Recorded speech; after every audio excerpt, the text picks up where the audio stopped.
Welcome to my box of chocolate that's in the camera edition of, oh wow, my monitor. What happened? Episode of the filthy casual MMA watch party. What's happening over here? Goodness gracious. Thank you guys for coming by and hanging out with us once again. We have, I actually didn't even drop anything. I just kind of like hit the monitor with the box of chocolate, and now it's just kind of droopy and sad looking. Good God. I need a new monitor anyway. Anyway, we are here. Oh wow, this is awful. I didn't know that Renato Moicano was ranked 10th. Yeah, I'm definitely making a mess of my life. Thank you guys so much for coming to hang out with us for the Filthy Casual MMA Watch Party. This is episode 150, and we would not be anywhere near this amount of of streams if not for you lovely people. And of course, I'm talking about you, the list of usual suspects. JL is here. Mrs. Evil is here. Travis, the former fan of the Gypsy King. We've got Vex in here. Yeah,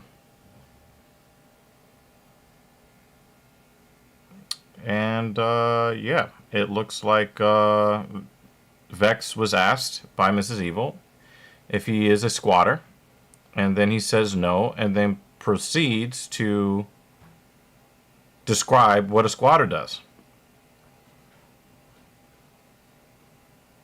Yeah, so we're gonna zero in on what JL has to say. I've been hitting the gym more recently. I've been feeling cocky and more confident lately, and damn, I forgot how much I miss the gym. Yeah, man. I'm glad that you feel that way. I'm glad that you are. I'm a person that personally hates the idea of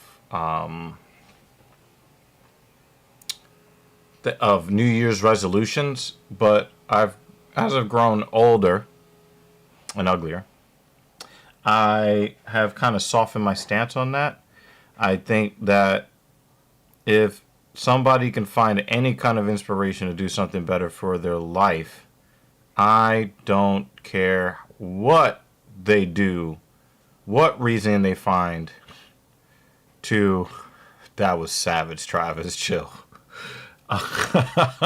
Chill.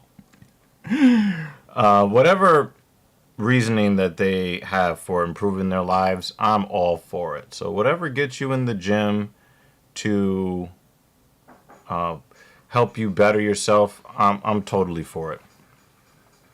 So when you work as hard as you do to effectuate change, it's not being cocky. It's you having the confidence that comes from doing what's necessary to improve yourself. I mean, if everybody was doing it, if it was easy, everybody would be doing it. So the fact that 95% of people don't train at all, whatever reason you can find to want to train, it's all good. It's all good. Okay.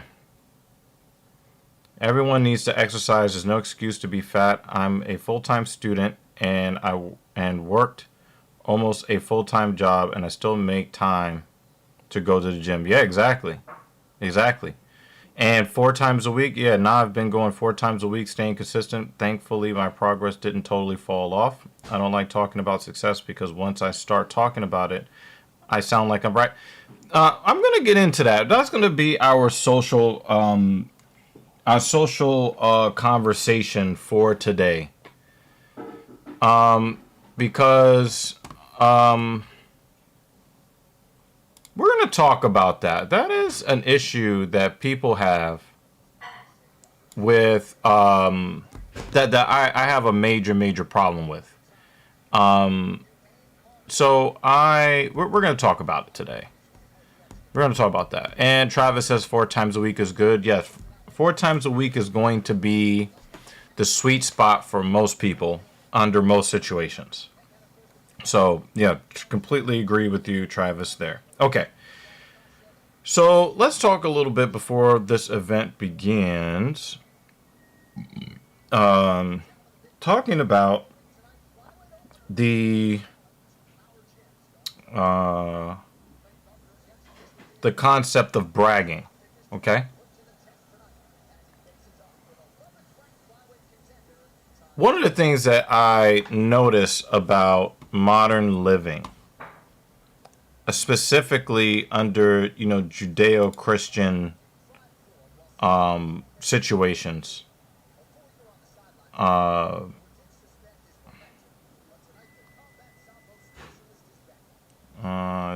is this right? This is not right.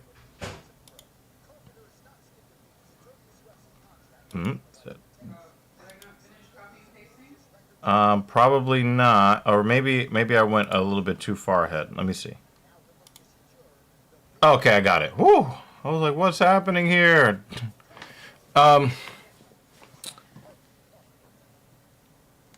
Here's the thing, right? Like,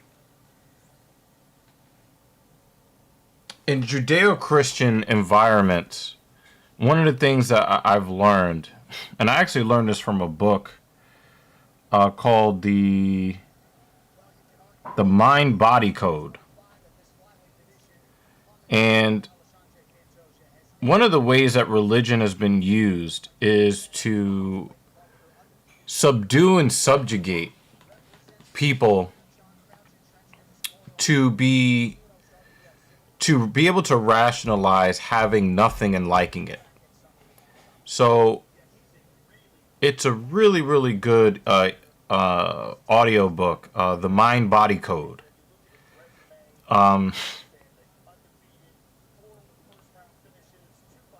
Where they kind of like explain why people are so averse to expressing or revealing positive things that go on in their lives in favor of broadcasting to the world all the bad things that happen in their life. Nobody wants to be seen saying something positive about themselves or their situation. Anything good that happens, you'll see, if you go on social media and post about something positive or something that you're happy about, there's very, very little engagement. But when there is something negative, everybody is there. And they kind of link this to how people who win the lottery more often than not blow through their money and become more miserable after winning the jackpot than before they won the jackpot. And a lot of it has to do with the fact that many people have been influenced to believe that the positive things that happen to them in life, they don't deserve them because they are not the reason why the positive thing in life happened to them. It's always somebody else that should get the credit. They'll say, oh, it's God. Or, if you're a weak man, you'll say it's, oh, my wife is the reason I'm successful. Or it's always going to be for a person who has grown up in that environment. Everybody else is responsible for the successes in life, therefore you should not enjoy them. And then people don't know how to act when something good happens to them because we have been conditioned to believe that we are unworthy of anything good happening for us. And a lot of that comes from a lot of the religious indoctrination. So we have this thing where if you want to say something good about somebody else, people will be accepting of that. If you want to say something bad about yourself, people love that. But people are not so kind to people who say kind things about themselves, right? Mm-hmm. So on this platform, especially when it comes to men, right? Like if you are a man saying horrible things about men, people don't respect you, but they'll at least not shout you down in public. But I think that we should be more vocal about what we've done that we're proud of. Because it just can't, and I think I was talking about this a little bit before the stream. Mm-hmm. It's so easy for society to forget about the contributions of men to modern society, which is like 99% of all of the modern living that we have is made possible by men. Mm-hmm. But we're so comfortable showing hatred towards men in our society. No, that's not the right one. I think you clicked on the previous one. Yeah. I'd just like to say piggybacking. That. Jay, and everyone else here, if you have something positive to say, or something positive that has happened in your life, or that you have done, we would like to hear it. Mm-hmm. Read it. So. And celebrate it. For everybody in the community to celebrate it. Brag about it here. Yeah. Please and thank you. We want to read about it. Yep. And again, we want to create a community where everybody is valued. I can't speak and spell. Do you want to put a capital Y in YouTube? Listen, don't come at me, yo.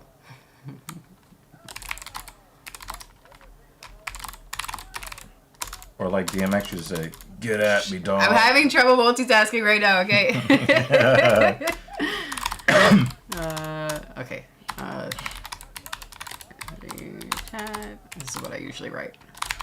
Oh, wow, we messed up. We got to take that Let's Play campaign off because that's confusing to people.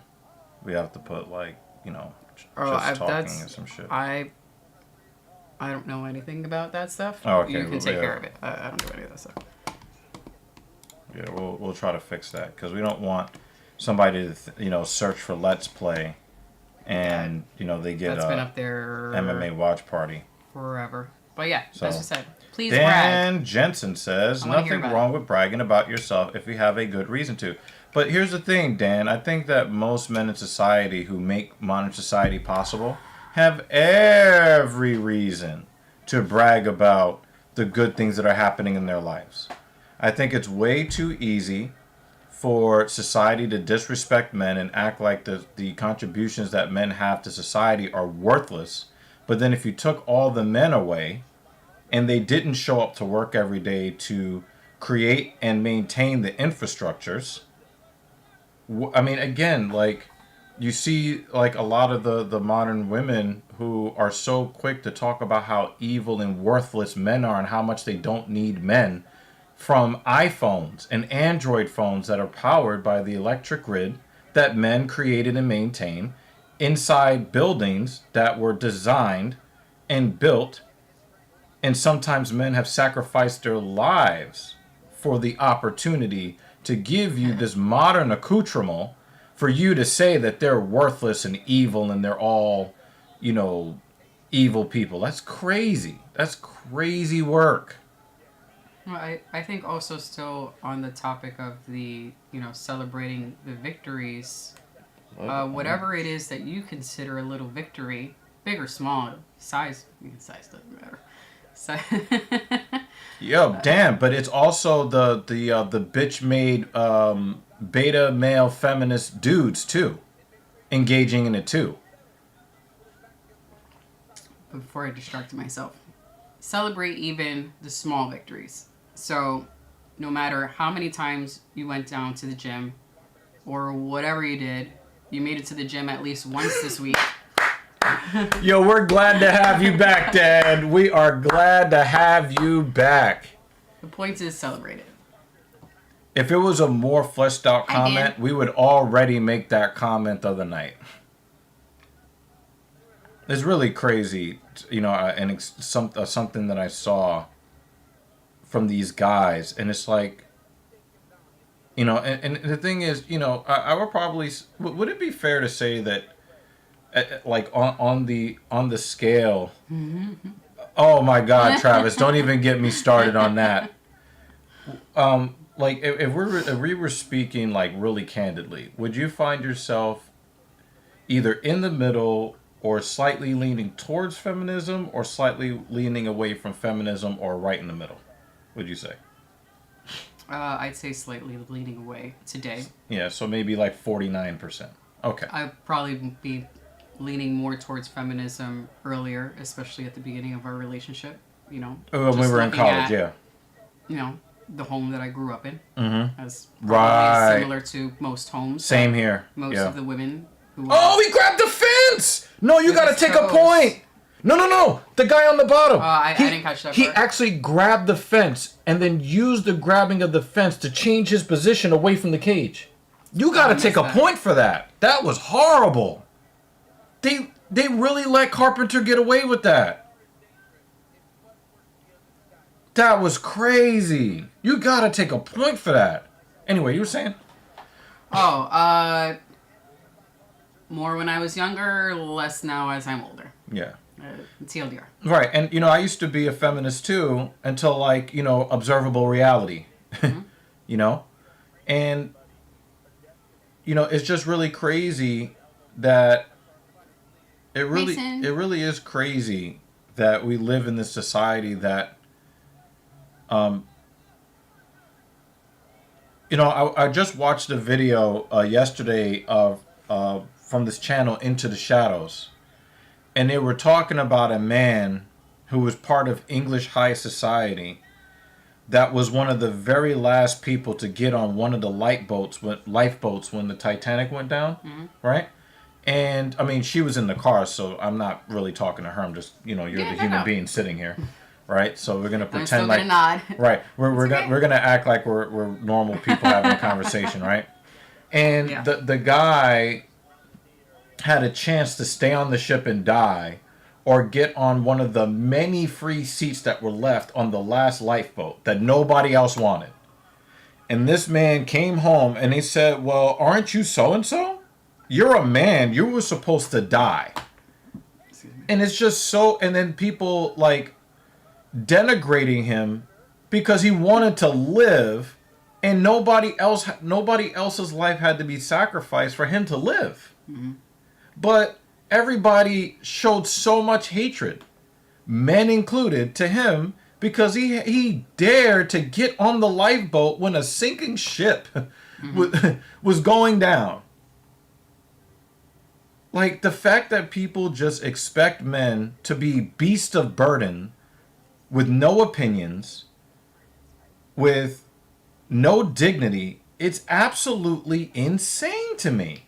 Yeah, I know you want to put the everybody's predictions up for the fights. I'll do that in a second. I wanted to actually, you were talking about the book Mind Body Code. And I just wanted to link it in case anybody. Yeah, I really do. I mean, you have to get it off of Amazon because you can't buy books from any other place in the world now.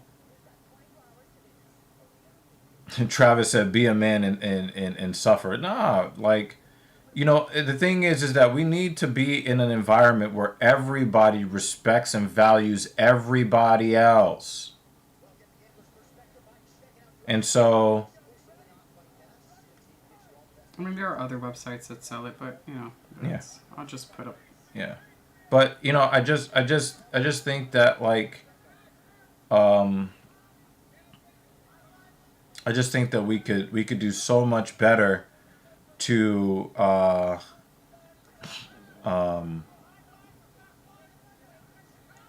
show everybody that everyone in society is valued and respected. And all this, and the thing is, like, and you guys know that I don't dislike Trump the politician. I want to make that very clear. I dislike Trump the human being. Okay? I don't necessarily dislike Trump the politician. I dislike Trump the human being. I want to make that very clear. Okay? Because I can separate the two. These male feminists do not understand that the reason why we have to suffer through another Trump presidency is due in large part to the feminist community. Like, for the men out there who have been demonized for existing, especially white men. And then there are women who are living in reality and they love the men that provide and protect for them. They're tired of hearing the same white man bad, women victim thing. They're tired of it. Mm-hmm. So it's like, you want to call people incels and call them, you know, douchebag, red pillars, and all this other stuff.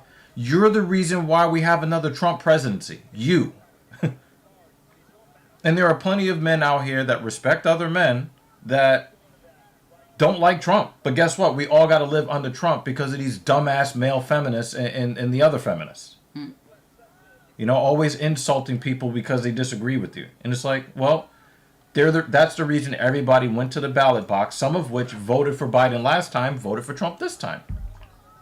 And the same thing happened when people voted for Trump the first time. They went through 8 years of Obama and everybody calling them racist and bigot and sexist because my president is black. You know what I'm saying? Like, and then it's like, well, now we have to deal with Trump as a president because you guys could not stop insulting people who disagreed with you. Shitty ass people. Anyway. Hi, David. So I'm gonna get off my. I'm gonna get Nah, we're not gonna do that kind of disrespect, Travis. Can we not do that here? You know, just as much as we're not going to allow women to disrespect men unnecessarily, we're not gonna disrespect Obama's wife with that kind of rhetoric. It's false. It's demeaning. It's disrespectful. We have enough that we can ding Obama on without disrespecting his wife. We don't need to do that. David's comment. That's a good one. Yeah. I think that's a reference actually to a rap song. Mm. You know. What's up, dude? Midmo. We love you, Travis, but can we stay away from that kind of divisive, false rhetoric? It's not cool. All right, I am putting. As much as I don't like these liberals, we're not going to use that. We're not going to use that kind of tactic. We want to have actual.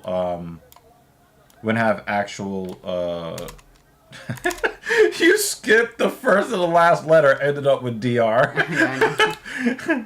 That was funny. Photoshop's just weird. Yeah, let's not do that, Travis. All right, predictions. Put them up if you have not already. I have JL's prediction. I think did Travis put up prediction yet? I'm not. I think Dan did. Dan did. He definitely did. Hold on, I'm scrolling through the comments real quick.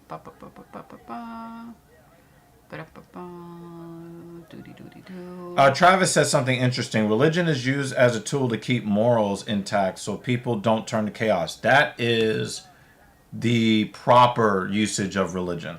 That a lot of people seem to have problems with morals and ethics without, being threatened with, burning, in the afterlife. However, especially when you go back to the Dark Ages and you're talking about the formation of the Roman Catholic Church, those people were anything but godly, and they used the Roman Catholicism that was growing, and they used it to gain power for their own personal gain and benefit, and in some cases for their sick, twisted desires. And that's heavily documented. Some of the so-called popes of the past that, oh boy, I mean, just straight up disgusting stuff. But yeah, I do agree with the baseline definition of what religion is supposed to represent for people, but all too often people are using that as grounds for manipulating people into exhibiting opinions and all of that for the personal gain of whoever, right? So yeah, I think that is now if you want to say she looks like Big Mike, that's kind of funny, and we're gonna go with that, but we're not gonna be calling people out of their we're just not gonna do that. Alright, I don't think David gave us his predictions yet. Midmo likes your kill switch shirt. But you got a Oh, Coheed yeah. hat on. Yeah, this is the kill switch engage era of the black frontman. Okay, Midmo? We worship at the house of Howard Jones in here. Okay? Oh, So, hell. Howard Jones. yeah, so you could be mad about it if you want to. All right? Now, here's the thing. I don't even know who Big Mike is. I just think the joke is funny. But, yeah, we're not going to be... The thing is, we have so many men pretending to be women David to give his that picks. we do need to make sure that we give respect to actual real women. We're not going to call people manual transmissions that are actually not. You get what I'm saying? Like, we kind of need to make our stand and make sure that we stay away from unnecessary insults in that way.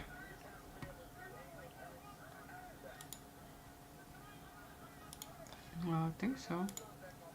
Are we covering UFC 312? The card is rough.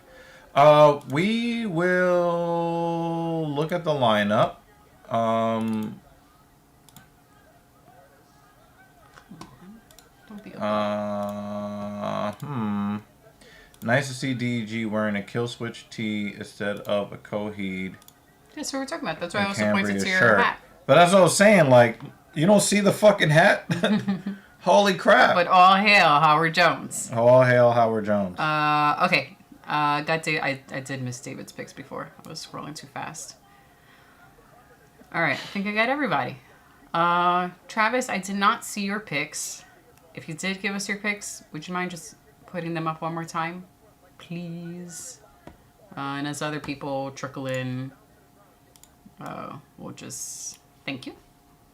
So you didn't before. Big Mike is Obama's old friend, and that's why people say that Michelle Obama. It's a pretty big conspiracy theory. You should go. Yeah, it's but it's a conspiracy theory that's not even really worth paying attention to. Like, there you go, David. She gave birth to two other girls. Like, and Obama is not one of these weak ass Mitches. He did not do a good job as president, but he ain't a weak bitch, buying into that garbage. Even in his presidency, he didn't buy into all of that, liberalism garbage.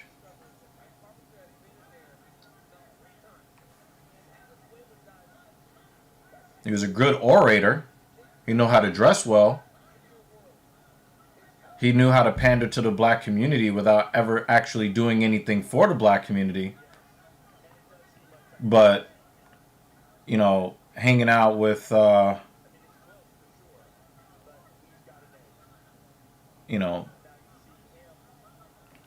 that's not him.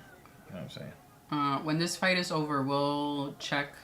We'll look at the three. Yeah, he endorsed the people because he's towing the party line. Do you think Biden was one of the biggest anti-LGBT LMNOP. He was one of the biggest opponents in the 1990s. One of the biggest opponents. You think that he just woke up and started loving him? No, he had to pander to them for votes. So don't get the politics mixed up in what these guys actually think and feel. And I gotta make sure that you so-called conservatives understand this. Trump and Obama are pretty fucking friendly. Trump and the Clintons are very fucking friendly. They're all friends. The Bushes, the Obamas, the Carters, the Trumps, they're all friends. They all run the country at the very, very top, and they play both sides against the middle so that you have somebody to hate and cheer for. So never get it twisted. Never get it twisted. I think the screen share, the source stopped working. It probably was here. You're not going crazy because I tried testing it before the stream started. And it didn't work? It's not working at all. So it's probably just disappeared right when this decided to Right. crap If out. you go and you listen. Hey, guys, in the comment section down below, Poor favor. because you guys come here and freeload, except for Dan Jensen and Midmo. The rest of y'all is a freeloader, so y'all gotta work, all right? Let me know if you can actually hear the broadcast through the actual stream. Please let me know, because we've gotten knocked down via a copyright strike for using like really, really low volume. A couple of times recently. Yeah, it's now happened twice. So Travis says he can't hear it. If you guys would stop yapping, I could tell you. Shh. Shh.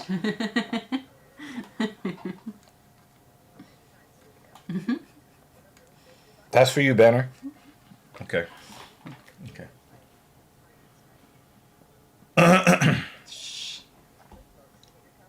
Yeah, I think there's been enough time. They're still checking. Not enough is going on right now. He's typing. This bitch is typing. I do hear it slightly when it's real quiet. Like if they have like, because Thank you guys. like if they have like, oh man, that would make me so mad. Let me see if I change the angle of the microphone. But when I was testing it, Let's see. I did listen back to the one that they Knocked down? Yeah, that they knocked down, and you could hear pretty clearly. Well, Compared to now, and then when I listened to it on the laptop, yeah, like they said, you could barely hear it. Unless you stop speaking, you could hear it slightly in the background because you're listening for it, but it's not as loud and clear as it was the last live stream. right. If we Like still today. Yeah. Okay. If we still get dings, then I don't know what the fuck to do. Yeah. Oh, yes, Thank you, please. Thanks, Dan. Yeah, please hit the like button, y'all. Even if y'all just passing through and all of that, please. We have a special guest. We have a special guest joining the stream, Captain Paul. How you doing, Captain Paul? I'm doing good, man. How you doing? Yeah, we were kind of discussing some of this left-wing, what do we call it? Liberalism is a disease. We were talking a little bit about that. But, people in society disrespecting men, and our hope that the people that come to our podcast will brag about the good things that are happening in their lives. Kat, what do you have to say? Listen, I got this to say. I'm proud of you is finally coming out as conservative. Probably the proudest moment on the podcast. So I'm proud of you. Don't let those mean words that people will say about you about being a sellout, being a race traitor, don't let it hold you back. So, I don't know. Like, all jokes aside, what did you say?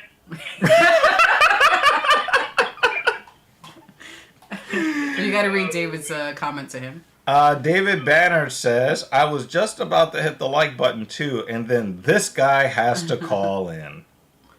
Well, Maple Leaf fans don't count as people, so it don't really fucking matter anyway, right?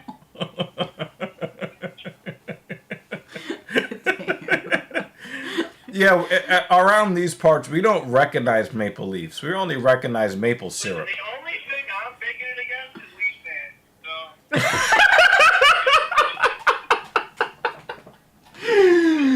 His response was reported. Enjoy the band, buddy. Yeah, the people more nice, but yeah, I think it's like, what was the question though? Because you kind of came muffled for me. Oh yeah, we were just kind of talking about some of the stuff going on in society, and we had JL basically celebrating getting back into fitness, hard body, but he was afraid to so-called brag when this is the community that we have here. We absolutely want everybody here to brag about all of the positive stuff that is going on in their lives, even though. See, I want you to brag about obesity, diabetes, heart disease. Like, we're an all-inclusive platform. No house,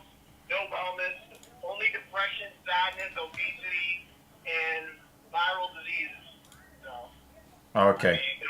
You know what's also viral? Male feminists getting no buns. You know, it's also viral. You know, if you've been checking in on that, like Cam Newton responded to Jason Whitlock. Oh, no, well, guys, it's been really difficult to get Captain Paul to, like, you know, actually, like, so we were supposed to record a video on this whole Jason Whitlock versus Simp Newton, and well, you know, well, Captain Paul is gainfully employed, so you can't always just show up all the time and record. But what do you have to say, Cap? At least as a preview to the commentary. As a trans black content creator, I can say, you know, this is black on black crime. So, no, I mean, I'll do this. I listened to Cam Newton's little response, and I think he's got some valid shit in that where some of these people will take it to a certain distance where they would never say that to you in person. Mm-hmm. And so, like, to me, I agree with that. I agree with that respect. Is that Dan's like, don't be calling me a bunch of names and insulting me where you would never say that to my face. And if you do see me, just keep that same energy. And I'm like, okay, listen, I respect that because it's true. Like, do I think Jason Whitlock would say any of that shit to Cam Newton's face? No. But I doesn't mean that Whitlock didn't have a couple points, right? Mm-hmm. So it's weird, right? Because I actually think Cam Newton, the quarterback, was a fun player to watch and a very good player to watch. But I don't know. It's weird for me because these players go on, like, have these shows now and podcasts. Like, it just, I think Cam Newton didn't need to do as much when it came to the simping with Joy Taylor and Molly Quorum and stuff, right? So I just want people to be authentic and genuine. Like, tell me what you really think in your heart of heart, right? Mm. You know, like don't be all this political bullshit. Like, well, women are women and they have decisions. And like, I don't give a fuck. Like, tell me, like, do you think that she, like Joy Taylor, went off her merits? And you'd be lying to say that it's because she's a phenomenal reporter. She's got two assets and they're attached to her, right? Right. And she was never a reporter to begin with. No, her brother was a fucking NFL stud that played for the Miami Dolphins. And why do you think she's always hunting for studs? Exactly.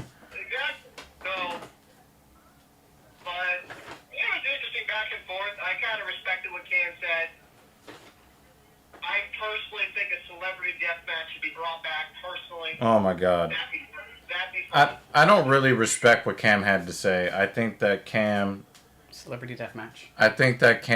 made a lot of comments and a lot of insinuations about what Jason Whitlock had to say that Jason Whitlock never said.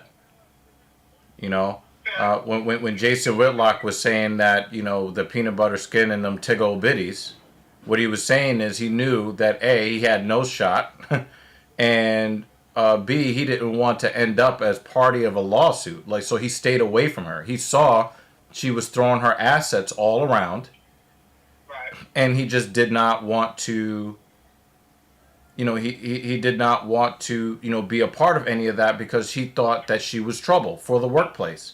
And he ended up being right. And you know how much I hate Jason Whitlock.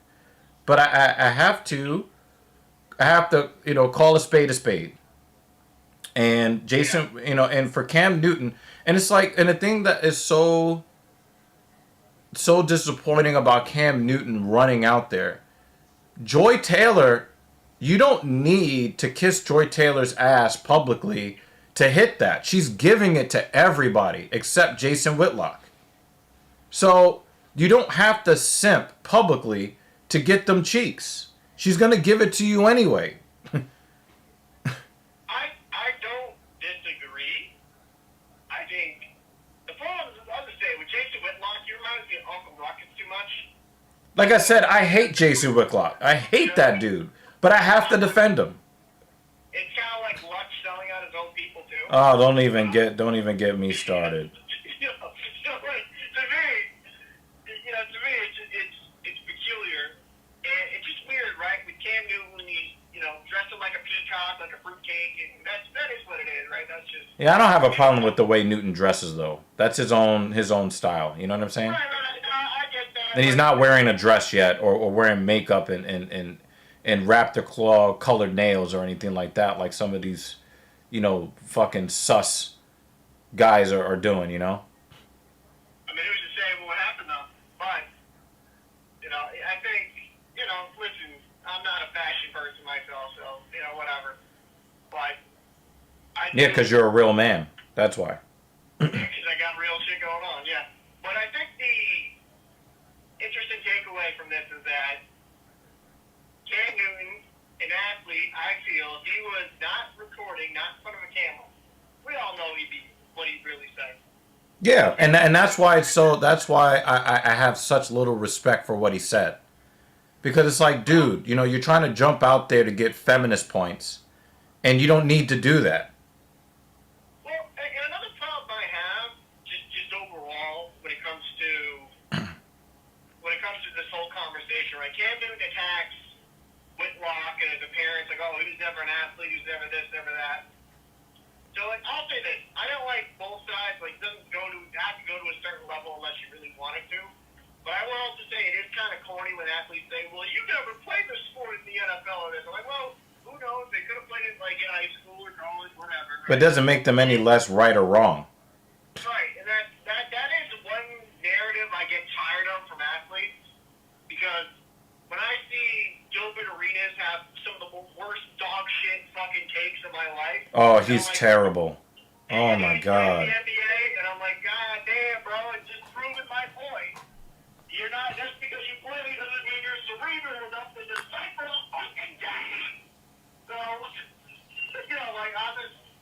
that is one that I just think is kind of corny. But, I don't know, I think overall, Joy Taylor's for the streets. Yeah, she's for the intergalactic superhighway. Bro, I bet. So do you think Skip Bayless tapped that or not? Nah. I think that Skip had his eyes on like lower echelon women in the environment, because Skip needs to feel like he's got something over them. Because Skip doesn't really have that much. He's not very socially calibrated. See, the thing is, if he was slick and was socially calibrated, I think he would have had a chance with Joy Taylor. But he needs to kind of prey upon those that don't have many options. So, if there's a woman in the environment who's a single mom who thinks she has cancer, oh, yeah, I can this is an easy target. It's kind of like, when hyenas pick off the sick or the young of the herd. That's Skip Bayless. He's not gonna go after the strongest. He's not gonna go after the hottest, because he knows that he don't have that kind of juice. I mean, he tries to. He always wants to make himself look stylish. He's always got the newest Jordans on. He wants to appeal to the young, attractive woman, but Skip Bayless he doesn't have that kind of juice, so he doesn't even try. Hypothetically, right? Let's say Skip Bayless tapped Joy. Let's say it's hypothetical, right? Then I'm gonna shoot my shot and try to get the best 13 seconds of my life, because if he could hit it, anybody can. Do you think that while they were doing it, Skip was like, LeBron wouldn't finish this quick?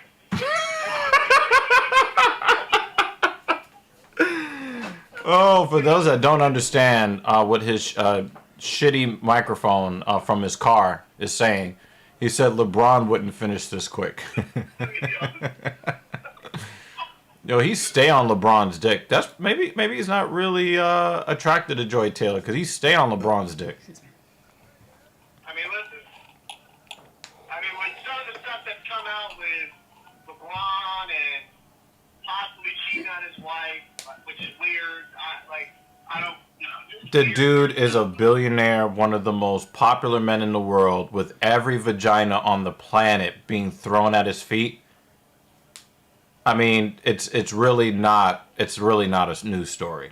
It's just not. You know, what the real story is the fact that Savannah James probably already knew about it, and they probably have some sort of arrangement, and people just want to tear LeBron down by any means. So yeah, like, and the fact that people would just like run out there, and we're talking about grown men too, like that DJ Academics guy. Like, you're a whole fucking clown. Like if you look at that D'Angelo guy that got traded from the Lakers again a couple weeks ago, right? That nobody actually likes that guy, no matter where he goes, because he is known, no matter how well he plays, as the guy that snitched on Swaggy P. I mean, fact. Let's be honest. Academics has always been known as like a culture vulture. Yeah, he's a bitch. I don't. You trying to get clicks off of snitching on another man, with all the fucking scandals that Academic has been a part of himself? Man, listen. But also, don't forget, that's the same dude that profited off of Chicago gun violence with the teenagers and shit, and like helped amp stuff up where people got killed. So, Oh, I was unaware of that. That's even more gross. Listen, I know of Academics from like before he got this big blow up. I remember him as, DJ Academics on YouTube, and then the War on Chirac YouTube he had. He stole that name from an actual DJ Academics that was like popular in the New York rap scene, something like 25 years ago. Well, yeah, I mean, the guy's unoriginal, but he's a human piece of fucking shit, and nobody should give him any credence, but for whatever reason, because we live in a society where the most important currency is relevancy and clout. Literacy. Yep. I think he thrives for that reason. But I actually got to get off here. Yep. I got to get off like LeBron did in those women. And I'll get If you didn't make a joke like that, I was going to make a joke like that.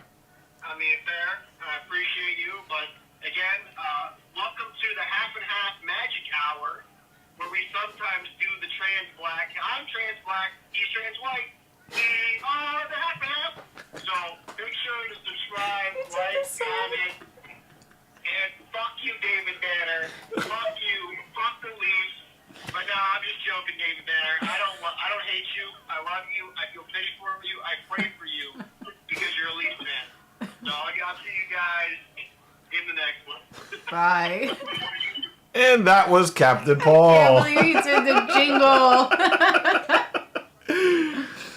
Oh my God. Ay, ay, ay. Yeah.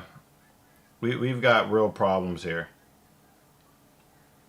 And every once in a while, he breaks out into song. Oh, boy. Yeah. So, that was Captain Paul. Doing Captain Paul things. Probably lost about,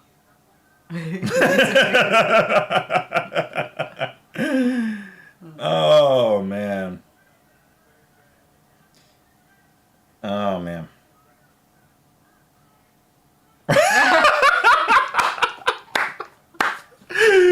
Oh, shit.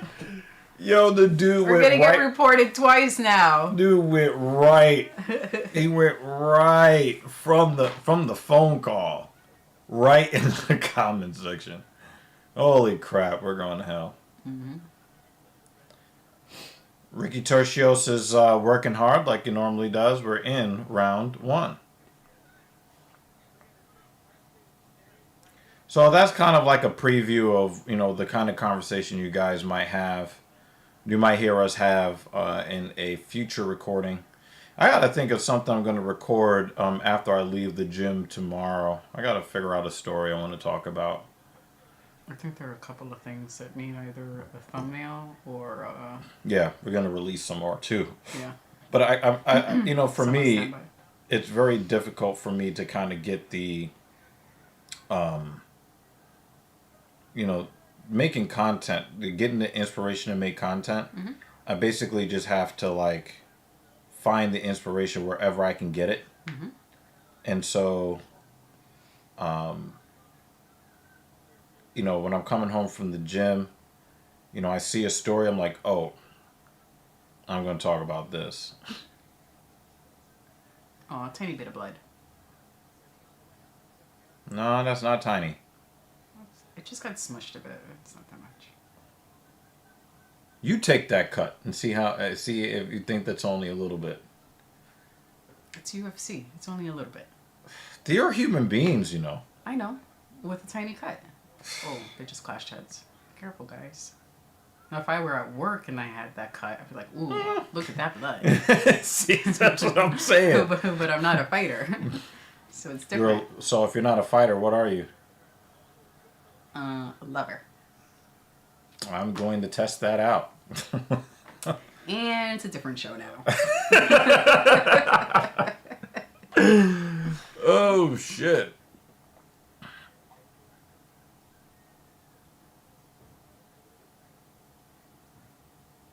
Wow. Whew.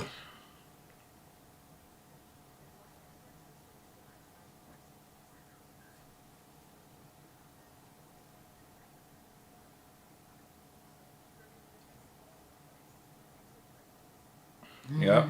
Player haters ball.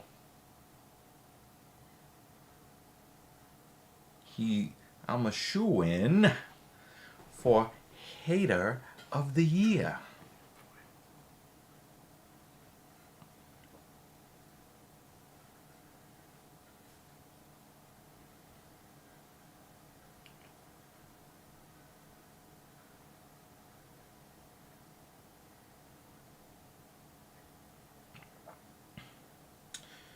I get what the Home Depot was trying to do with that commercial, but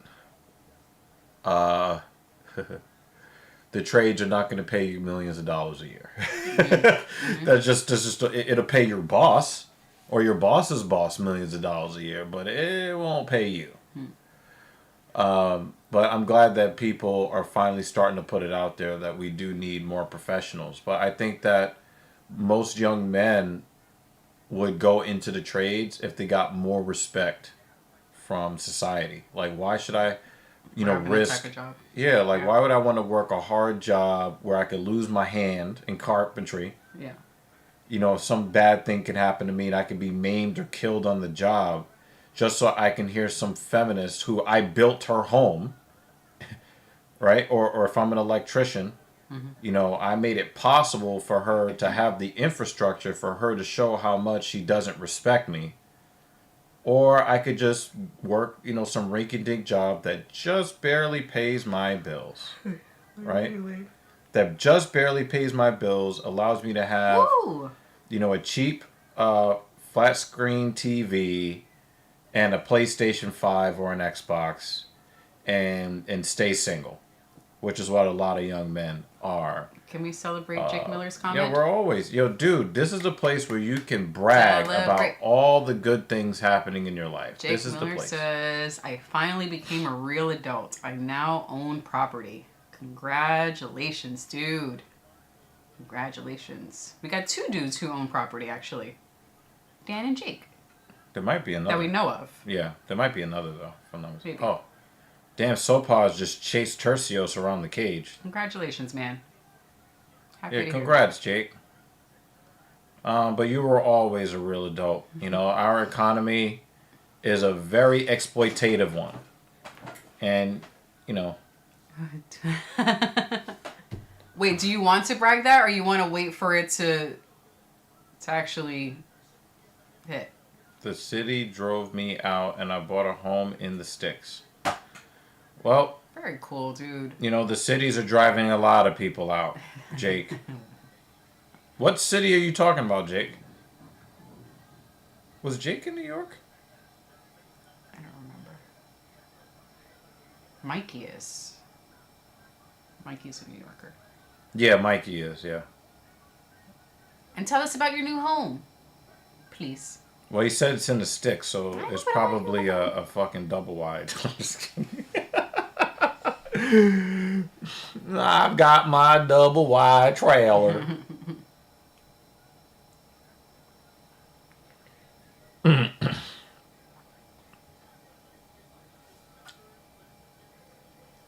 All those people who place these 4 to 10 leg parlays lose all their money. But, I mean, that's what gambling is, Travis. You know, the house always wins. Which is one of the reasons why I don't bet. The chances that I'll come out ahead are exactly 0. So, knowing that going in, I'm just not, you know, I'm going to skip to the part where I lost my money and not lose my money. David Banner understands.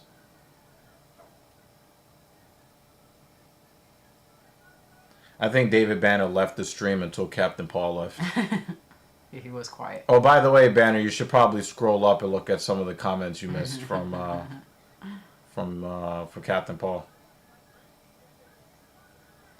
You're up over $2,000 on your DraftKings account. So this is what I would do if. This is what I would do if I was a bettor, right? Let's say, Travis, you started out with a $500 account, right? Let's let's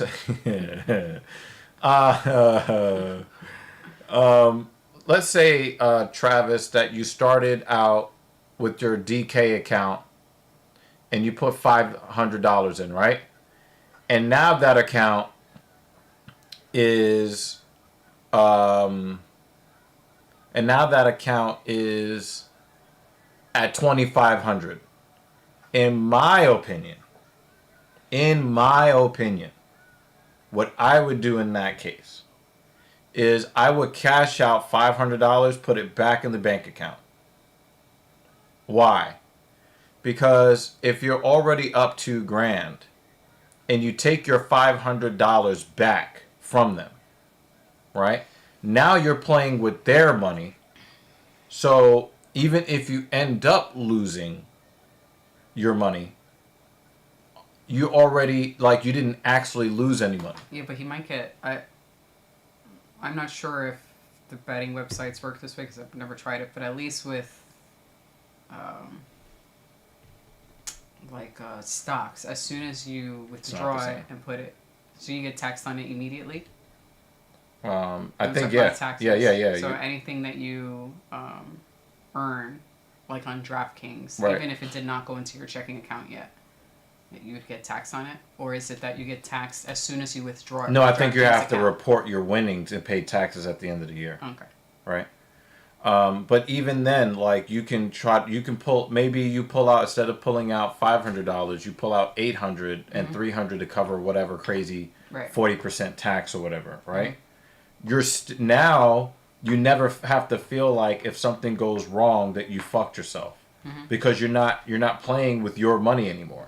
As long as your money is on the site, you still have risk. If you pull the money you put in plus a little bit extra to cover the taxes, then you can basically just play with their money. Jake says, Cleveland. Cleveland rent was $400 more than a home payment, 30 miles out in the burbs. 3 bedrooms, very nice. 1,800 square feet, new patio. Okay, let's get it. Nice. Very, very cool. Tertios is in a lot of trouble. Sopaj is not playing. Oh, wow. I guess we're going to piss off David Banner a little bit more today. Oh, man. Ooh. Well, 10 minutes. We're going to put my iPad over there. Sorry, David. But at least you won't have to hear it. So. No, he'll just hear your commentary. $400 more than a home payment. 30. And you know what's really crazy? These fucking people with their profiteering on rents, especially in the wildfire regions, just gross stuff. Gross. I'm really hungry now. I didn't have lunch, so I want to do the lunch food, and then maybe, I don't know. You want to do like the Pelicana chicken thing, or something? I don't know. I'm really hungry, so I'm like, food. If we can save the ordering out for another day, when it's a break in case of emergency, I'd rather do that. Hold on. What Wait, am I able to do... Hold on a second. Am I able to take some of this and pass it on? You should have me as a payee. But I think it was your old account. Oh, true. How about... or I just definitely want some flavor. PayPal me. I never set up my Zelle again. No, but not here. It would be this. So, this one here, see? If I wanted to manage it, then... Hold on. Then... That's the old one. Yeah, that's the old one. Alright, so... Delete that payee. Alright, and then we can... Oh, I could have just edited it. Edited it? Edited it. Alright, give me access to your checking account, sir. Thank you. Edited it. Just letting you guys know that, unfortunately, again, I will not be here all night. I mean, enjoy your Saturday, man. We love it when you're here. And it's all good. You know what I'm saying?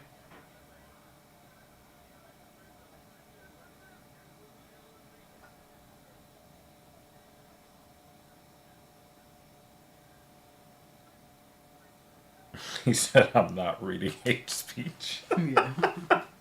Sometimes goes, oh, I will. Oh, man. Oh, Travis is going to go clap some cheeks. No, the only, that kind of, like, enthusiasm really only comes from, I'm going to leave the clap some cheeks.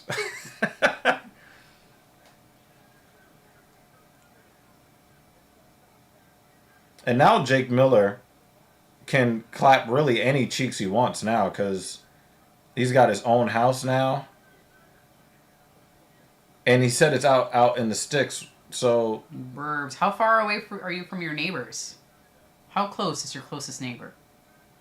Do you have a Spacio? I think David Banner's a big dude. Pause.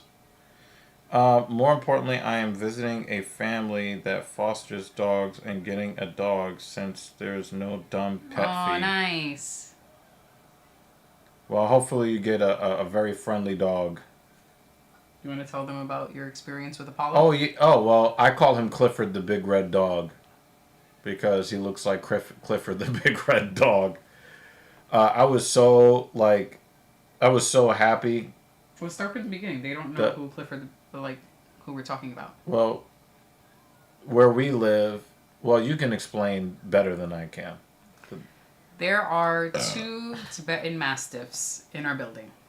One is a little younger than the other. One is a little darker than the other, but they're really, really large dogs. Ricky Tertios got his ass whooped in this fight. With long hair. They look like bears. They look like brown bears. They're huge. Or they look like Clifford the Big Red Dog. Or Clifford the Big Red Dog. I'm going to give you some background because you kind of skipped over the important part. Okay, and go. One of the big doggies. So this one of them walked right up to me and just basically just claimed me as a possession. And I was like, wow, this is so cool. And so you just like, pet me, motherfucker. And I was just like, your wish is my command. I put as a nickname. I think you could also just type my name. Marchin Tibura? Yeah, if you just type my name to it, doesn't matter.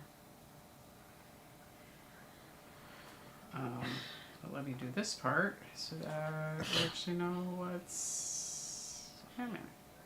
But yeah, those doggies are huge. One of the dogs, I think the youngest dog, his name is Max. And his owner is a small older lady about my height. If the dog were to stand up on his hind legs, he'd probably be taller than her.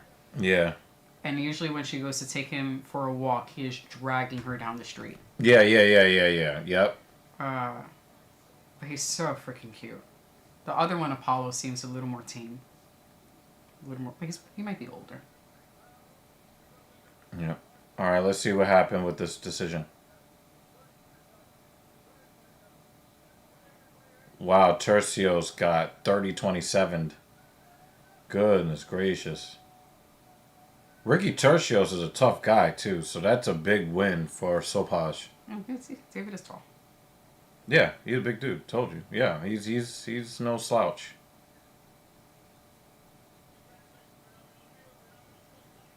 Yeah, Tercios definitely did get the business. I did not expect that. I would have picked Tercios to win that fight. So if I would have made that prediction, I would have been wrong. I don't think Pelican Chicken is open right now. It's Saturday evening. It says temporarily closed on the app. Let me try this. Oh, there's another shit. way. Maybe they're just not doing DoorDash. 5'9", 180. That's a great weight for that height. That's a great weight for that height. 180. If you're really like training hard, like most guys at 5'9", 180 are just really like not in shape. But if you're 5'9", 180, that's pretty solid. That's pretty solid, yeah. That's pretty solid. Yo, look at this in the comments. Oh, damn, Banner. Oh, my God. Banner's not playing no games in the comment section. Oh, man. Woo! And the thing is, man, people think that, like, all like, non-conservatives are, like, pussies. I would not make that mistake of believing that that's the case. Now, some of them are pretty weak, but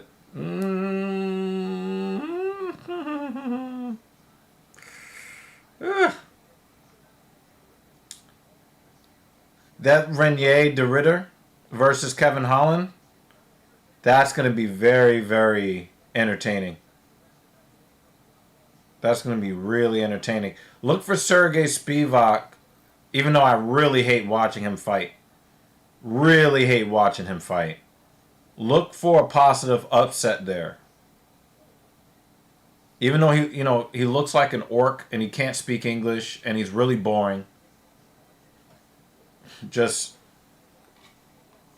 look out for that.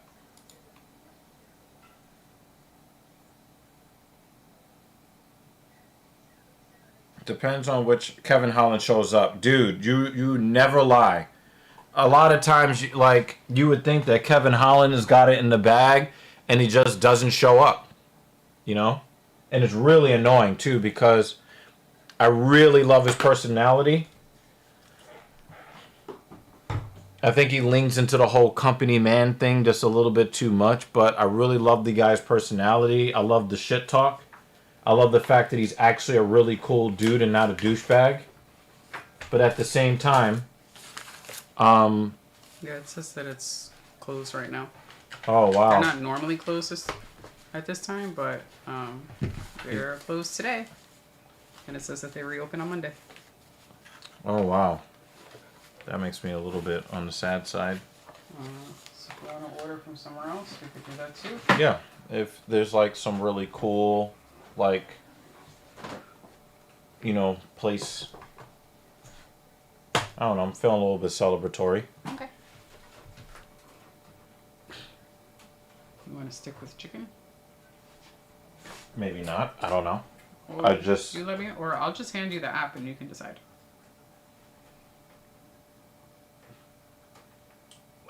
Did the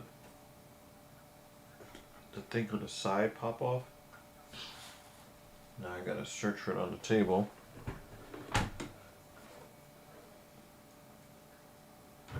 I must have looked at it and be like, I don't even know what this goes to. And then like threw it to the side. I really want to lock this up. What are you trying to do? I'm trying to get this angle back on this stand. You see how it just kind of falls down? The part that caps on the side came off. Mm-hmm. So I hope it didn't break off because I think that cap is a plastic piece. Mm-hmm. Well, whatever. I gotta figure that out, or I'm gonna have to get a new stand for that monitor, which obviously I don't want to pay for. These days I don't really like buying anything. Not gonna lie, his podcast recently with Rampage might change your mind about Kevin Holland. He looked like a douche on there. He didn't look the most friendly guy, but Rampage can be a bully type dude and like to play with people, and Kevin was having none of it, Travis. Oh, so I guess you both watched it. Yeah, I mean, remember that these guys are still fighters and they're not just going to take disrespect off of anybody, you know? So, also, it could have been friendly banter that was disguised as some kind of rivalry, you know? I just want to fix my penmanship on this.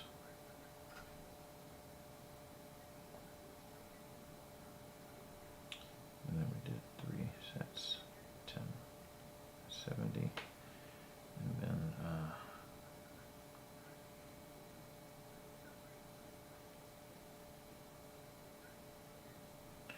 another 3, 10, 70. He performed very well in today's training. Okay. Oh,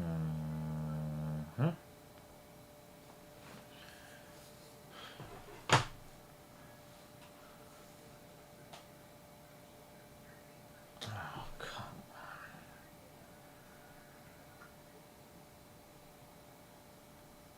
I hate how I have to constantly keep connecting the goddamn TV provider over and over and over and over and over again.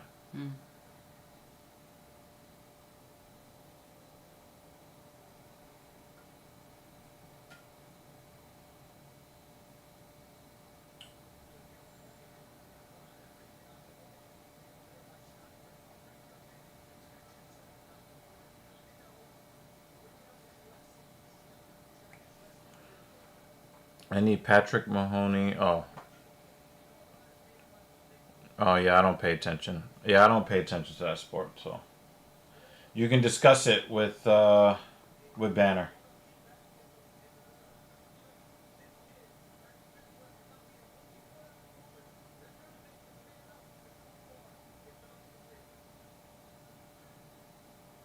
Oh, game started already. I don't give a fuck what any of you guys say. I love hockey.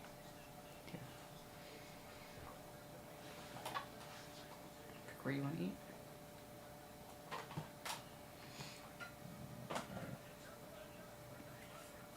I think Bruce definitely wore this one last year. Yeah, he definitely did. But it's fine. It's a good one, though. It's Yeah. a nice one. I mean, the thing is, eventually you're going to run out of jackets you've never worn before. You know? Yeah, I don't mind the re-wearing. It'd be wasteful if you just wore the different Yeah. one every single time. Yeah, I It's a agree. good one.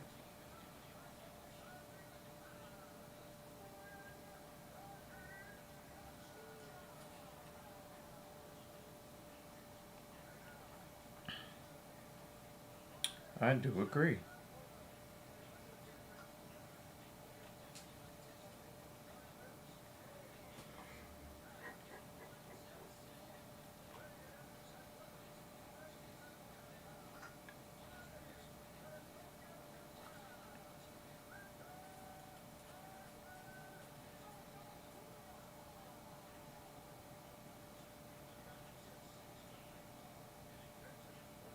Jason Rizzo.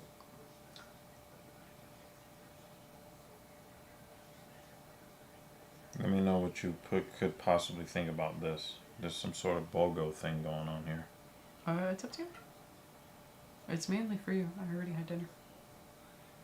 Oh, wow. I haven't even had lunch yet. Yeah, I tend to eat dinner. I mean, ever since the Teefs, I kind of eat dinner a little early now. I might snack at around 8, 9 o'clock. Actually, I definitely will snack because we'll be up to 1 a.m. Probably have cereal later.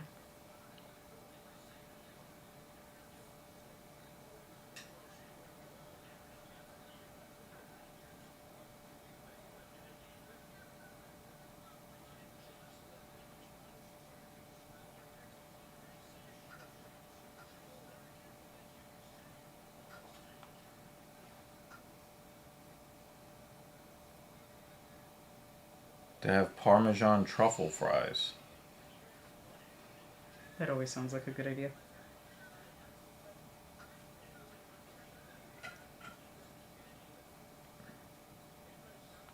Wings and drumstick. I guess they do Korean here too. Mm-hmm.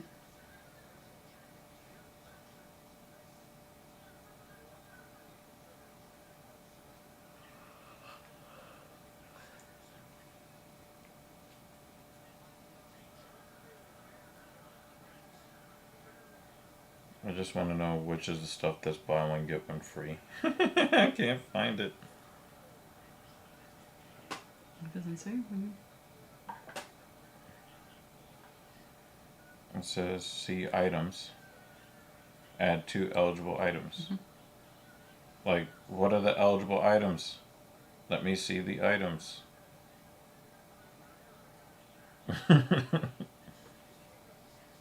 Oh, this is also Korean barbecue. Okay.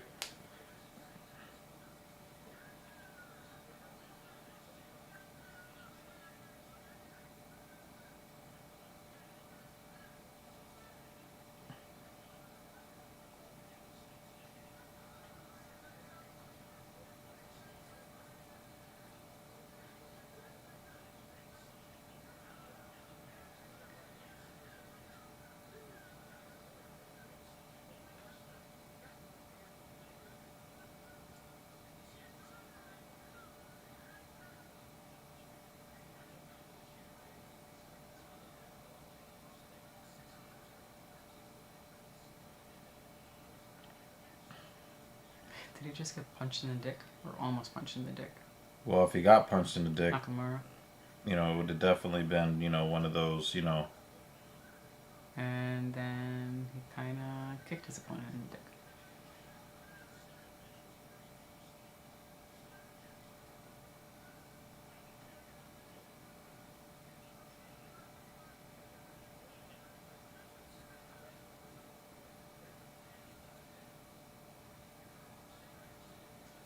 Ooh, spinning wheel kick. Woo!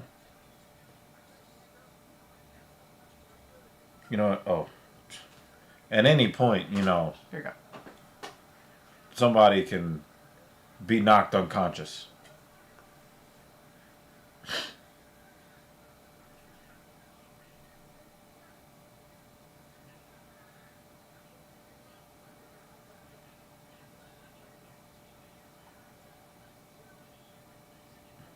Or maybe there really wasn't any.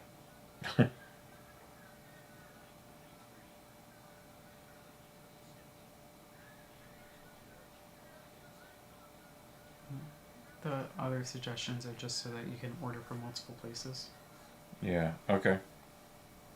Good to know.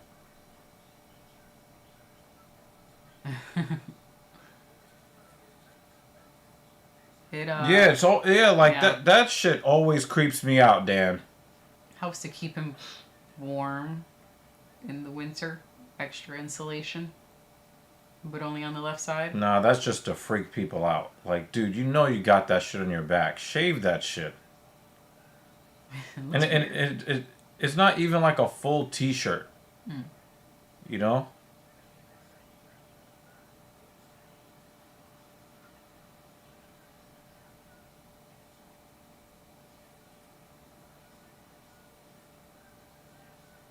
Travis said he probably can't reach it. He can get a teammate to shave that shit. Ugh.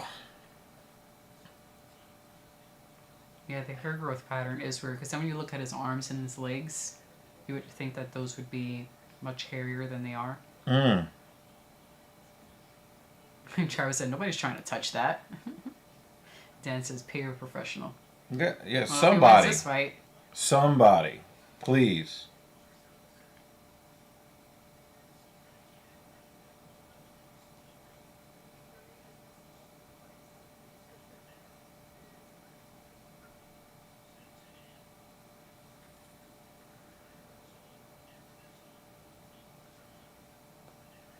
Yeah, that doesn't that shit look legit? Mm-hmm.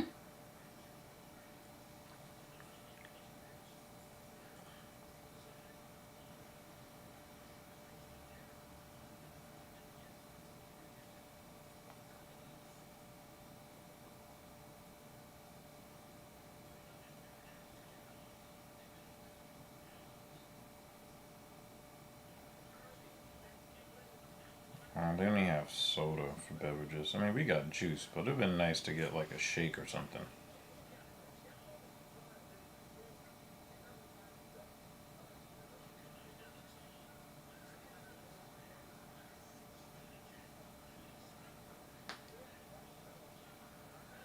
And then for dinner, I'll just eat whatever we have in the fridge.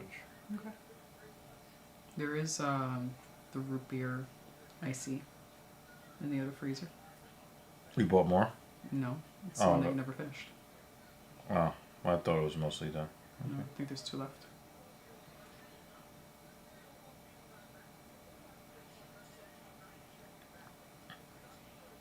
Still don't see where the fucking buy one get one free is, but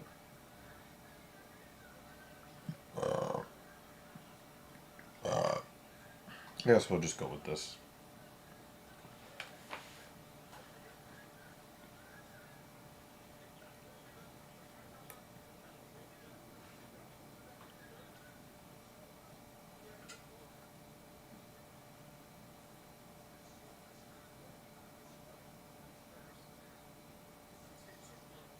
How do you have that weird hair patch on one side of your back?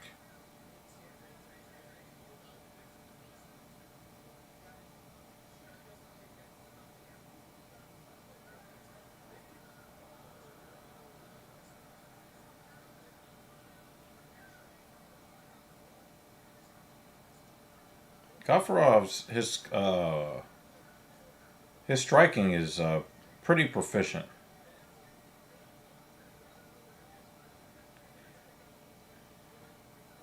Nakamura got a little bit of the fingertip in the eye.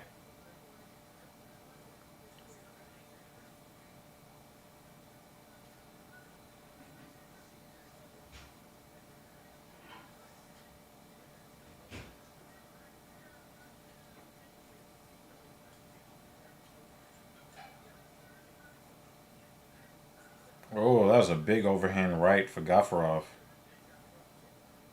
Nakamura always kind of seems like he's just a little bit out of range.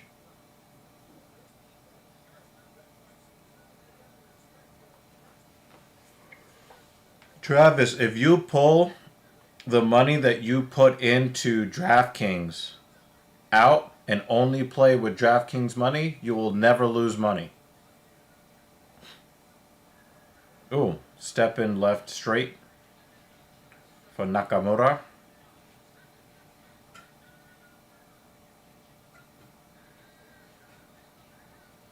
Oh, so that was a knee he caught.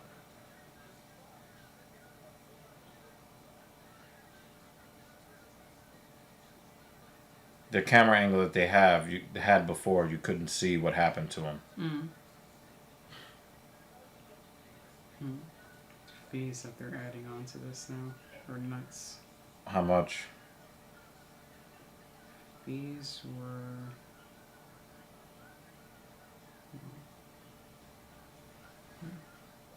One, two, $10 three. in fees? Mm-hmm.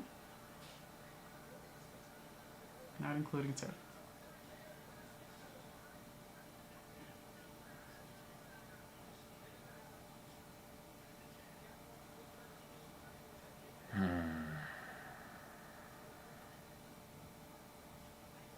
Yeah, that's why you got to separate the money that you put in. That's exactly why, Travis. So at least you have a silver lining that you can go to be like, well, I'm playing with house money, literally.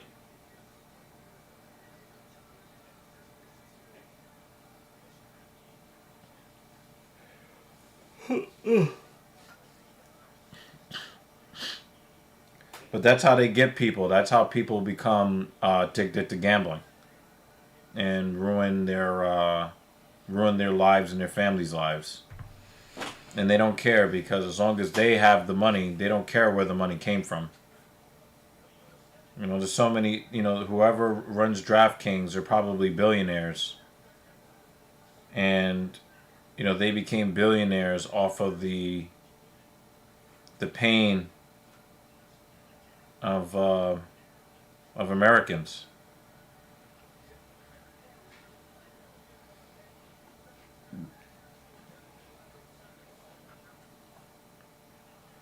Oh, another head kick. Wow. Wow, Nakamura took that disrespect a little bit too happily. Mm-hmm. If he don't chop, he's about to get his first loss. I think he already knows he lost. Like, the dude is, like, way off. Mm-hmm.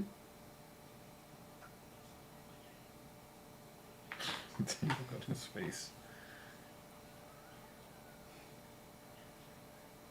Yeah, it's not looking good.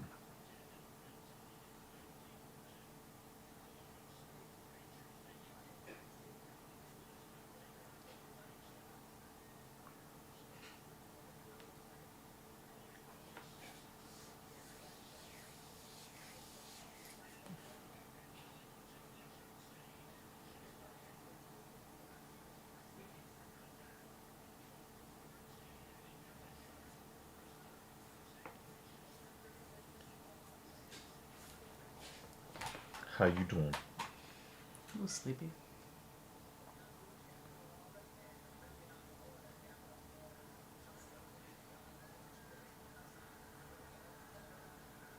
Stop hugging, fight. Hug at the end.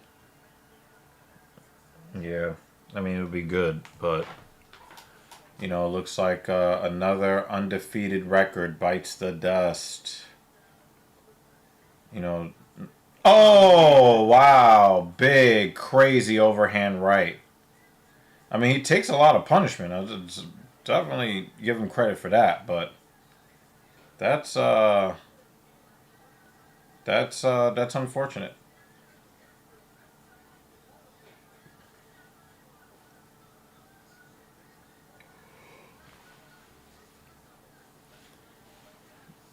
Well, that look, it's almost either Gafarov is really seeing everything, or maybe there's a tell from Nakamura, but he can't get in on him at all.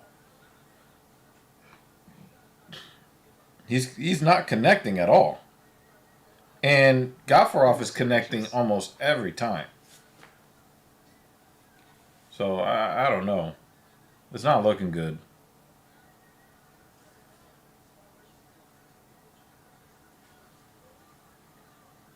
Yeah, there's too much of this. Haha, fuck him up. I think that might be a reaction of frustration. Especially if you know, Japanese people are not going to be all in your face and rah rah, you know. You know, there's also like a thing about, you know, honor and losing with honor. Wow, that's the first strike he landed. Oh my god, if you could get the submission. That would be crazy, and retain right? your undefeated streak. That would be fucking crazy, but it doesn't look like it. Doesn't look like it. Because Gafarov immediately rolled over to get that half guard. It was more of like a 3/4. He's trying to sneak that toe in there to create space to get to side control. Nope. Abandon that. Banner says, undefeated records can be sort of a curse. It's such a tax mentally on you. I watched a video of Mike Tyson saying the biggest relief he ever felt was losing for the first time. I mean, I think that Khabib might have been one of those fighters that were like, listen, I can manipulate any fighter, finish them any way I want, but I'm going to get older, and I'm not going to always be this dominant force all the time, and he just didn't want to take that loss, you know?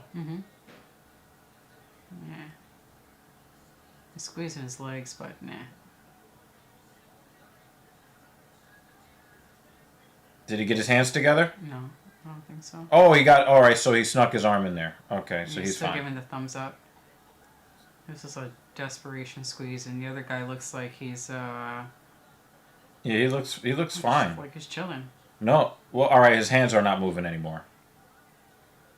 Okay. And his hands are no Okay, longer okay. locked. So he wants to try to get... He wanted to try to get his hands back clasped together. Why did you not throw the kick? Why not throw the kick? Weird.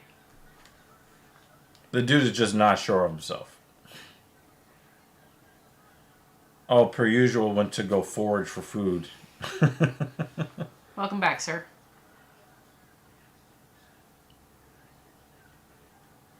Yeah, that's a L. That's a L for Nakamoto. Mm-hmm. I mean, they'll probably give him credit for the attempted submission, so he might get a round on the scorecards here in the third from one of the three judges. Yeah, but I don't think he But did this enough is to definitely gonna be a 30-27. The dude just looks like he just got outclassed. Is either that or there was just a bad night on Nakamoto's part. Yeah, they do have a Cucky logo in the cage. Nice find, Banner. Yeah, that's true. So where's Cucky at? Is he on the card? He's not on the card. It was a sloppy. Yeah, he knows he lost the fight. And he just took another head kick. If he would have knocked him out right there, I'd have been like, damn. Dan Jensen's looking at the Prime logo. I don't know why you're doing that. I don't know why you're doing that.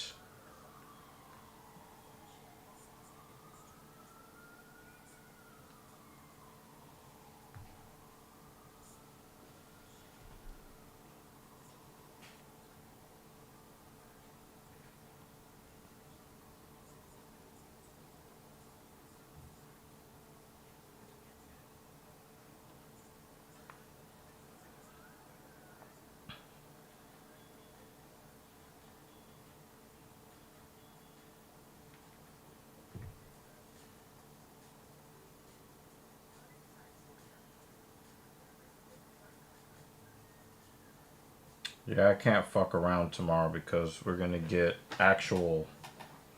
Snow, yes. Oh wait, you have to work tomorrow too, I do have right? to work tomorrow. And Yeah. every Sunday. So, fuck me.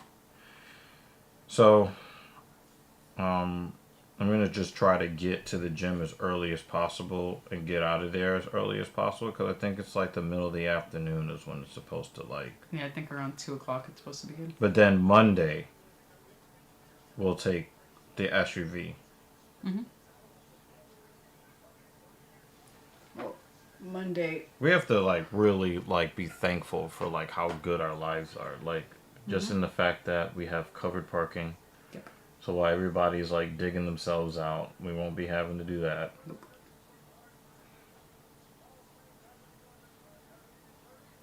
Oh, it was just 30-27s all across the board. Quads are crazy. Mm-hmm. Didn't save them though. Nope. He didn't channel the power of the quads. Fraud checked? Definitely. I mean, but it's a fraud check if you're 9-0 and you get completely outclassed where you look like you don't even belong in the cage. I'm going to side with JL on this one, surprisingly. When you come in here, and remember, it's not just like a fight night prelims. Mm-hmm. This is a pay-per-view prelims. So...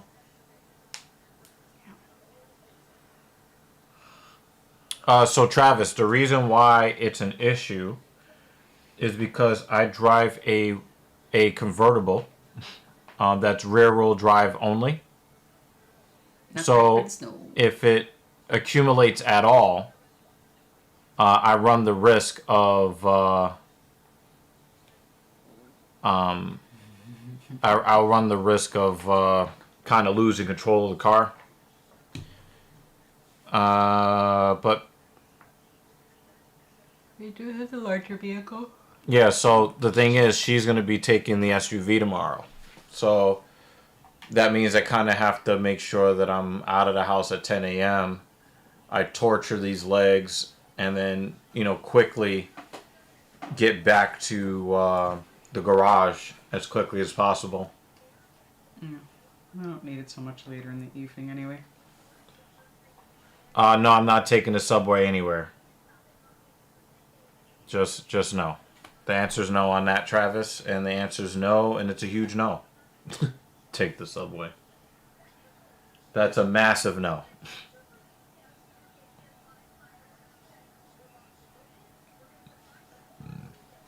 All right, so this is our featured early prelim? Yep. Good God. Rangers took a bad penalty. I took the subway every day when I went to school. Yeah, So I did used we. to as well. But then once I got a driver's license and I started driving BMWs and Mercedes Benzes, I'm like, well, why deal with that shit if I don't have to? That's hat-on-hat violence right there. Mm-hmm. I took the subway all through my life until 2016, till January 2016. January 2016 was like, I'm paying over $700 a month for an X5. That's that's New York shit. Taking public transportation made me tougher. I mean, people getting lit on fire and shot and shoved onto the tracks for no reason. Stabbed. Yeah. People are out there getting assaulted simply because they're there. Actually, two people. Yeah, just saw a story. Went into the tracks the other day. Same day. It's true, though. You don't understand how many unpredictable crackheads are out there. That is true. Yeah, no, we've lived that life. We know. Yeah. It's just that once I started paying thousands of dollars a month to travel on my own time and dime, nobody likes Marab David. What are you talking about? I really hope he loses, but his opponent has a broken hand. So I don't have a whole lot of faith for Umar, but I'm going to hope against hope. We're just thankful we have another option. Actually, when Thing 2 and I go out, if it's close enough where driving isn't absolutely necessary, we'll take the bus. Oh, wow, you do like Marab. I can't stand him. And I hate it when people say his last name because it gives me cottonmouth. Travis and David agreed on something. Oh, Holy shit. Oh, shit. Yeah. Oh! No take backs. No take backs. No backsies. You can't delete it. No backsies. That's nice.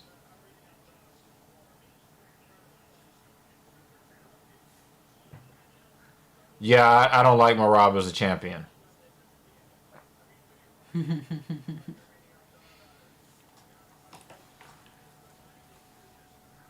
I would really rather have anybody as champion other than, dudes that lay on other dudes.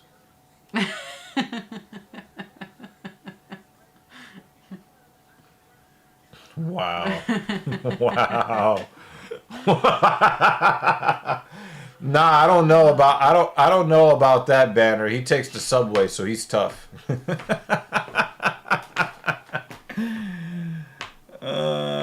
Nah. Travis, come on, man. Delete that comment. Say that shit 3 times fast and fucking the Candyman comes out of the mirror. Nah, son.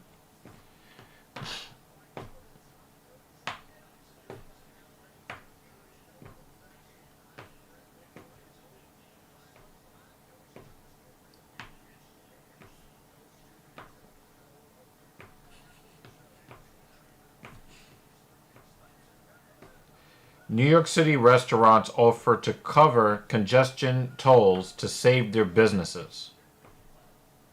That's sad. That's sad.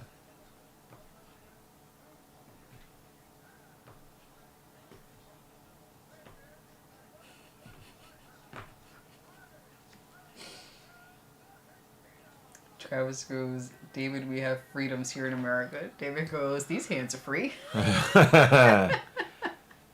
Can you guys tell me what you think about this whole TikTok ban thing? I don't, Bruce's suit is not mid. You've just seen him wear it before. We've seen it before, that's why. Oh, he said, David, if you want beef, I have burgers. That sounds like Did an you invitation. finalize? Oh, yeah, I already ordered it. Oh, okay. Yeah. That's done. I was just... Yeah, I'm just going to bite the bullet on that. That's not what I want to do. When they arrive, I will Be sad. give it back to you so you can add the tip. Because I think it'll show me the tip on the next page. Let me see what the price is. $4.33 to make it an even. Kratos! Truly cannot give a single fuck about the band. Please elaborate. Kratos. I don't use TikTok and I have mixed feelings about the government telling us how to be consumers. Facts, fuck TikTok. Instagram is better. TikTok, what is that? Okay, so Banner, I don't think that the government really cares about what social media that you use. I think their issue is that they believe the Chinese government is collecting too much information on Americans, just in general. So, none of the private companies in China are really private. They have either government influence or they are, considered to be assets of the government. So when you have a social media company that is, basically Chinese, I think their real issue is, who's got access to the data. Is it an American company who has to play by America's rules, or is it a Chinese company that will basically do anything they want with the data that they get? So, that's the thing. The womanly woman may get a win for once. That would be pretty interesting if that happened. If it does happen, Isn't Perez the one that likes to Yes. oh. So soon as if she does win, as soon as she wins, A Butch versus I'm gonna hit the back button very quickly. Because you don't want to see her back? As soon as she wins, it's instant twerk. Yeah, it's annoying. She doesn't even think about it. It's just her natural annoying. reaction. But the last time she did that, she did I it barely in use her opponent's TikTok. face. And use it to download videos I found funny. Yeah. But the problem is that because the app is on your device, China is collecting a lot of data. And I think that's right. I think that that's just not what the US government wants. I don't think that they really care about companies making money off your data or infringing on you. They just have a problem with the Chinese government. And they are going to try to do everything that they can do to hinder the Chinese government. And I think that that's more of what it is rather than what's on TikTok. But I will tell you that from what I hear, the Chinese version of TikTok doesn't have the kind of trash on it.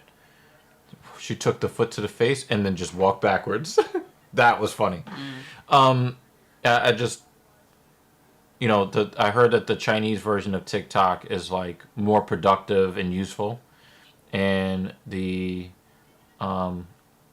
Travis, when a woman is not really that hot but she's starving for attention, She'll find ways. She'll try to find ways, and that's what that is.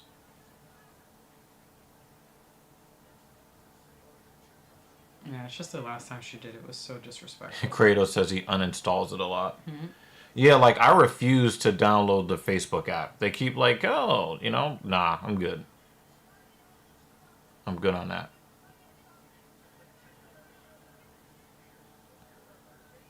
As soon as Hossa put that foot on her face, she said, "Okay, I'm backing up now." Did you see that the Switch 2 was announced the other day? Have you seen they had like a 2.5 minute teaser. I'm not aware of this news at all. All right, then I'll probably yeah, Rick, we agree with you, Rick Allen. Yeah. Yeah, mostly agree. I'm shocked no one has made the joke Arman got his... Hey, yo, pause, yo. Pause, I ain't reading that. Chill. That was yo, that was... Dude, that was wild. You need to chill out. That was unacceptable.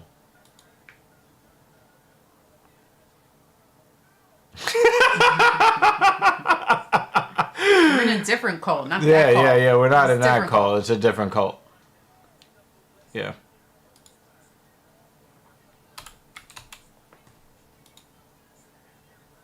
So, I'm just going to let you watch it so that you can give a good opinion. Yogurtien? Yogurtin. Hello on the Twitch side. What's up? Yeah, we're trying to care about some of these early prelim fights. I think some of them have been a little bit lackluster. Yeah. There's someone at my job who has a funky colored PSP. I don't know who it is, but sometimes I see it charging on the table. Reminds of the early days, right? Yeah.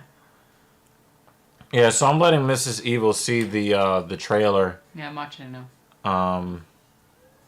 Sam Time already made fun of the trailer. Because you know that's what Sam Time does. So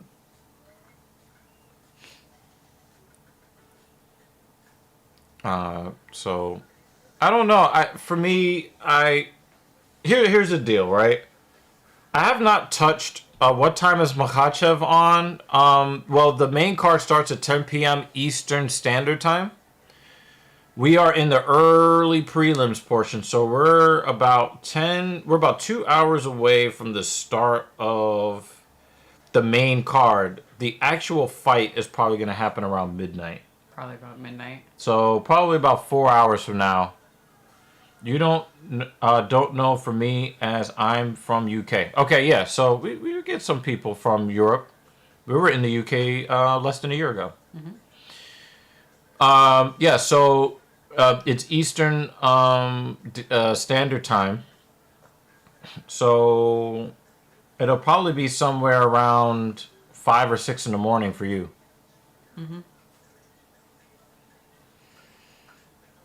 We went to London. She ran in the Brighton Marathon in 2024. Yep. So we flew out there, and we had a good time. I trained in Bethnal Green's, the Bethnal Green location of Muscle Works Gym. I was there pretty much almost every day. Nice. I'm from Manchester, a bit more north from London. Okay. That's what's up. Well, welcome to the stream. There's actually a new resident in my building who just started training with me who was in London. And so yeah. So if you're from Manchester, are you legally obligated to root for the Manchester United or what's with that? Rick Allen, Bruce Bobtrotter says, they don't let black people into the UK, bro. Don't front. We were able to smuggle him in. Okay, so what did you think of the... yeah, my Rangers are trash right now, Rick. What did you think of the little trailer for the Switch 2? I mean, it looks cool. It looks like the screen the sensor panel looks more tablet-like since it's a larger device Yeah. than the original Switch. But I'd like to see what are the other updates or upgrades besides it being overall just larger.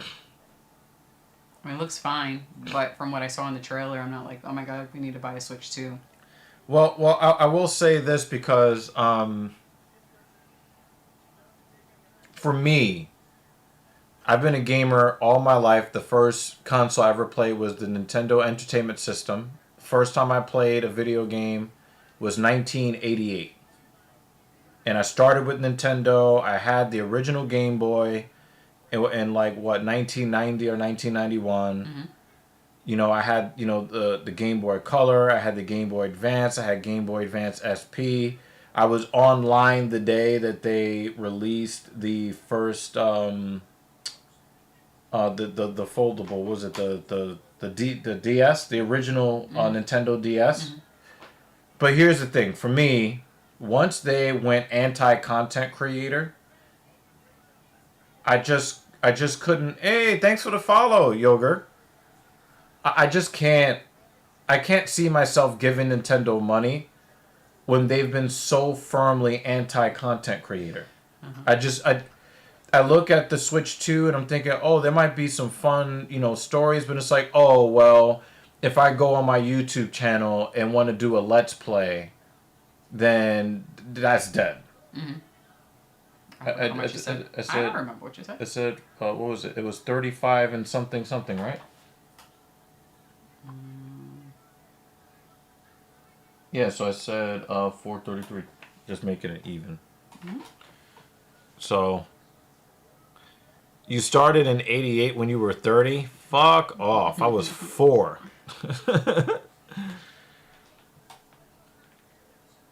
Travis said, low key, I take it back. That's just jiggling. I do it.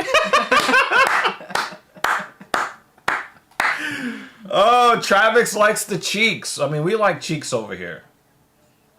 Dan Jensen, we're not quite so sure about his dedication to the cheeks. But her ass is not really like that nice. It was just the camera angle. She's got some thick legs though, so we'll give her that credit. But is she like the world's like best looking movement? Plug me in, please. I'm at 9% battery.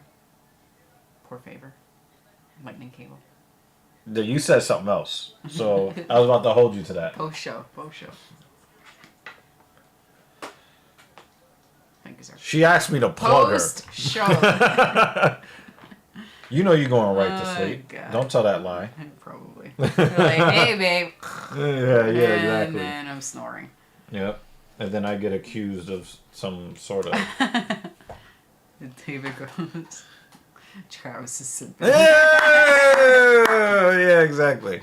Yogurt says, well, this is a big debate as if you're from a very specific place of Manchester called Stockport. You generally support Manchester City.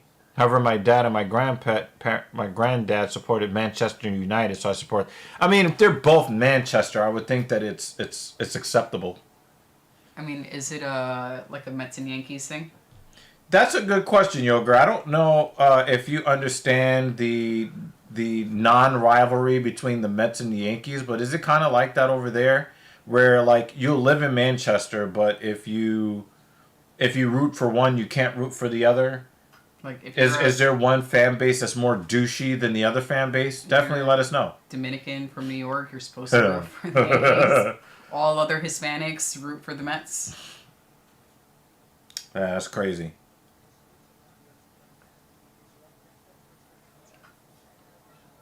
Damn, Banner. You crazy. You crazy, Banner. Chill. Damn, I wish I had a Chase card. I could have gotten $20 off tickets. Oh, well. I think Thing 2 has a Chase card. Oh, so we can use her money. Yep. Oh, I'm really mad I just did that. Why? The worst tattoo in all of the UFC. Oh, that is stop it. Put those down. It's the worst Put tattoo those ever. down. So basically what you're saying is you don't like the titties? Ugh. If I had 4 hands, I would give those titties 4 thumbs down. Oh, man.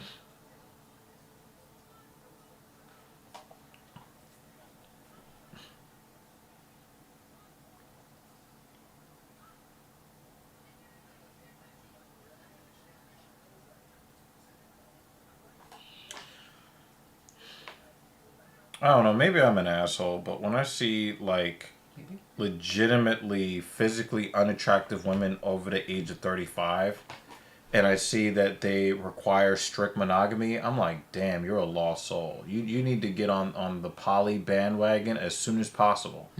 So you have a chance to have a man at some point in your life. Hamburger helper gloves. That's what I was talking about. That's what we were talking about. Bad take. Worst tattoo is the Jamal Hill hamburger. That's what the fuck we're talking about. That's why I told him to put his hands down. Stop giving the thumbs up. The double thumbs up, specifically. Banner, pay attention. Jamal Hill has ruined that.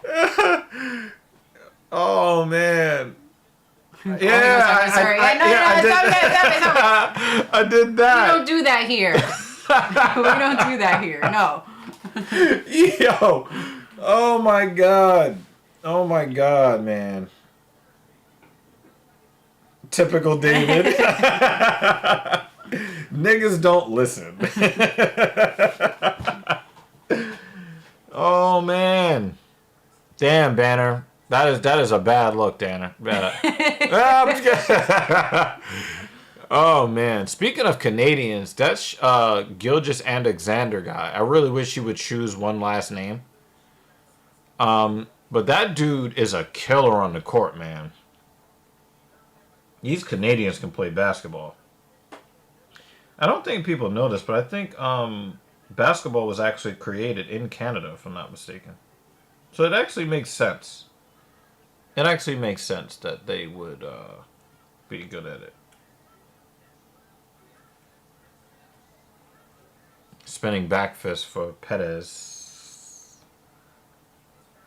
My teeth are killing me. It's not time for me to take painkiller again.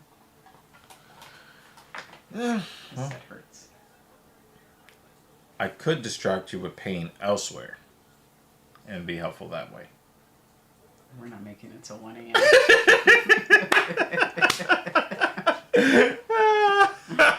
Why is the show over? Yeah, I had to distract. Like the ones that are moving the back teeth, these hurt the most. Especially like being right on that jaw muscle, just like. Oh, I think midnight. I can take that. Painkiller. So you don't want to be the next fentanyl addict? Is that what you're saying? I took 2 at 6 o'clock.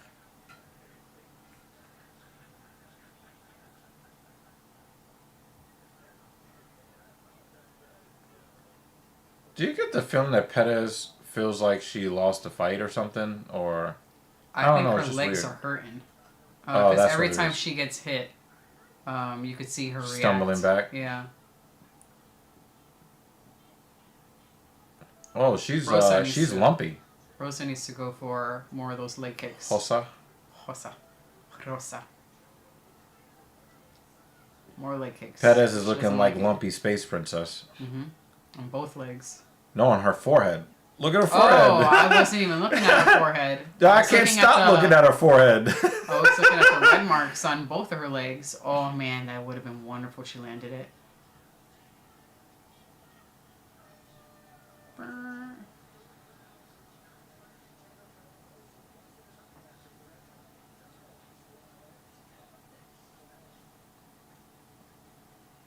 Hey, okay. So she throws it back, and she's very quick to get on her knees. Just gotta put her in her place. Just lonely fans is all.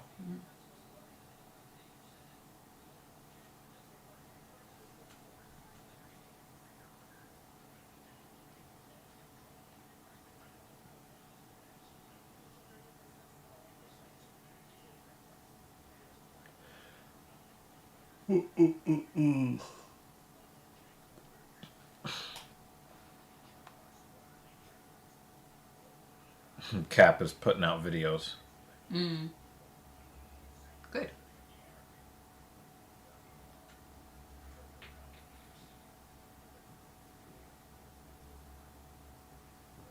It's amazing how many people are reliant on TikTok for their budgets.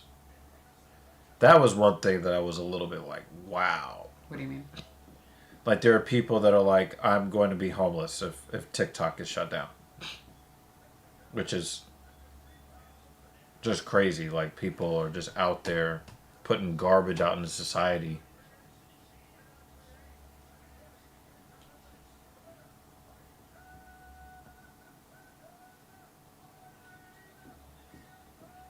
Oh, no. Oh, come on, man. We'll give it that a few minutes. Yeah, we interview her, and she's gonna shake during the interview. Oh, we could have just went to another. I know, but I actually wanted to physically click off of it. Oh, she's tired of the. I wanted to physically. You're tired of the whoas. No, like the thing with her disrespecting her opponent last time. Oh yeah, that that's was right. Oh yeah, yeah. That's a good point. Like if you want to behave that way during the interviews, whatever, and I will click away. Dan Jensen says, "Attention." I really hated that she did that. And actually a lot of people hated it because they were playing that on social media and everyone in the comments was like, why the fuck are you showing this? Yeah. This is awful. Yeah. Men and women were commenting that. So I would like for them to see. Yeah, we don't support that. Away. Travis is he's simping hard right now.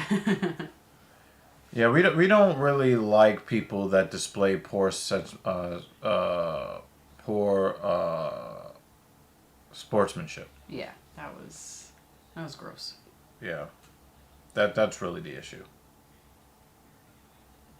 Oh, looking at this reminds me. Oh, I think you created that. I think you created that.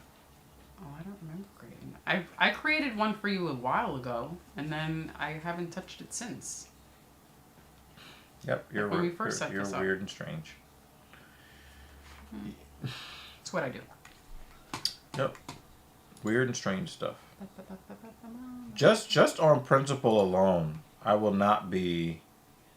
That's the one that should be used. Well, I don't want to delete this one now because we're No, don't delete the one that. This one. Yeah, Like, what the hell is that? I don't know. What's that, brother? Brother, ugh. Alright, you think it's safe? Give it another minute. There's still gonna be like a little bit of a. I also don't remember if I actually purchased it. Oh damn! UFC event. We'll find out later. Did you guys know that Mike Beltran is also a sheriff in California? I think I heard of something like that. I don't think I heard that he was a sheriff. That's cool. I don't know if I'm gonna make it to the night. So you're becoming a drug addict? Is that what we're doing here? Right on stream? What's that one? I already am though with coffee. Yeah. I'm out of here like Vladimir. That's funny. Oh, you're going to the bar? I thought you was gonna go clap some cheeks. You sounded like really excited, Travis, to like. You might after. See you, man. Have a good night. Just don't clap the cheeks of any chick that you saw drink alcohol. You could have a detective show up at your door the next day. Enjoy your evening.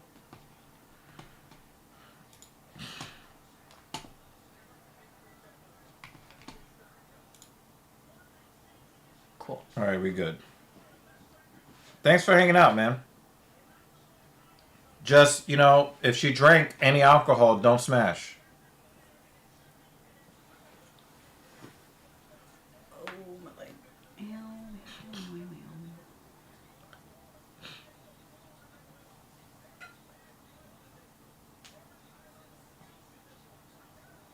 Let me me ask you guys your opinion in the chat, you MMA fans.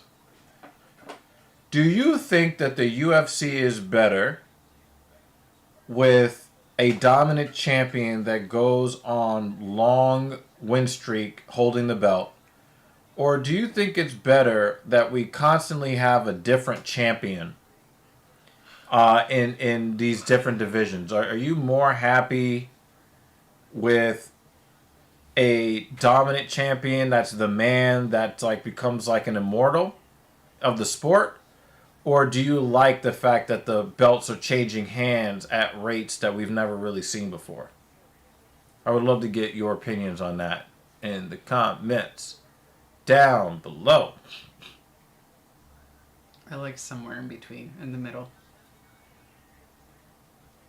Like if one person had the belt for a really long time, I'd get tired of it. What about Almost Mighty like Mouse? WWE. But he was a cool dude. Yeah. Okay.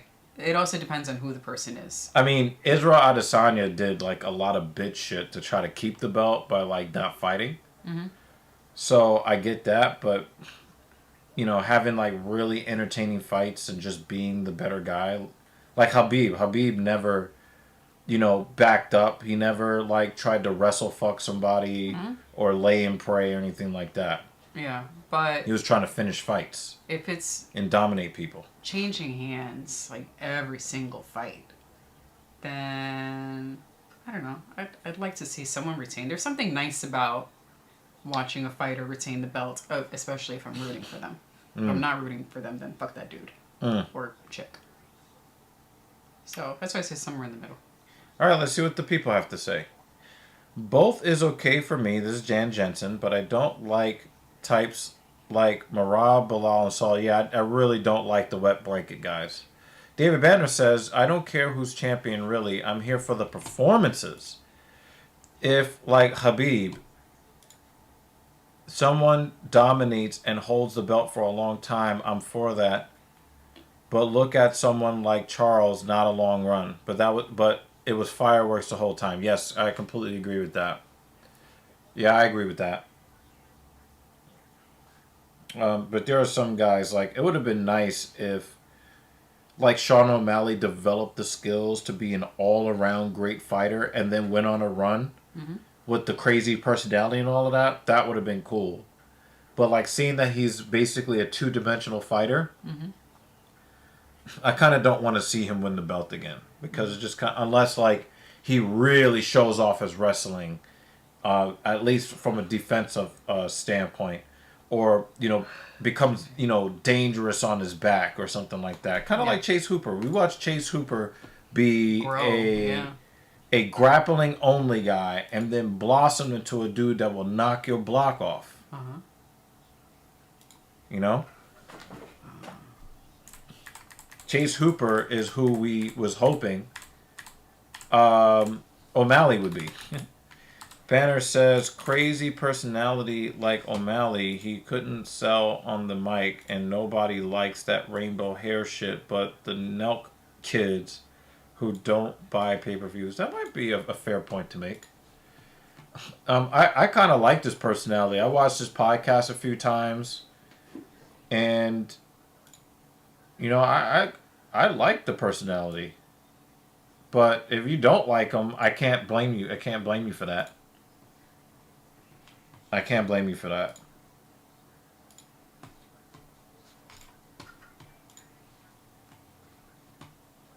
But I liked O'Malley. And I don't really like him as much simply because, hey, we got T.I.J. in the building. Yo, dude. Still a valued member of this community. Even though... I'm going to shut the fuck up. How's Morty? Yeah, we love Morty, man. Give us a Morty update, please. Do we? Is it starting to become like we love Morty more than Lutch? Have we gotten to that point? I just, you know, I want to know how Morty's doing. That's all. Yeah, he says, "Say it, bitch." I'm gonna shut the fuck up. But Yeah, I don't know, man. Like Morty is the man. You know, Morty is good. Thank you. Most people like him more than me. We're still trying to get you out here to NYC to hang out with us, man. Especially like before I lost my car, but like some things have worked out in our favor, and it kind of like I might be able to make like a positive announcement on my car situation soon. But I just hit 7,500 miles on the odometer, which is crazy because I'm allowed 7,500 miles every year. And it took me 3 years to reach 7,500 miles. We're very local travelers. I'm chilling at my PC if you want to hit me with a link. No pressure. When I say no pressure, I mean no pressure.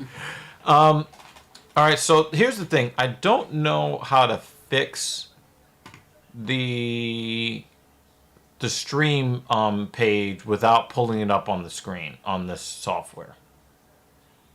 I mean, I think you're going to have to just do the 2-cam one, and then we'll change the name from... and we're also not going to have access to this either. We would not. Well, I mean, there's a way I could finagle with it. There's a debate con in Newark. I mean, if you're willing to come over to my side of the water, because I'm not trying to... Oh, man. Lutch, actually, I put out a video that I think is kind of weird that you didn't watch. What I'll do is I'll text you the video we released because maybe you didn't get it in the... Yeah, maybe you didn't get it in your sub box or whatever. But I'm going to... I am going to send you a link to a recent video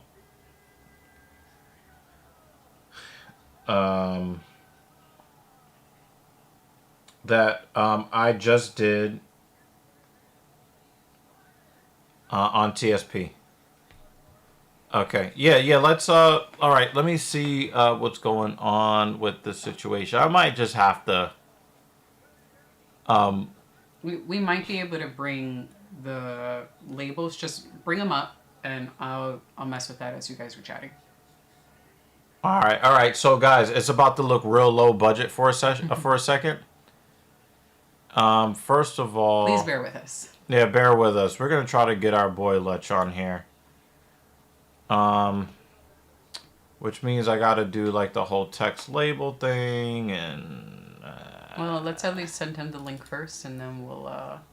Oh wait, I'm the host. Duh. Yeah, we gotta rename some of these. Yeah, I just need the text label for guest. Click. Oh, right here. Okay. There it is. All right, let's get TIJ up in this biatch. I just hate that it has to be like this, where I can't manipulate stuff behind the scenes. Or maybe I can, and I just don't know how to do it.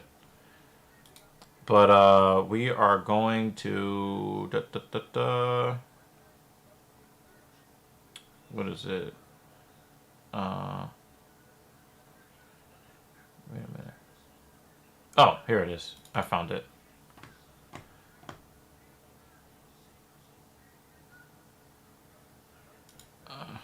Okay, we're gonna copy, and we're going to send this to you. On the left. Huh? Or scroll down. I gotta scroll down. Ah, here we go. All right, here is a link for you and only you, TIJ. And we are going to try to get you, just make sure that there's no other weird shit going on with the audio. There's only one audio option there. And we are going to get this dude right on the stream. Mic check. Mic check 1 2 1 2. Okay, don't hear him yet. Please hold. Please hold while we get the next representative. None of those are muted. The volume is up. Settings should be good. I know that we the collab cam should be fine.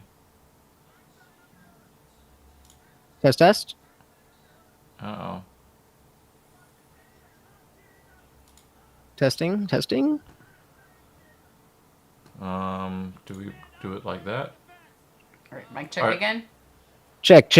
1 2. All right, so the collab. All right, that part is on. All right, try it. One more time. Checking Oh, out. there he is. All right, so yeah, we got good sound. So Hey. that's how I think we were getting in trouble with the UFC stuff. Well, yeah, let's move So that for now. we'll mute UFC for now, and see if we can hear Lutch through our computer. What's up, Lutch? How you Let me been? see if I raise my volume a little bit. You there? I'm here. Can you hear Okay, me? so they can hear you and we can't. All right, well, All right, so we got that going where that's supposed to go.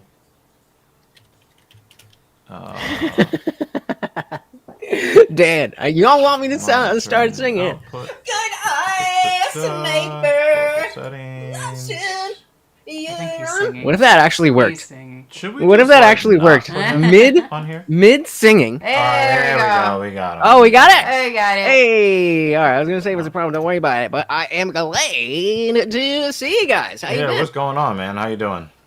Dilly. Chilling, man. Chilling. Dilly. Did I learn that from you? Oh, that was a stupid ass beer commercial. Yeah, that was Bud Light. Bud Light. Who's fighting tonight?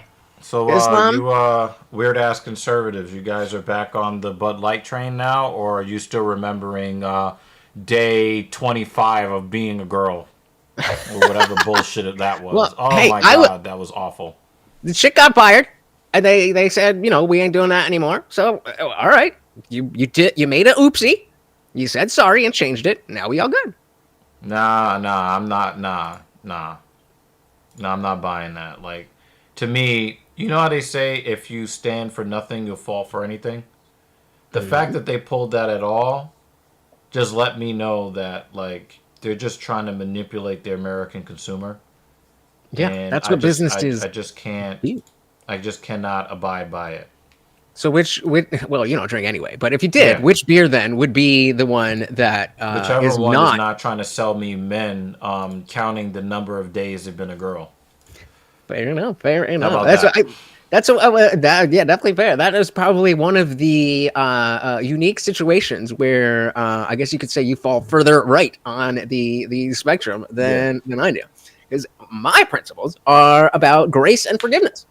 I'm very much about. They tried to grace and sell forgiveness. you. They tried to sell you the ideology that tries to encourage your kids to mutilate themselves. Right. Like, you don't come back from that. I'm sorry, you just don't come back from that. I think when you accept the emptiness of corporate messaging to begin with, then it's like, again, as long as you ain't doing that, then we good. Right? You're a beer company. That's a fair point. That's a fair point. But And just to tie a bow on that, I don't like the idea of you tripped up and now you're done forever. You're excommunicated from society. I'm talking about on a personal level, but I'm talking about on a corporate level. Like, I do know, like, if you know somebody that was abusing a child, right? That crosses the line. Well, that whole movement is about abusing children. Oh, you preaching to the choir, brother. You are preaching to the choir. Okay, so But I feel like I'm just not gonna. So if we, in the context of Bud Light, doesn't care whether you trans your kids or not. Bud Light is trying to sell beer, so they thought, oh, this is the dominant culture, and it was until them. But they, every company, That's the only thing did I'm that really concept. looking forward to, Lutch. In the next 4 years, is even though I think that a lot of these companies are just self-serving fucking parasites. I'm really looking kind of forward to a lot of this like censorship bullshit. So like we're gonna cover this on the channel. So I guess I'll give you few people who are watching like a little bit of a preview. Sneak peek. And I should have texted you about this. I might have like started to. And as much as I love you, brother, sometimes I see the titles of your videos and I'm just like, will I ever be able to watch this guy's channel ever again? like I I'm mean, really start like, and the thing is, like, I say this with all the love in the world, but like, I'm really starting to hate the content on your channel. Well, I am. I'm really like, and I can't. And I say it with all the love in the world because it's just so. For me, I think that just maybe the way my brain works, I can't give into this all or nothing, one side. Like for instance, do you know this YouTuber Anton Daniels? Yeah. Okay, I like Anton Daniels. I like him a lot, but it is really annoying that no matter what happens, his whole thing is how can I insult Democrats? It doesn't even have to do with anything political. How can I make this where, this is a conservative versus liberal thing? Not all liberal ideology is bad. Not all conservative ideology is bad. And I'm really, really tired of the pandering one way or the other, or like, people with their extreme biases one way or the other. Like, I think we can all agree that Obama was not a good president. I think we can all agree on that. Yep. But trying to push this thing like, oh, Michelle Obama doesn't want to go to the Trump inauguration. She's throwing a temper tantrum. That's stupid. It's a stupid concept. Like, was Trump throwing a temper tantrum when he didn't go to the last inauguration? Like, can people go where they want to go without having all of this stupidity thrust on them? It's disappointing. These are people that I really respect, people that I really like. And it's just kind of like, guy, can we just be reasonable? Do we need all of this rhetoric all the time? Is it necessary? I completely agree. I think I mean, I'm not gonna, obviously, there's a level of pandering when you're just putting videos out. You're trying to put stuff out that people want to see. And I found myself in a position where everything, because even though I'm not a news channel, it's a very politically focused channel, but I would try to go more towards cultural stuff. But then as we got closer to the election, just nobody was talking about anything but the election or Israel or Ukraine or this. And I can't not stream just because there's not something there. And I was a little scared to go back in time and be like, all right, let's look at, because then nobody cares. Right. And so now, we're at the end of a 4-year election season. The holidays come, and the channel. So I just put out a thing on my community tab about like what different stuff would you like to see? Because I'm right there with you. I am so tired of just federal American politics. I don't really care that much. That too, but just the because I think when we have you were talking about all or nothing. When it comes to those conversations, it has to be all or nothing because it's a dichotomy. And so when you're casting a vote, okay, theoretically you can vote for third party or whatever, but realistically you can vote for this one or you can vote for that one. So you're not on the you don't support Jill Stein. Is that what you're saying?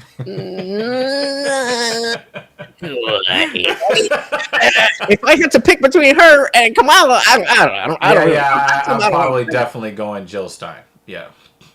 Yeah, probably. Probably. And that's for me. You remember when they were like anybody but Trump in 2020? In my opinion, anybody but Kamala Harris. I mean, I just thought she was so, and we talked about this behind closed doors, and I think I might have said something on your platform. And she still got 77% of the black male vote after. You know what I'm saying? And here's another thing, too, because a lot of people made a big deal about this. And, I'm pretty sure the viewers of ours that support you definitely want to hear your opinion on this. Lutch is a Hillary supporter. How- That comes from Dan How dare Jensen. you? Okay, so How dare you? so all right. So here's the thing that I figured out. I believe the year was 1992 when I figured this out, and this is also the same year. I was 9 years old, by the way, in 1992. 8 to 9 years old. Okay. 2 and 3. I figured out that politics was fake in 1992. Right? Now, how did I figure this out? Well, when I saw all of the shit talking between George H.W. Bush, excuse me, and William Clinton, right? Willie. Right? Willie using his Willie in the oral office. When I saw that these guys were like, they kind of like broke the fourth wall a little bit, and they actually showed how friendly they were with each other after saying some of the most vile things about each other, I realized that politics was fake then, and they just kept on with it, you know, because back in the day, who, as a matter of fact, Trump and the Clintons are better friends than me and Lutch. Well, yeah. I mean, I thought you were tying this to the recent clip from. I'm going there. Okay, yeah. I'm going there. Cook, son, cook. So we go to the whole funeral thing, and who do you see sharing a laugh but the Barack Hussein Obama and Donald fucking Trump? Now, I don't have a problem with it. I have zero problems with it. The problem that I have is playing both sides against the middle to create divisions within our country when people who are paying attention understand that there is no MAGA versus this. It's not real. Because they are part of the ruling class. They are in the extreme minority of people. And in order to stay in power and hoard all of the riches and the power for themselves, they have to direct the attention away from themselves when there is conflict in the country. They need to keep me versus you in order for us to stay distracted from what they are doing so that they stay in power. Do you think that Obama really dislikes Trump? No, they're probably best fucking friends behind closed doors. We already know because before Trump got into politics, his best two cheeks off the same. That is the comment to the stream right there. Right Dilly there. dilly. To Dan. Damn it, Dan. We missed you, man. Like, I used to say the two wings of the same bird. That is way better. Cheeks are the same ass. I like it. Like dead ass. Like it just doesn't get better than that. So for me, and I gotta ask, you know, your kind of opinion on this because, I've always hated all politicians, all of them. Okay. Like for you know, AOC wants to talk all of that shit. She ran and married the richest white man that she could find as soon as she got into politics. They all got white husbands. They all got white husbands. She ran from the hood to the nearest gated community as fast as she could. Right? Talking about Jenny from the block bullshit. Fuck you. Right? So I just kind of wanted to get your your perception of what you saw when they kind of let us see behind the curtain a little bit.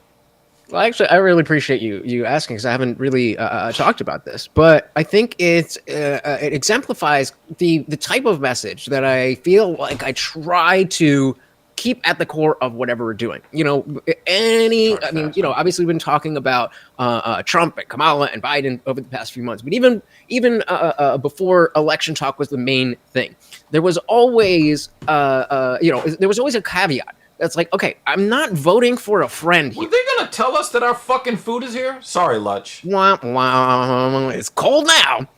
Yeah, like I wanted some fucking hot Parmesan fucking fuck, man. Like say something. Weak. But yeah, there is but yeah, before we were talking about all of that, again, saying that I'm not supporting this person to be my friend. I'm not supporting this person to say they are a good person. It's taking the understanding of everything you just said about politics being fake, understanding that, and then still seeing that unfortunately it freaking matters. It unfortunately does matter.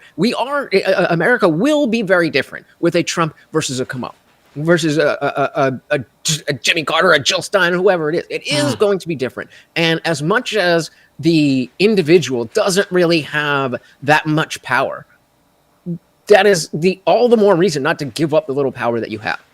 And the little power that you have is, number one, your voice, number two, the way you spend your money. And I think no matter how concentrated all the power gets, they can't take that away from us. And so when it seems to me that the selfish narcissist on this side wants certain things, and then the narcissist on this side wants things that happen to go along with things that might make things better for me. Well, then what are we really talking about? It's the old South Park, a douchebag and a turd sandwich. Are you hungry, or do you wash your pussy? Hey, yo. You know what I mean?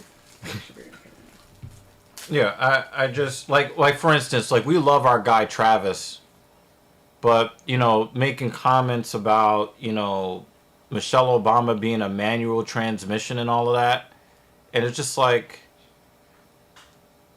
the whole Crip versus blood thing in American politics. Very few things piss me off more than that. I just think that the truth is too easy to see for people to keep falling for this shit. Yeah. But one of the things I have to give you credit for, my guy Sonny that I was introduced to by Louis Rossman, he's been saying since we first started this channel that the reason why we'll never grow is that we're too reasonable.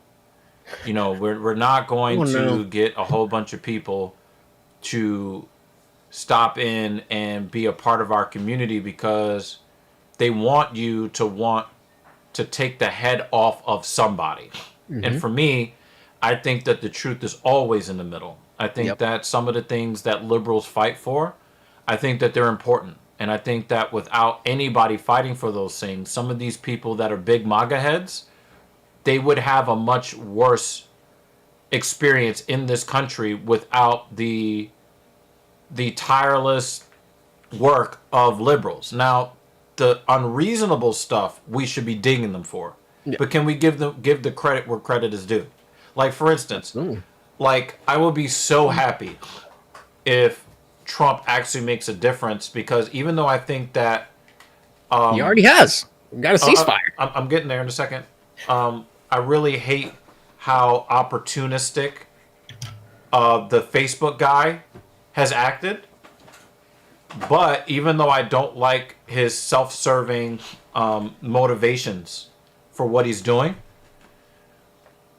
my question to the viewer, and I'm going to create a commentary on this later, will it really matter if Zuckerberg is the first kind of like crossing the bow that will get the ridiculous censorship on YouTube reversed, where we can't even say someone died or someone was assaulted? You can't even use regular English words because they're so quick to kill your monetization. Yep. I mean, I think it does. It's a gradual process of people pushing the lines and people changing their opinion. Put this in your mouth, but... And don't. That's not for eating. So is it a matter of, because Zuck now cuffed to Trump, that everything is going to be great on YouTube? That's not how things work. But you take little steps. The wheels of justice and the wheels of government were meant to turn slowly. And so that goes back to exactly what we started with Bud Light. That, okay, if you're willing to say, oh, no, we pissed off conservatives and we want to take that information and change how we do things, I want to reward that. Not as much as if you had never done it in the first place and you came out and you were like, we're the anti-trans beer.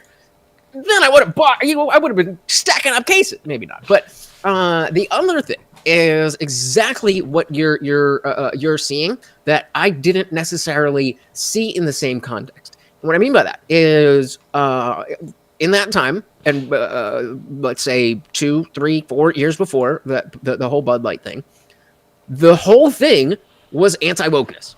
And so there was a lot of people that were in that boat and on that team. And if you remember, years ago, I was like, I'm not a conservative. I'm politically homeless, and da-da-da-da-da-da. And then eventually I was like, all right, whatever. If these opinions you think makes me conservative, I'll be a conservative. After,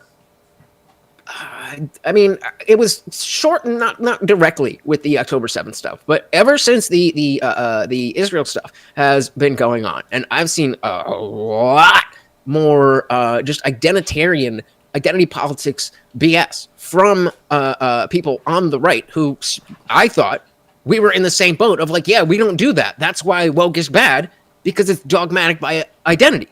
And then they're like, oh, like, bro, what are you doing? And then, with the, I think we did get to talk about this a little bit, but people who, were really going for Vivek Ramaswamy because he was Hindu or because he was brown. I don't love his H-1B position. But at the time, there was no reason for people to go, oh, you're Indian, you're this, you probably smell. You're like, yeah, okay, it's funny. Yeah, blah, blah, blah. Indians smell. They shit in the streets. I get it. But like, over and over and over and over and over and over and over again, I genuinely thought that that level of perception was a left-wing thing. I really did, and so I don't fucking call me a conservative. I'm MAGA all the way. I am not a conservative.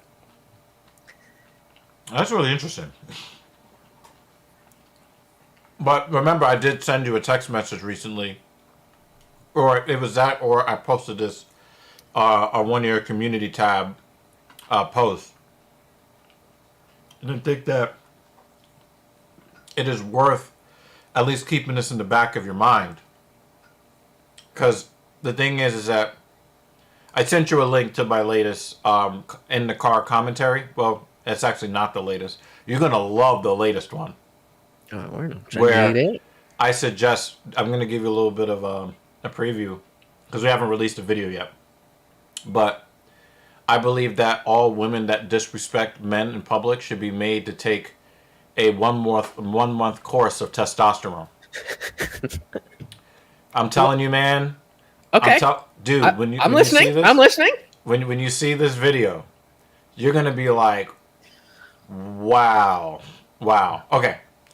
So I send you a link to a video that we just released yesterday or the day before. They got like almost no views. Definitely want to see your opinion on that video that I sent you via text message. But, I put something, and I wanted to know what you think about the wisdom of this, right? When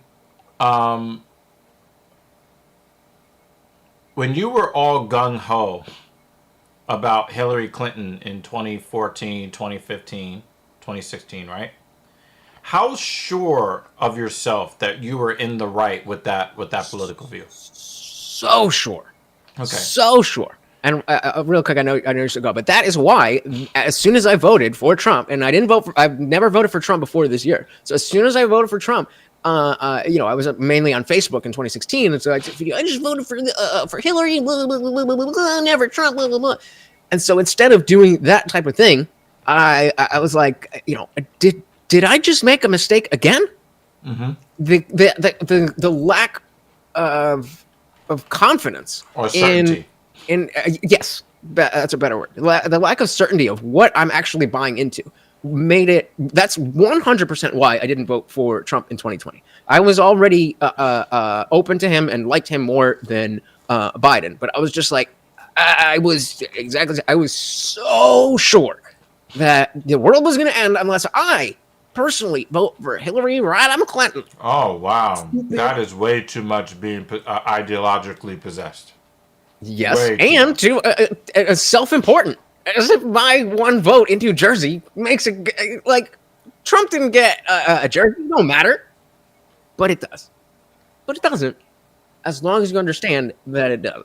You know what I mean? Right. Because I don't have a problem with people, being um,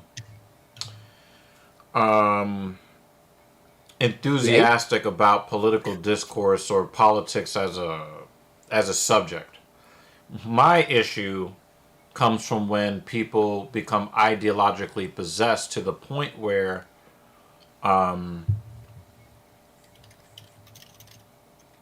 they lose sight of actual reality. Because I don't believe I don't believe that, for instance, people are thinking, wow, we've had so much inflation, and now on January 21st, all the prices are going to come down. Yep, that's how Trump works. It's just Yeah, and the thing is, people don't really understand that many of the policies that he campaigned on will drastically raise prices for a lot of the things that people.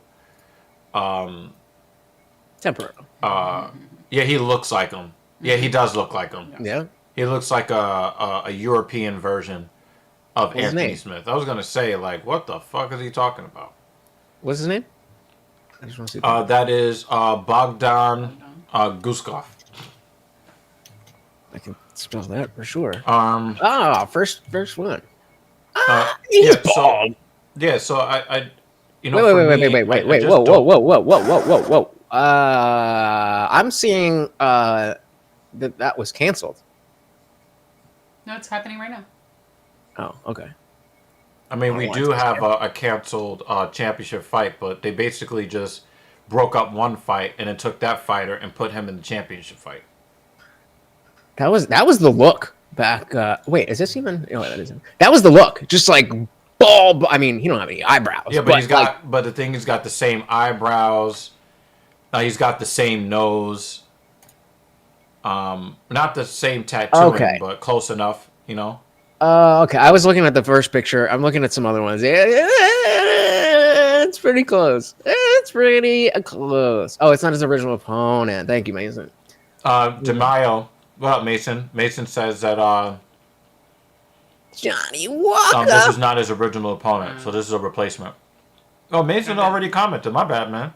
Yeah, the early prelims were boring. Ooh. Yeah, I mean that's bringing all this stuff in, and you say you look at the titles and oh, I can't watch that, but like that is my goal is to get people who are more. Johnny Walker got hurt. That's right, he pulled out.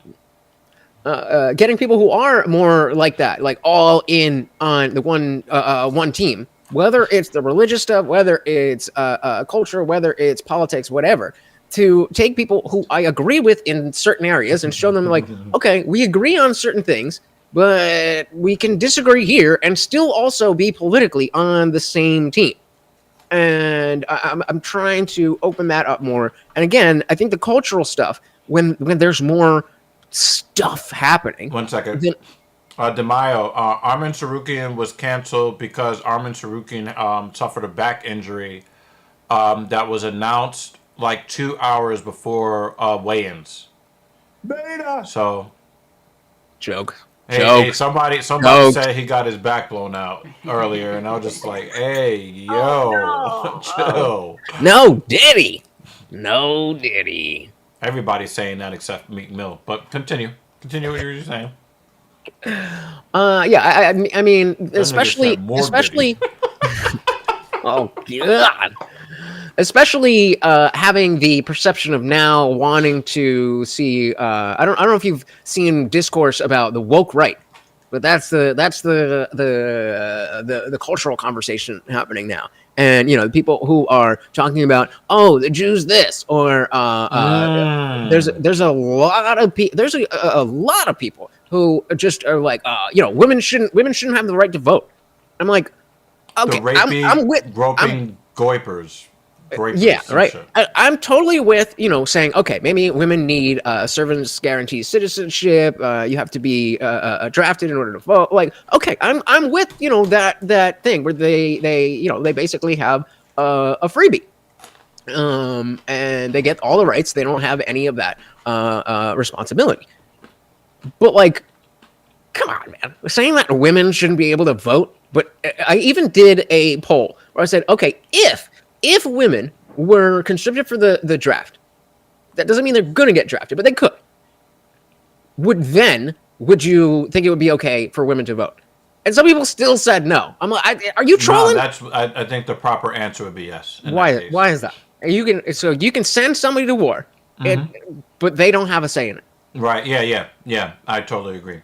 I gotta ask you your opinion on Nick Fuentes. Loser. Okay, because Loser. I think that it's really crazy to be a Mexican white supremacist. That's just crazy to me. Y'all And heard. I heard. I heard he grabbed the back of a blue head. That's what I heard. Mine melted over here. That's exactly what I was about to say. Oh my god!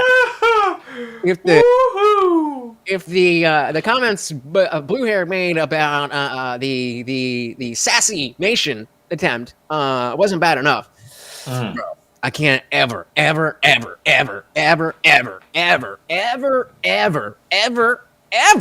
respect for you ever again.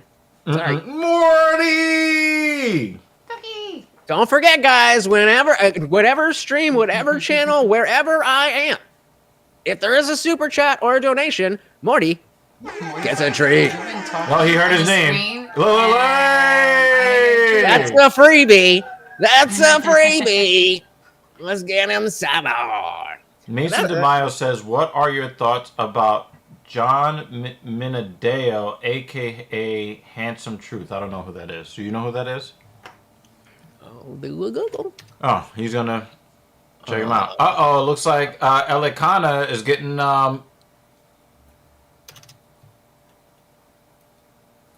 Neo-Nazi Goyim defense. What? Hey.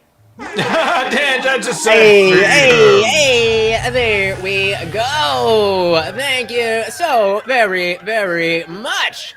He does love his treats. Thank you, sir. I'm probably going to end up transferring that money over to Lutch at some point anyway. There goes all the Morty money. Oh, wait. Okay, that's the first thing on Wikipedia. So John Eugene. I even drop him super things sometimes on some of the videos. Morty! Oh yeah, and I do give him a treat when I see those. So this guy, also known as Handsome Truth, is an American anti-Semitic conspiracy theorist, neo-Nazi white supremacist, and former rapper. He's leader Mason of the DeMaio says he is kind of like Nick. His grandmother even said he was Mexican. That would make sense. What is with these Mexican white supremacists? Well, and then, I mean, Arab white supremacists. I think we were white. I think our minds just went to the same place. Clayton Bigsby is the original. All right, nobody can eclipse. Clayton Bigsby is the greatest minority white supremacist in history. Argue me down on that. Change my mind. I don't think I can, man. But yeah, there was were you just thinking about the frauds in Florida? Because I was. Did you see that they're kind of like they're doing this now? Oh yeah. But it's even better than that, because there was some X space or something, and it was a bunch of these groypers and white supremacists. They keep playing that clip. O'Shea Jackson makes sure we all know that they're like. See, this is the problem with working with non-whites. They'll help you with this, but then it's like, will you actually leave my country when it's time? And the guy who said that, I heard, is also partially a minority, trying to pass himself off as Aryan. Oh, dude, have you watched The Man in the High Castle? No, I'm not. What is that? Oh, wow. I'm surprised. I'm surprised you haven't watched that. Dude, I don't talk about media. People haven't, right? but you're going to check that out and immediately know where I'm going with that. And I'm pretty sure that in your little, in your spaces on, what is it, Discord? Yeah. This is the first line of the, put the first line of the Wikipedia in the chat. Ian. The Man in the High Castle is an American dystopian alternate history. Done. I'm in. Wait till you see what it is. Oh, it's by Philip K. Dick. Hey, yo! If you're a fan of Philip K. Dick in general, there is another Amazon show. There's another Amazon show called Electric Dreams. That's like the Amazon version of Black Mirror. It's not as good. We did watch that. We watched it when Lutch recommended it. Oh, okay. Yeah, so it's not as good, but yo, that's the one. Oh my god! Thank God Wikipedia finally got dark mode. Yeah, that's dope. But I mean, going back to the Handsome Truth and Nick Fuentes, they're pathetic people, and it's frustrating that you see the extremes of they're the extremes of the right, and they get lumped in with people like myself. But then, you have crazy left-wing people. And I mean, even like Destiny. Destiny's not even that bad. But, look at Hassan, or there's baby settlers in Gaza or whatever. And it's just like, yeah, well, he's one of us. Yeah, Billy's having some trouble. Yeah, can we get some denouncement of some bullshit? Like, yeah, I know there's the Proud Boys. Can you get off your knees, motherfucker? Have some pride. He's sitting there asking for the punishment. You're gonna get the fight stopped. Are you watching any of this? No. Is it? This is the type of behavior where you get it stopped. You're asking for it to get stopped. Yeah, but he's about to step in and stop the fight. Yeah. Is it somewhere? Look at him! He's stepping in. Is it on somewhere? He wasn't actually defending yourself. You stopped the fight. Yeah. Yeah, he didn't want to fight. Yeah, he didn't want to fight. Get him out of the UFC. Get him out. Get him out. Get him out. He was actually trying to get it stopped. Yeah. Dana's gonna cut him. For that, you get cut. That was horrible. That's the one thing he hates. If you ain't bringing the fight, like you lose. But if you ain't bringing the fight, he was intentionally doing. He was trying to get the ref to step in. Loser. Beta. Jokes. If you stepping in the cage, Beta female.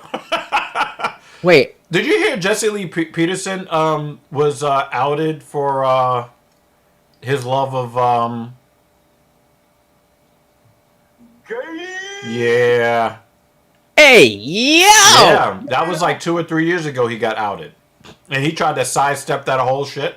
That 1,000% makes sense. That 1,000% makes sense. But it doesn't make what he's saying false. But his fervor for speaking out against it, when that's really his taste. I mean, preaching, you guys know how I feel about all that religious stuff. With the preachers and all of that, right? Yeah. It's just sad. It's so common. Mm-hmm. I don't know, but I just covered a religious debate. You've probably seen Andrew Wilson in the Crucible around doing debates and stuff, no? He's this guy who sounds like this, and he always smokes a cigarette. Andrew Wilson is a guy that is a frequent contributor to whatever podcast. Yes, and that was the dude that the fake alpha guy was like saying he was going to slap him on stage. And it's like, yeah, I mean, if you have a habit of assaulting men who are armed, I mean, be my guest. They were on stage with the frauds in Florida. Yeah. And then the fake tough guy was talking about because he thought the dude was soft because he wasn't jacked. Remember, he had him up on stage and he was like trying to equalizer. Yeah, and then the dude was like, I mean, this is Florida and I'm armed, so I mean, if you want to try me, I mean, for B, that guy, Wilson, F-O. I don't listen to anything he has to say, but I loved him for that. Yeah, I feel similarly that I don't like his style because he's very much a debate bro. He is the analog to Destiny, in terms of the way that he's trying to win is by just whatever debate tactic is going to win, as opposed Right, to and I don't like that at all. yeah. But I mean- there was an atheist guy who, well, actually I don't even know what he was. Some weird dude. I thought he was more of a using his throat leftist. to win these days, so Yeah, right. And so they were debating just, is Christianity true? And so that is like, right down the center. That's what I need to feel at home. And like today I tried some experimental shit. I was talking about severance, but a religious debate where I know that it's too broad. That is my home, so that I can get in. Oh, see, this question should have been that. See, when he says this, he's trying to do that. Ah, you said this before, but now you're saying that. Oh, I love that stuff. It reinforced my whole thing that Christianity is great. Christianity is great. Is it the best we have? I don't know. I don't know why people think they do now. my question is, do you need religion to be ethical? Nope. And you add on to that, just being if it helps, it's certainly not an end all be all. Yeah, it's not guaranteed. And it breaks down to the false dichotomy of having Christianity with its values and beliefs, or having nothing. Right. Like, how about we just take the values that we all agree are good? Be nice to people. Have forgiveness. Have rituals. Care about your family. Care about your community. Why do you need, I'm saying this facetiously, why do you need a man in the sky to say that? And if you do, that's fine. But don't act like I don't have the ability to be just as nice and graceful and all of those things and have a family of my own just because I don't believe the same things. So I'm definitely at odds with a lot of what people are calling conservative right now. I'm trying to find my home, but I think I just got to make it. I don't know if there's a group. I think it's just me. I think it's just me and my ideology. I think that we can agree, Lutch, that anytime we see somebody that does violence for a living get into the cage, grab the mic, and start talking about Jesus and thumping their Bible, oh my God, it just makes me want to pull my brain out through my eye sockets. Yep. Don't worry about your coaches. Don't worry about, yourself, that you put in all that time. It was just Jameis. Especially when you're doing exactly what they tell you not to do in the Bible. Which is violence for sport. Is that a specific? Yeah. Source? No. Like, you do violence for sport. Like, fuck out of here with that. What? So how does that fit in with the Roman gladiators and stuff? Well, they were not Christians. The Christianity took its fledgling like history from during those times. Right. But they were heavily persecuted yeah. at that time. You're right. You're right.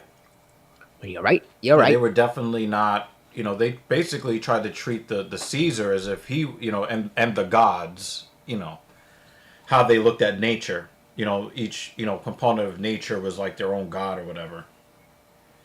But I'm just really tired of people trying to throw their religion into everything, and it's like you don't even follow all of the tenets of your own religion. It's a backlash. It's exactly the mirror opposite of the wokeness that we saw. We have people going too far in that direction. Now the pendulum swings, and there's no. It's not a pendulum because it doesn't go from here to here to here. Oh shit! It doesn't go from here to here to here. It goes from here to here. And that's not good. And so again, like when I was in the mindset of like, oh yeah, we're all the anti-woke people because wokeness is bad because it's identity politics, and that is stupid and racist. Going into a different form of identity politics. I thought we were on the same team. I lost a decent amount of subscribers because people were not willing to even consider something other than just they're taking things. We're Bloods and they're Crips. Yeah, and not even. We're both, colloquially speaking, we're both bloods, but they feel like it should be this way, or I'm not blood enough, Right. Yeah. or I hate that. like, are we not working towards the same goal? Are there not people No, they working to want. stop exactly what we are both wanting? And here's the thing. They whine about cancel culture, right? They whine about that stuff, but they engage in it Do it. in their Yep. own way. Bingo. That's what we call If the you woke. have Right. and I tell people, if you're a conservative and you're here, don't just unsubscribe. Let me know what you disagree with so we can have a conversation. This is a conversation platform. Not if you don't agree with me, then you're a this. No, we don't play that here. People don't. I'm people trans don't want white. conversation. Captain Paul's trans black. Right? That's the thing, though. People act like that's the most common thing. Whenever I do like an actual debate and it actually gets heated and whatever, there's always people be like, "Well, I prefer like a conversation to this blood sport debate." And again, I'm talking about myself. I'm not talking about Destiny. I'm not talking about Andrew Wilson. I'm not talking about Dean Withers, the white dude for House, who will, nail down on the semantics. And well, what actually do you mean? Like, I'm actually looking to understand your perspective and measure against mine and see if I'm wrong. I'm willing to change my mind, so on and so forth. It's not even about being wrong. It's just like understanding somebody else so that you can rehumanize them again. Right. And realize that they're one of your neighbors. And then when I have one of those debates and it gets a little heated, people are, oh yeah, rah, rah, rah, rah. But then there's other people who are sometimes the same people be like, you should have more chill conversations, and then they don't watch because it's boring. Right. It's like, bro, people don't know what they want. People don't know what they want. They just really what they just want is their ego stroked, and they want to have people like solidify what they already believe. And if it's anything like, oh wow, maybe I didn't completely have that right. Maybe I don't have all the answers. Then they get mad and leave. Yep. And if you're lucky, deal with it. If you're lucky, they make a Operation Unalive Lutch stream where 5 or 6, 13 people, Operation End Lutch. They had a stream that Lutch is so on bad. Whose We got to platform? I don't know. One of the liberal dudes who was in the Discord, who was just constantly trying to make trouble. And we were going through. And just one more day. I was just like, bro, I don't want to do you're not. This isn't productive. No. That's the problem. Is that you treat this like a game. Like this is real life to me. And okay, yeah, sure, maybe I could get too serious about it sometimes, but it's literally a game. These are people's lives. And it's like, oh, what a loser! Oh, that's so gay. Like, all right, dude, all right.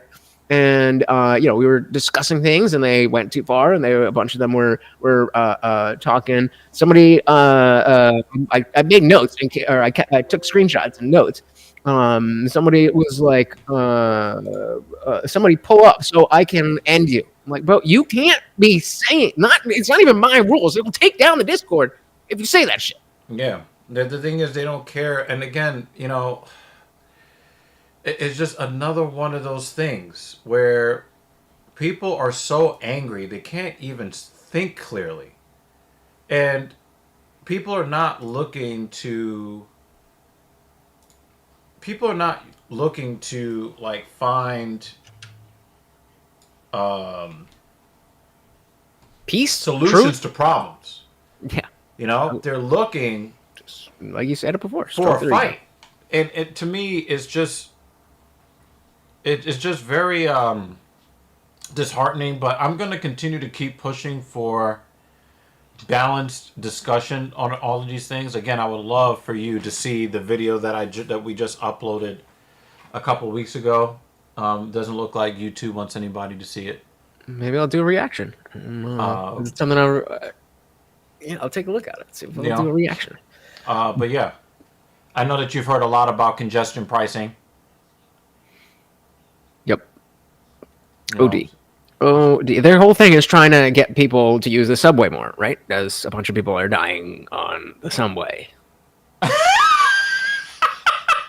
That was a genuine question. Am I wrong? Dude, I'm not gonna say anything else.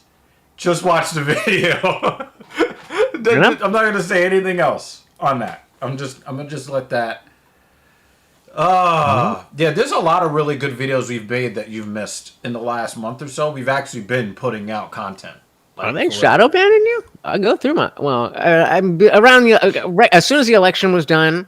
It was just not. I was like, okay, finally done, because everybody else was tired of it, but I had to cover it because it was. I have the bell on for your channel, so every time you go live, or you're about to go live, I get every notification on my phone, and then I always look to see, is this a stream that I want to join today?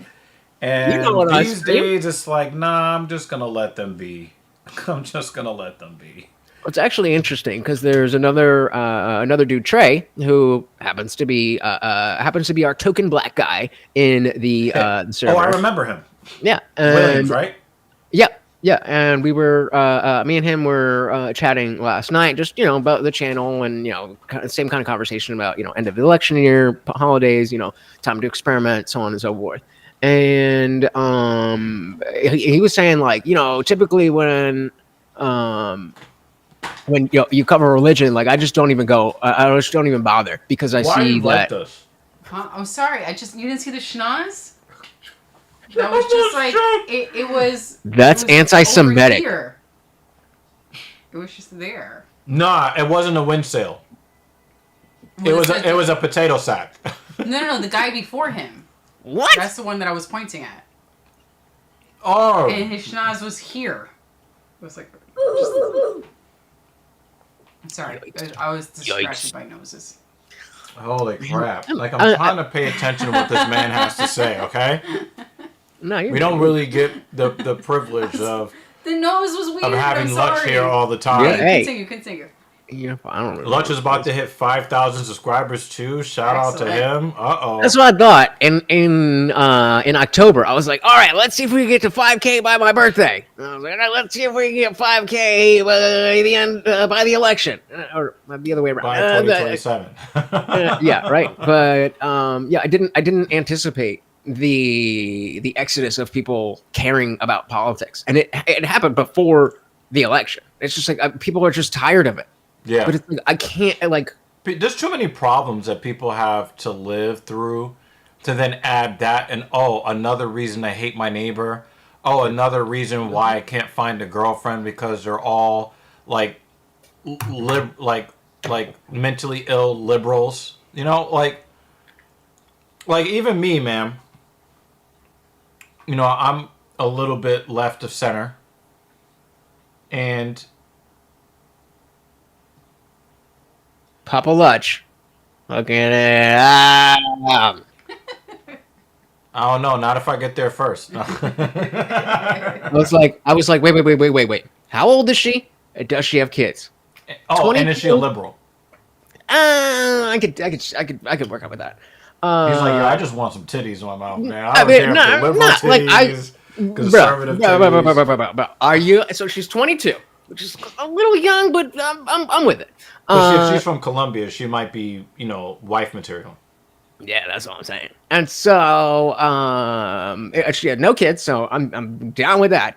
And yeah, if she happens to be a liberal, ain't no 22-year-old liberal girl gonna be able to. I got you. You're gonna be MAGA by tomorrow. Because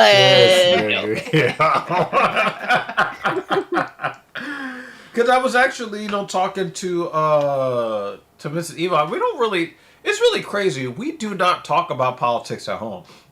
And so, earlier on the stream, and you missed this. As a matter of fact, you'll probably be mad that you missed the first part of the stream because we were talking about some real shit before you got here.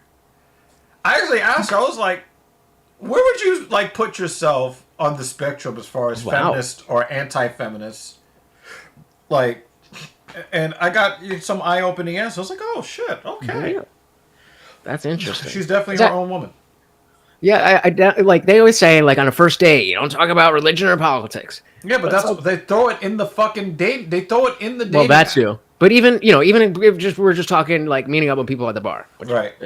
Since COVID, how many times I see a cute girl on Bumble and then I scroll down and it's feminism. the thing is, we know you're a feminist. If you have to say it, you're insufferable. Yep. Left swipe. But again, we know that the most feministy chicks are the ones that love the alpha male, masculine machismo, whatever. You just give them exactly what they say they hate. Yeah. And here's the thing, like, I felt the almost got feminism into run the out of my body. I almost got into an argument with some male feminist on Right Facebook, and then I decided better of it. I'm here. Did his camera just disappear? Yeah, I said I'm here. Hold on. Oh, okay. And it's really, really wild work that you're out in public arguing for the legitimacy of people disrespecting you. And the group that you're caping for hates you more than any other group. So, like, yeah, they hate straight white men, but they have sex with them all the time. Like, they don't have a problem. And all with the straight leaders white marry men with them. money, but they claim that they hate, capitalism, but they'll only date a guy that makes six figures, right? And they're gonna choose the white guy, the straight white guy, almost every time. So the guys that they're always railing against are the only guys they will date. Do you know what group of people female feminists hate the most? Male feminists. They hate them more than anybody else. So Well, because they don't actually hate your own disrespect to try to get in the good graces of a group of people that hate you more than they hate any other group. Make that make sense. female solipsism and hypergamy. There you go. But it's I mean, yeah, I don't get it. I don't get it that how easily so many. And it's definitely not all, or even I would say most, maybe women. Oh shit! Is my camera still on this? Sorry, give me 1 second.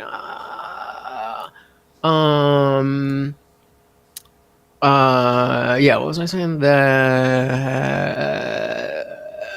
idea of going back to the idea of women in war and women in combat positions. It's Right. like, why are you fighting to go? Like, do you want to be on the front lines of a war? No, they don't. No, the thing is that they're gonna see. I realized it. I got the answer to that question for you.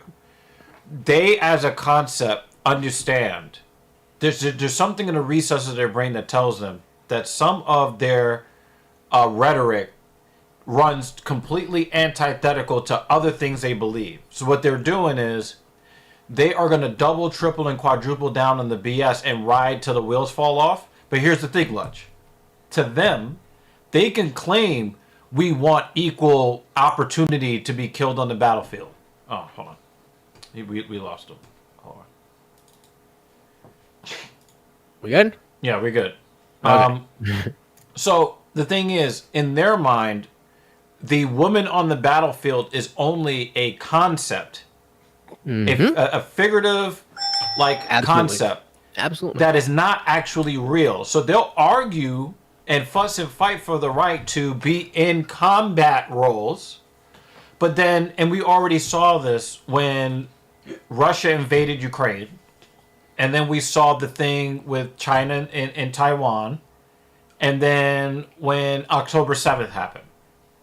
Every single time we get closer to World War III, you look on any of these microblogging apps, and it's a bunch of privileged white female liberals talking about, I'm going to become a trad wife as soon as the draft starts. Yup. So when it actually becomes real, they're going to be like, well, we're women. Because they pull it all the time, Lutch. Every single time a woman gets violent with a man and then catches that dragon punch. Like that fire shit from Ken that comes from down here. Are you good? Sure, Bro, I just saw a TikTok. right?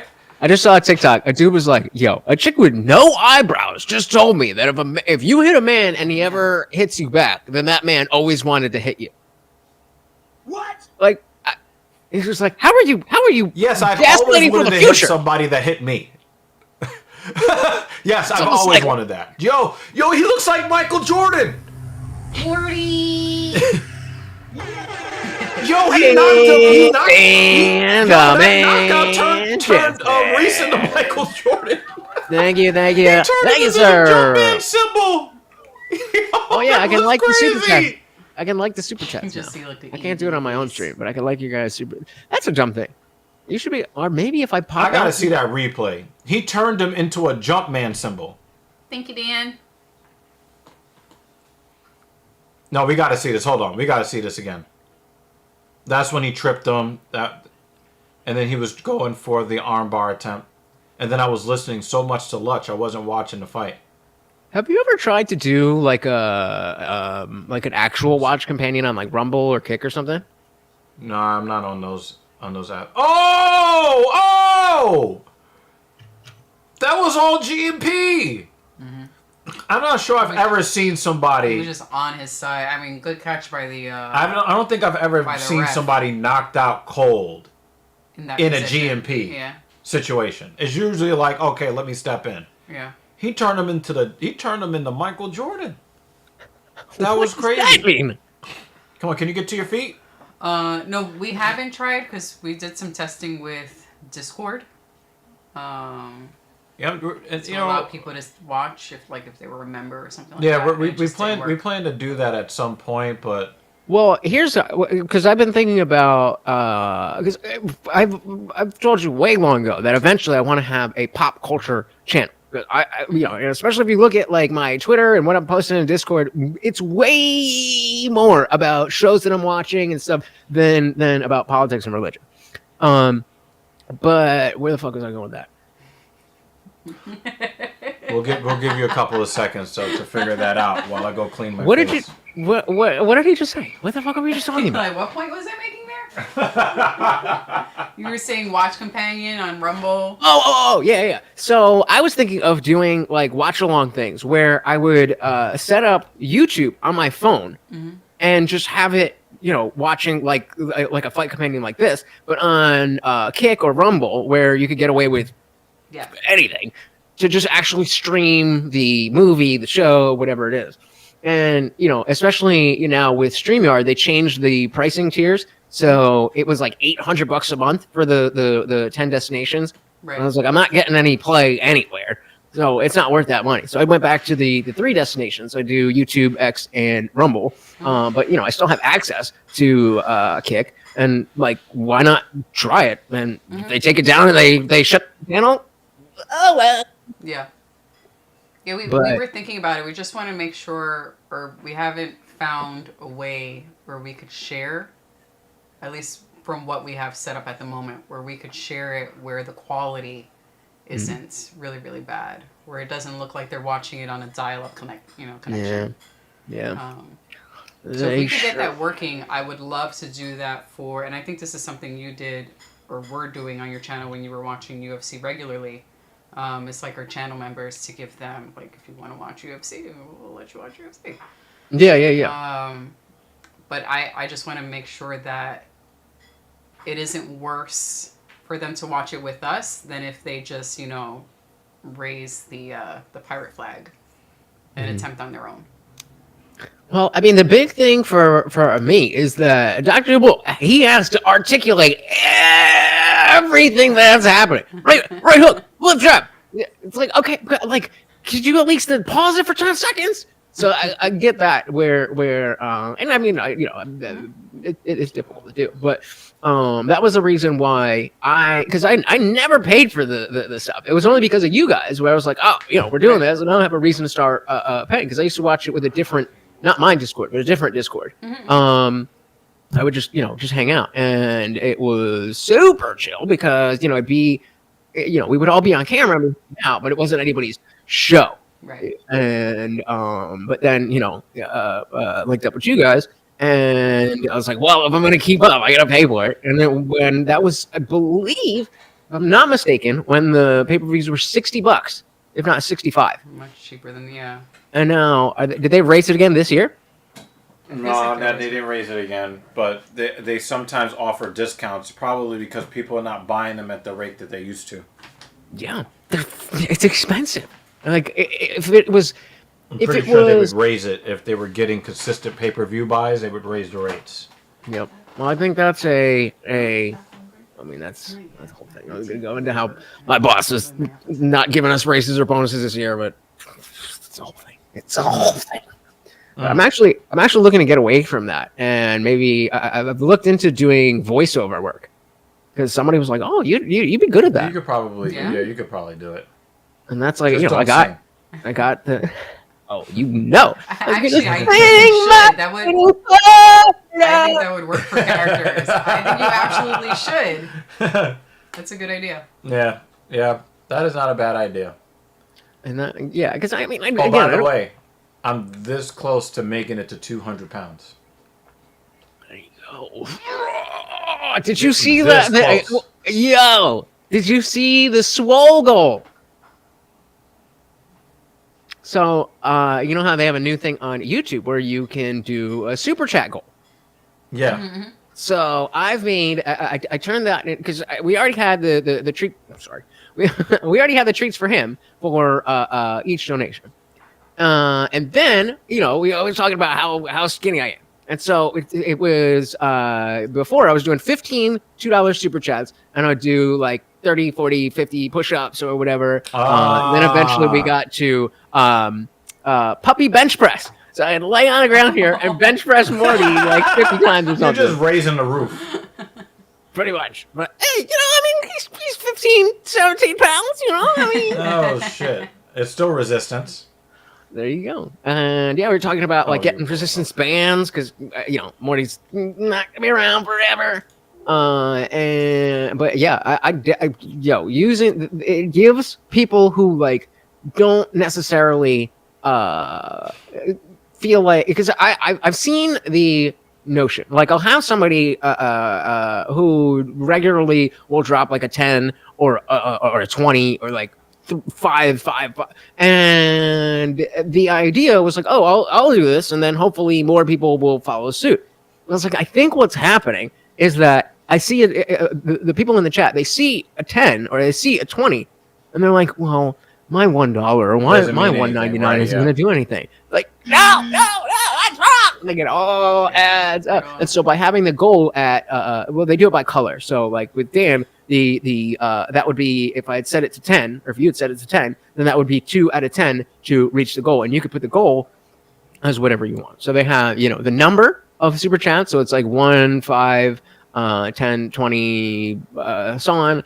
Then you can do the types of super chats, any level, teal and above, which is $2, the 5 and above, 10 and above, so on. A time limit, and then what the actual reward for meeting that goal is. I think Rob is winning. Q&A stuff. We messed around with it a little bit, but more for the Q&A. Yeah, Mason says, do we think Marab is winning? I am interested in that fight. Honestly, want the Sugar era to return to that championship. The Sugar era is done. He's done. It's done. It's done. It's very done. He's got no wrestling. And in today's MMA, if you don't have wrestling and you're getting in there with a Georgian or a Dagestani, that's it. You're not winning anything. I was just going to ask you about that. So again, I've been out of the game for about a year, right? It couldn't have been 2 years, because it was definitely at the beginning of the year when they changed it, and I think I may have bought a couple, and I was just like, bro, I'm too broke for this. But that at that time, Marab was coming up. Not coming up, but like coming towards his what seemed to be his peak. Title shot. It was Islam, who's fighting tonight, right? And just that resurgence of the Dagestani type thing. So I guess the question is, over the last year, has wrestling... They never left. Okay, Rob so is then... not Dagestani, but... Well, but I'm just saying that style of like, oh, this is, use your wrestling, get him to the ground and pound, champion for a while. Has it?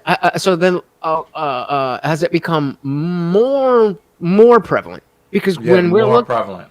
yeah, And now you got a couple of lay and pray. Even Valentina Shevchenko turned into a lay and pray fighter. yeah, and see, I don't That know if that I don't mm, like it.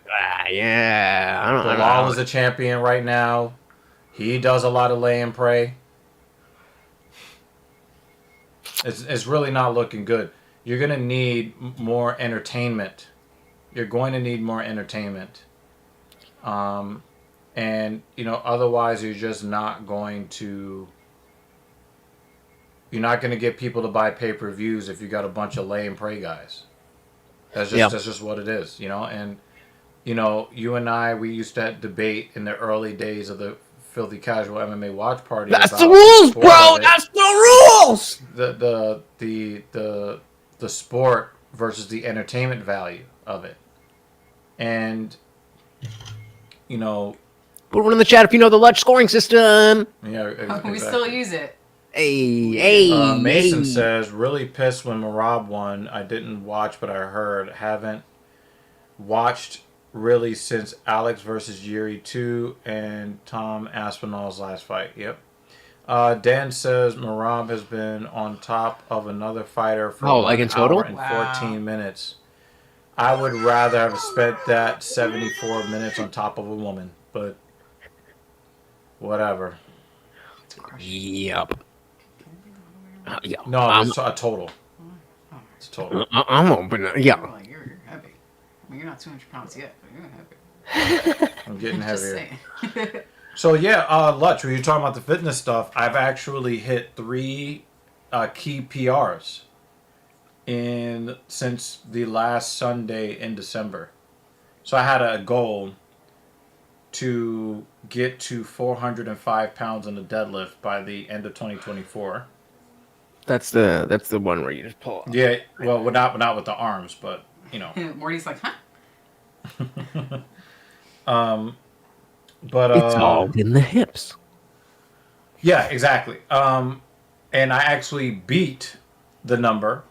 I got to 425. On the last, what was it, December 29th or something like that? I don't know, some shit. And then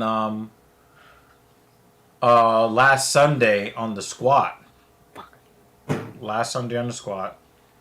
I hit 265 for reps, 3 sets of 3 on the squat. That is a personal best. And I just hit 3 sets of 5 on the bench press at 245 for the first time on Wednesday. So my 1RM totals are getting close to the 1,000 pound club, which I was like really gung-ho about maybe like 10 years ago. And then I kind of fell off like hunting for it because of like health problems. And now, getting the strong legs, strong back, I am really getting very, very close to hitting that 1,000 pound club. When you add the bench press, the squat, and the deadlift, you add it all up. Yeah. Cool. So I could probably do 1 rep at like 290 to 300 probably. And because I could do hack squats at 335. So I could probably do the back squat at close to 300. So that's basically what I'm trying to do. I'm trying to get closer to a 500 pound deadlift. Trying to get to 315 on the bench press and the squat if I can. Nice. That's what I'd like to do. I would love to be able to stick to goals like that. And it's like even I falsely thought that with the with the swell goal, like okay, they'll make me do push-ups every stream at least, and That is a good start. I'll keep upping the number. But then everybody stops watching, so I'm not hitting the goals. I'm barely making any money on anything. And it's just like I should be like, okay, well, even though I didn't hit the goal and I'm not going to do push-ups on camera, I should still do the push-ups. And I just don't. Mm-hmm. But I think it goes back to something I've been saying for a while, and I don't know if this is cope or if this is legit. that if I could get to a place, like let's say the voiceover work is working out, I can quit the dog training job where it takes a lot of time and money out of the day to go travel and Right. do the thing. It's a Then lot of time, but it's not a lot of money you get back right, from it.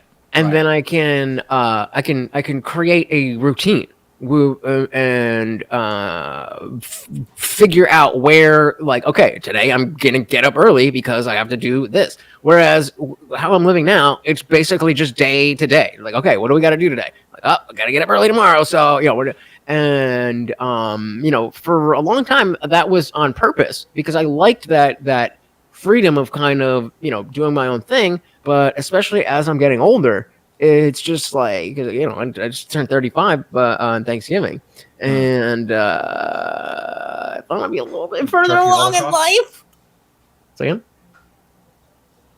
what's that? I said Turkey Holocaust. Turkey Holocaust? What the fuck? Thanksgiving.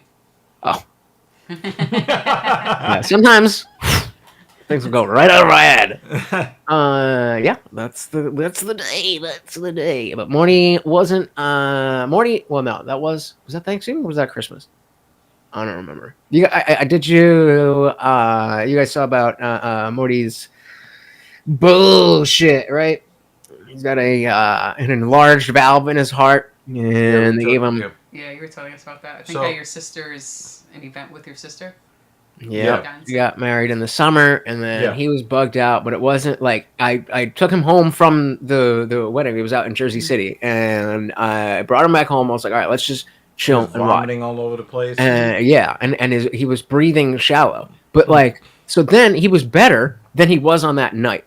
And so I'm like, all right, let me keep a watch on him and see what's good. And so I started then to periodically check his breathing, and it seemed shallow. But I was like, I didn't take reference of what his normal breath should be like. And he seemed fine. He was, up and about and whatever. And then it happened again. Mm-hmm. And this time, not only was he thrown out, he had a seizure. Mm-hmm. He seized up on the floor. I was scared the freaking crap out of me. And so we took him to the emergency room. There was fluid in his lungs, so we got that drained. But they also saw that he has an enlarged heart. So I think that was 3 months ago. They gave him 6 to 12 months. But I feel like he's going to be here for another 18. We got it. We got it. I mean, as long as you keep it like a positive environment, feeding him well, making sure he's active. It's on 4 different medications now. All of the money, all between the vet visits and the medication, every single dollar I've ever made from YouTube has gone to him. That's you. Oh, that's what this whole 2-year career has been, to keep you alive for another couple months. Is it worth it? Yeah, goddamn right. Yeah, I agree, man. Damn, now it's gonna go to a shootout. Oh man. It's it's tough because my dad was also in the ER recently. He's 73. He's getting up there, and I have 2 clients that are above the age of 72 now. Well, he probably ain't doing that shit. He's doing his old man shit. You don't have to go quietly into that good night. My dad did. It's been almost exactly a year. It's a week shy of a year. Give him a... Dilly dilly. Dilly dilly. Dilly So it really sucks. And I got to see people way older than him who are like, nah, I'm not giving in. Yeah, it does seem like our family in general has good genetics, where look at the hair and all that. But my grandparents. I got good genetics for biceps. Well, that's is that genetics or is that work? It's both. Okay, well there you go. But yeah, we'll see. I don't know. I mean, in 6, I don't even want to say that. But yeah, it's been heavy, and it's that's also been a reason why I'm just not as motivated. Motivated is not the right word because motivated, but motivated to find different stuff and like your motivation to just like stay in the pocket and like, all right, let's just do this, not like get it over with, but like I said today or last night really when I was talking to that guy Trey, we were talking about the channel, all that kind of stuff, and yeah, it was basically just saying that there's certain things that he's, the same thing that everybody says, like, oh yeah, when I see it's religion, like I'm not going in. Or somebody else is like, oh, when I see it's about dating stuff, I'm not going. I'm not really watching for it. Perfectly fine. But he was talking about how there was a bit more diversity in the type of stuff that I talked about. So, maybe Monday would be more political, but then Wednesday is going to be more cultural, and then Friday is more religious or whatever. And so, in a lull, what better time to experiment? I mean, it got what? Sorry, I'm really stressed out. The Rangers are in a shootout with the Columbus Blue Jackets. Tied at 0. Ooh.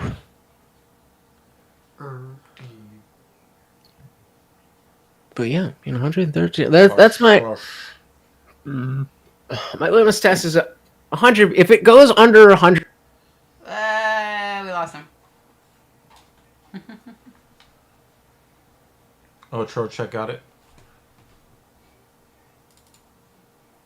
you guys hear me?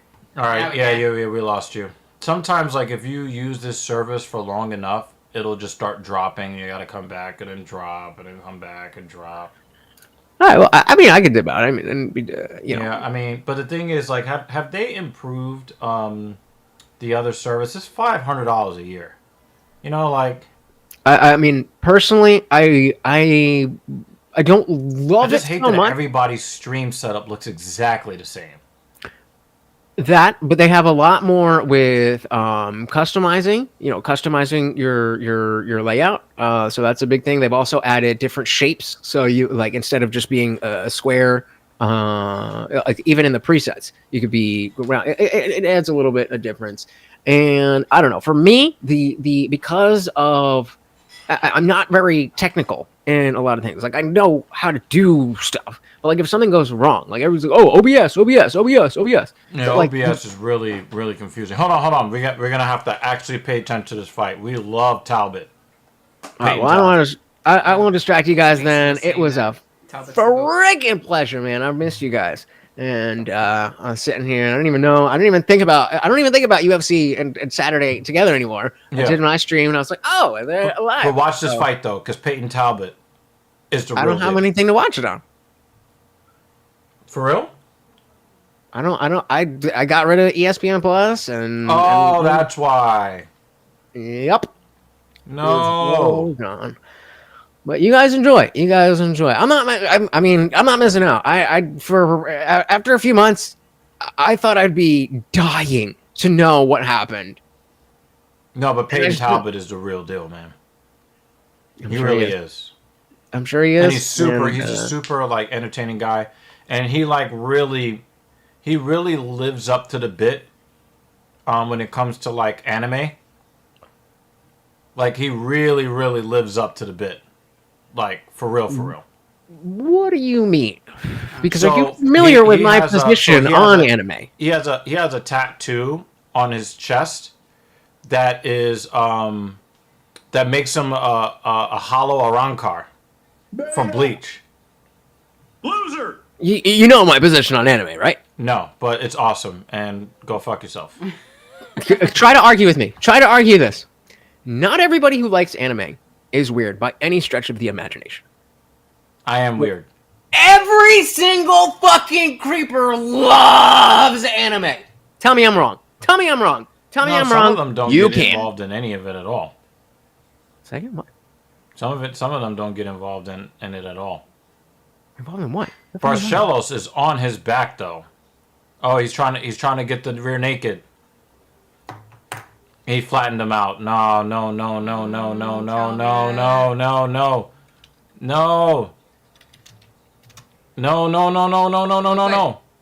Come on.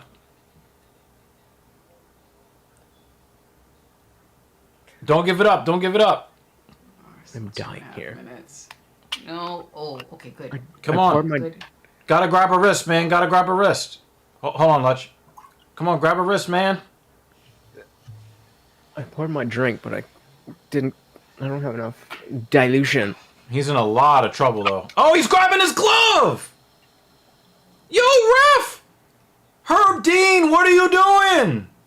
Mason, that's what I'm saying. Dude! He literally grabbed a handful of the cuff of his glove.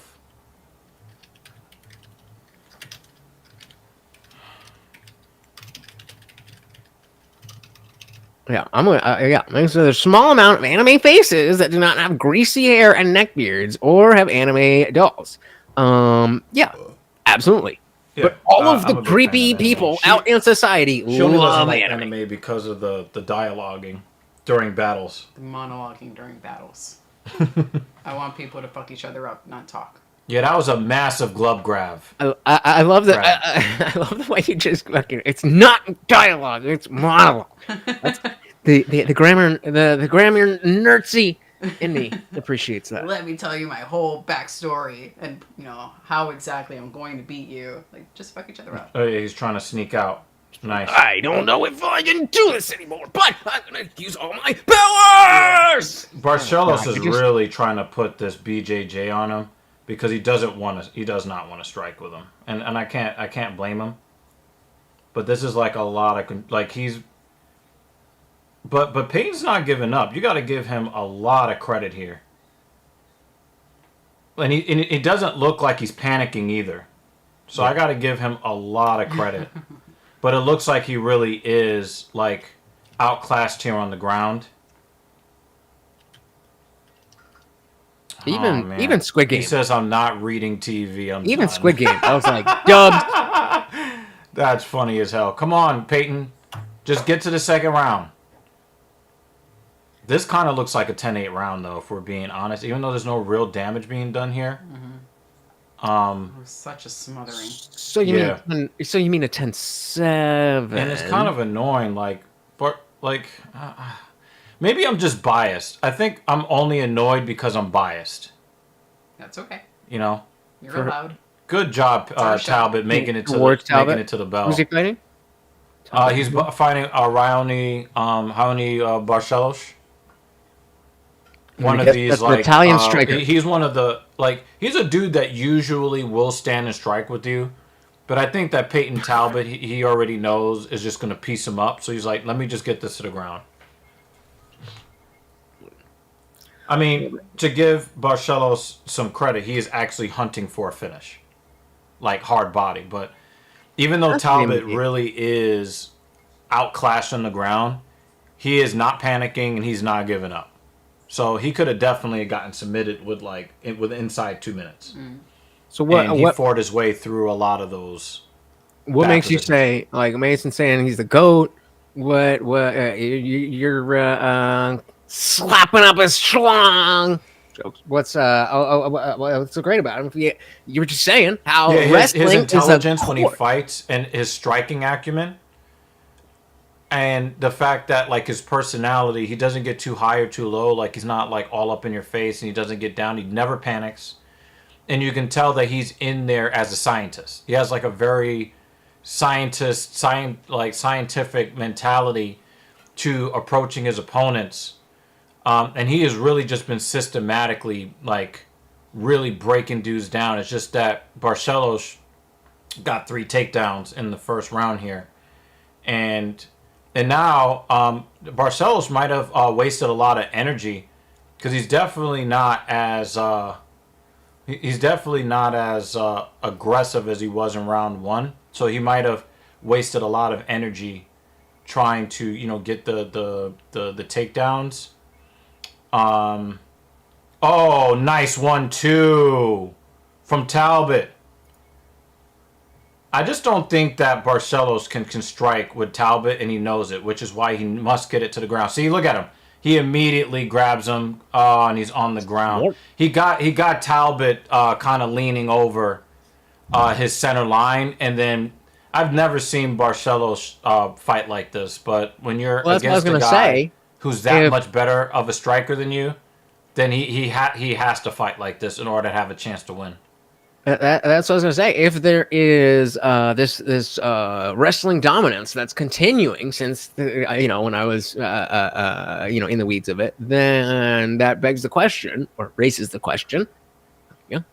I'm a grammar Nazi myself, but it raises the question, not begs the question. It raises the question. I'm begging for this question. If you just fucking tell it. Why is what's so goated about him if he can't wrestle? That you were just saying that about Sugar Sean. We've seen him against other guys, and he is a kind of a threat defensively when it comes to wrestling. He is kind of a threat. But we've seen him do really good BJJ. So you would think that in a lot of these situations, he would just simply employ some BJJ. He just got back to his feet just now, so definitely. Oh, look, and he's just straight up crotch sniffing now. Nobody wants to see that. See, I don't need to watch. I got the color commentary right here. It's just so annoying. And here Talbot is piecing him up again. So look at him immediately. Oh, and then he hip tosses him. Talbot was ready for it. Talbot needs more takedowns. Yo, Barcelos, you're telling everybody that you're scared of him. He's landed 5 takedowns in the first 7.5 minutes of this fight.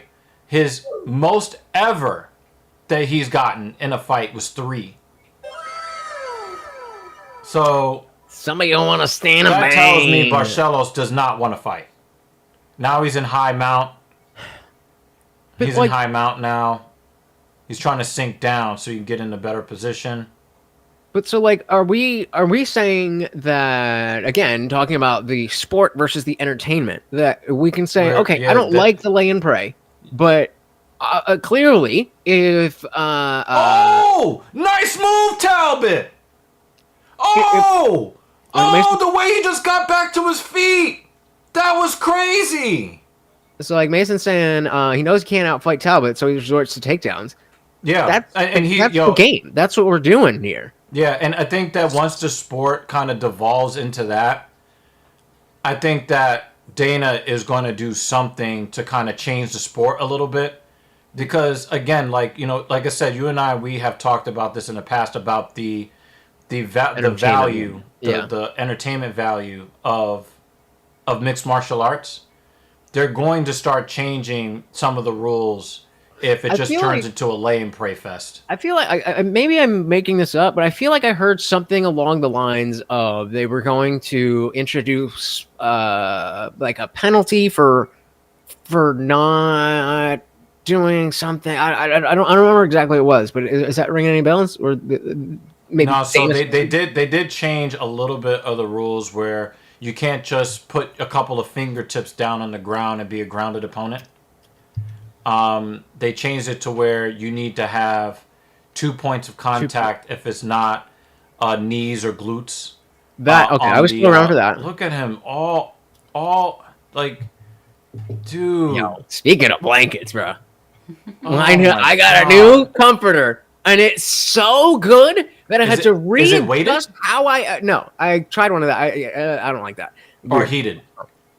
Nope, it's just a comfy ass blanket.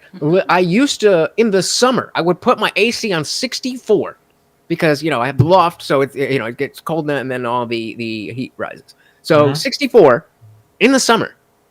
As soon as it got cold, I changed my sheets, got the this nice new fluffy ass comforter.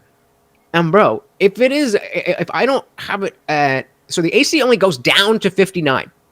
So I had to put the AC on 59 and have all the fans on in the house to not wake up sweating. In the middle of, November. So I was like, what's going on here? Now, it's amazing because I just, I'm down here, so I'm chilling. So the heat is on 65. But then, as I go upstairs, I just put it down to 53. And then throughout the night, it cools down.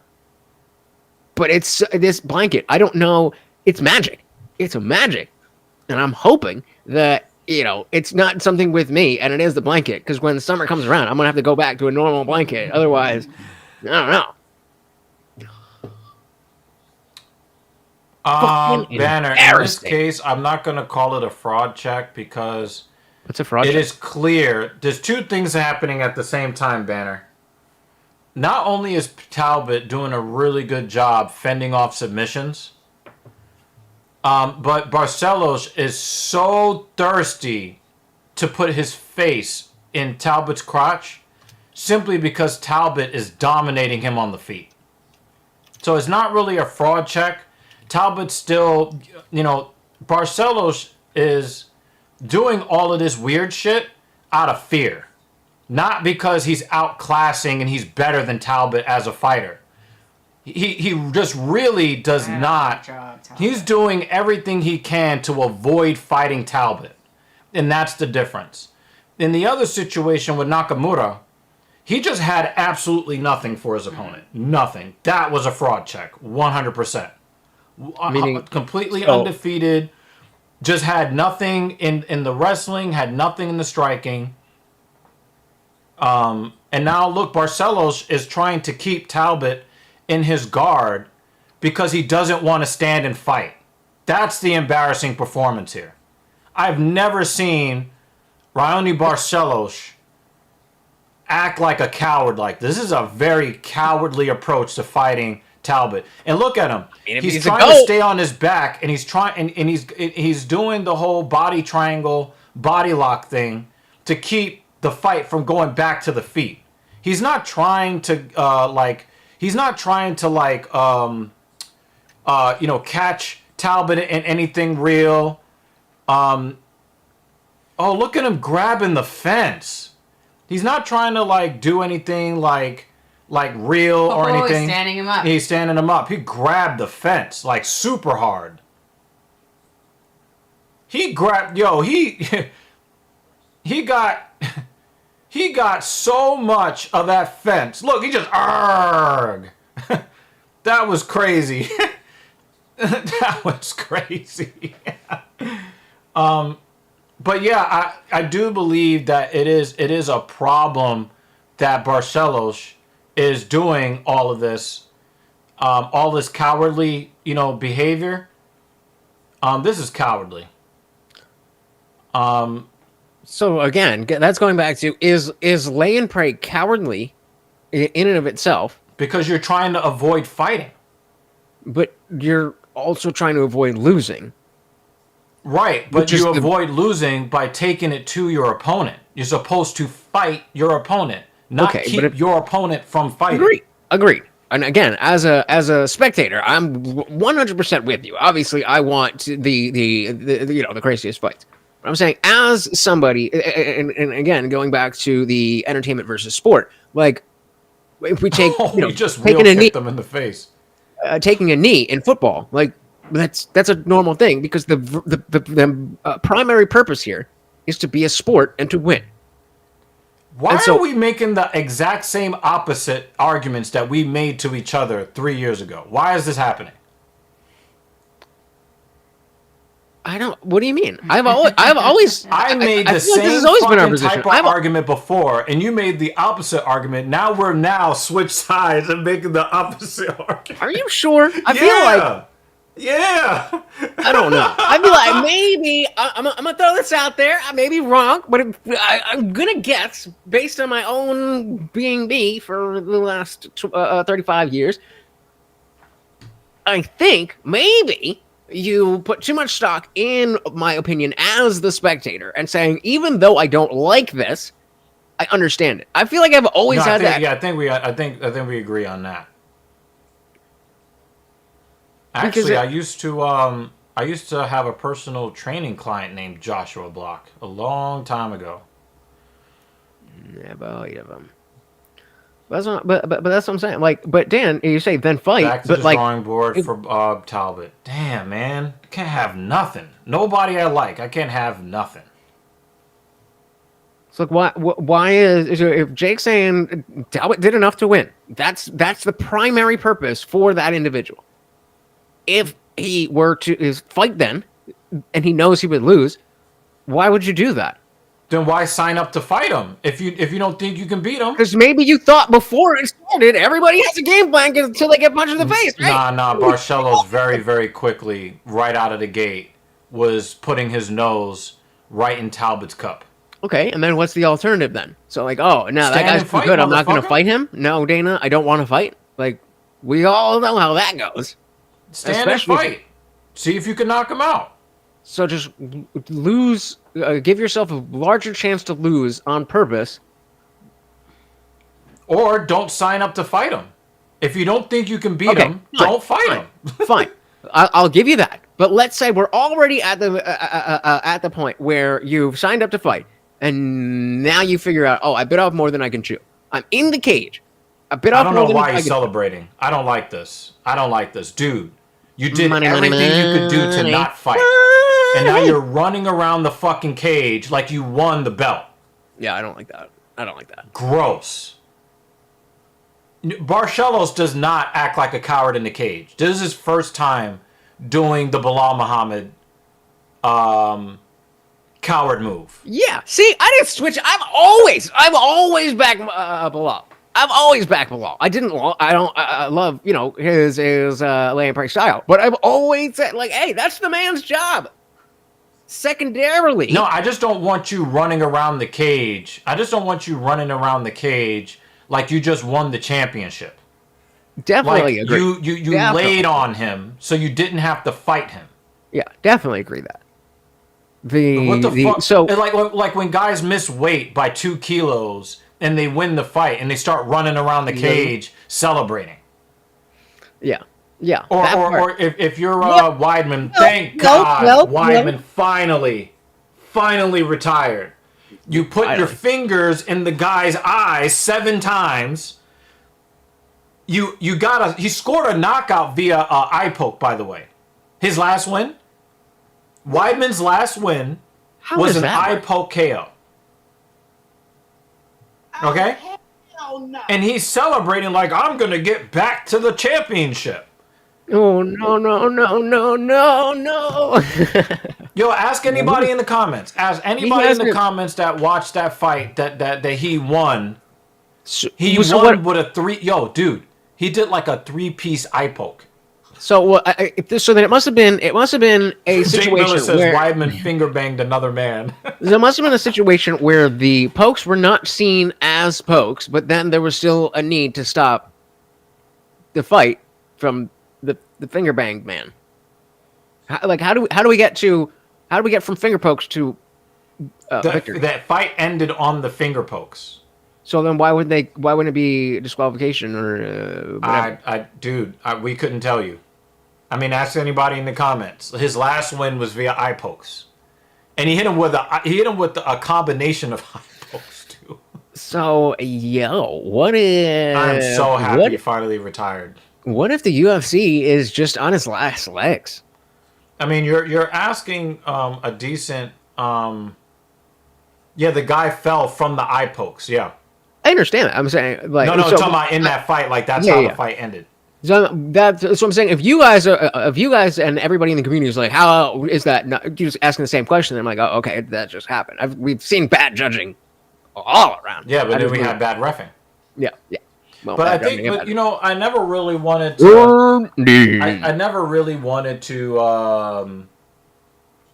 like really talk about this, but now I think that we're in a place where we kind of do have to start asking the question. Have we already gotten past peak MMA and now it's going to be a lay on the ground fest to see who can lay on the top of the other person the longest? Because once it devolves into that and people stop watching, what are you going to do? I don't know, because there absolutely was. Before I was really into it, I wasn't a fan because I couldn't tell you exactly what era. I want to say it's like it was after the Chuck Liddell era, but just where there was a lot of lay and pray. There was a few people who could swang and bang, but it was either swang and bang and lay and pray, and then it evolved.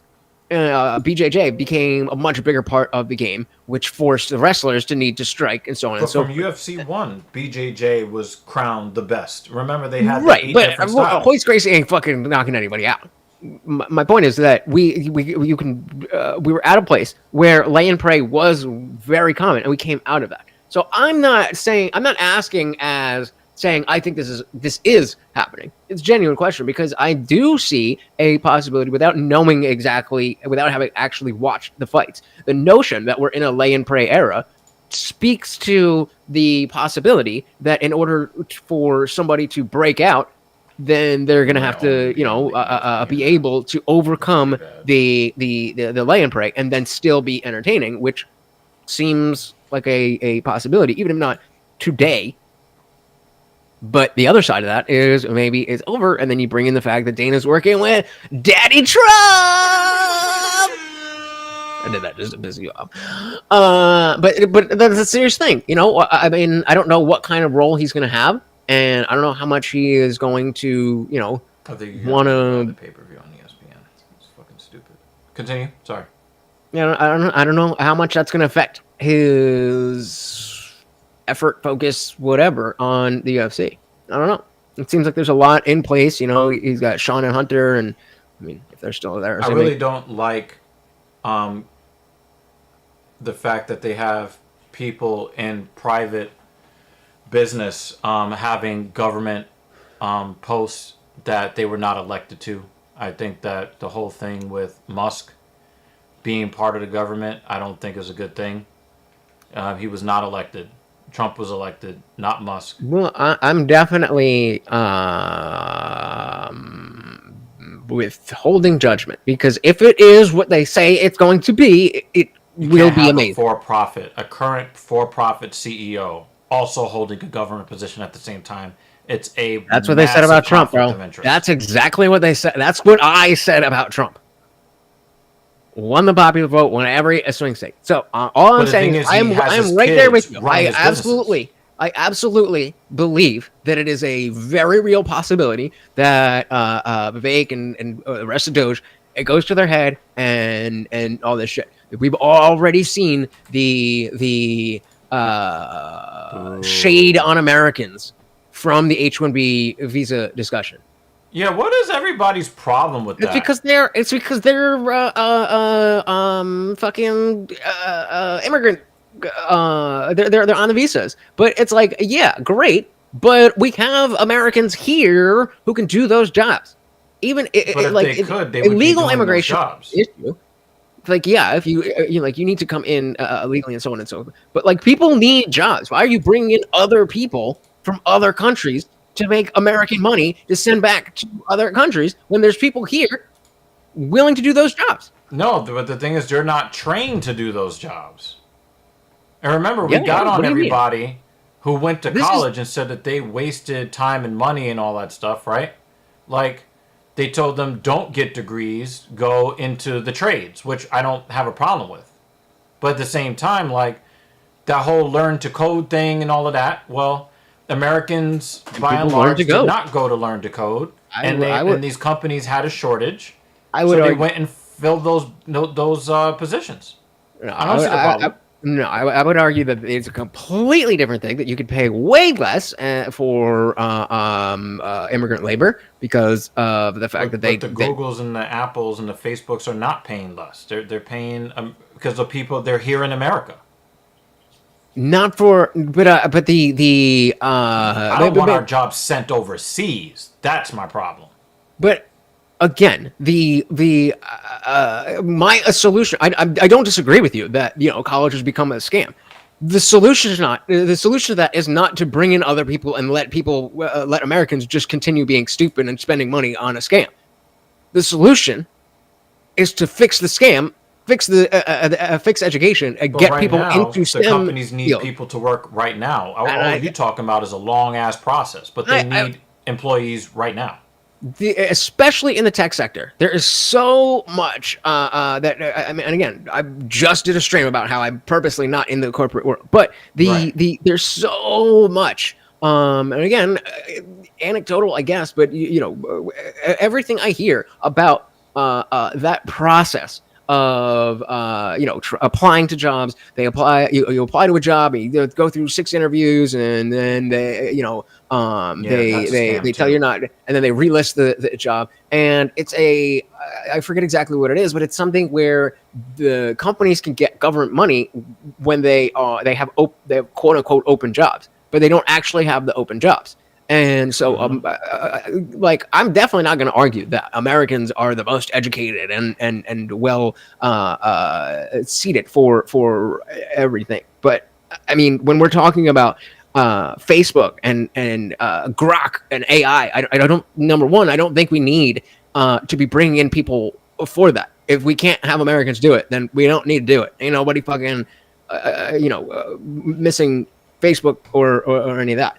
We talk about TikTok, that's different. But in general, I would need to see, and fair enough, I haven't looked as deeply. I don't know specific numbers, but I would need to see how much of a shortage there is in these jobs before I could entertain the notion that we need an influx of all these people. Right.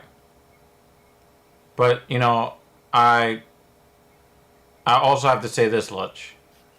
I had to hear from the Trumps and the MAGA people of the world about how they're not sending their best. And that was the reason why you didn't want South Americans here. Okay, well, India is sending their best. Korea is sending their best. China is sending their best. What's the problem now? Well, that's a different problem because now the Americans are still the focus of the American government. And so if we're getting people who are citizens, my bad. What? I said I thought Ukraine was the focus by how much money they sent over there, but whatever. You ain't wrong. You ain't wrong. Was the focus. What it's supposed to be. And I can't. And the thing is, Lutch, and you know where I'm probably going to go with this here. I heard that we could not forgive tuitions. We couldn't help the American people with stuff because it cost too much money, and then took all that money and gave it to Ukraine. Now what? Yep. So do you think that we would have been so much worse off if we would have forgiven tuitions or the whole tuition debt, right? That's a false dichotomy. Would we have been worse off or better off if we would have, instead of giving that money to Ukraine, not an option. We would have That's helped not how American government people. Works. That's not how America works, sweetie baby. There's no either or. They pay for whatever they want to pay for. So if we forgive student debt, then all of the people who had the ability to go to a 4-year school and get a degree, whether it's a good degree or not, now are being subsidized by poor people who can't afford that and don't have the education. So you'd rather that money be given to Ukraine? Ukraine. That's what I'm saying. Is that's a false dichotomy. It's not like, okay, we have $70 billion. Either we can give it to the American people or we can give it to Ukraine. That's not how it works. They just print the money they want, whether or not student loans were forgiven. So wait. So let me just ask to be clear on your position. Are you saying that if we had forgiven student loan debt, that we wouldn't have given money to Ukraine? I'm not saying that. I'm saying that if I had to make a choice between that money going to Ukraine and that money going to help American citizens and to boost the economy, agreed, I would prefer that. Agreed. But that wasn't a choice that we were given. No, but the thing is, I'm just asking a theoretical choice in your mind. No, 100%. If you had to choose between one of them, would you rather that money go to the American people? Yes. Or to some other country out there? I would rather go to Americans who don't deserve it than Ukrainians who don't deserve it because it's American money. That's simple.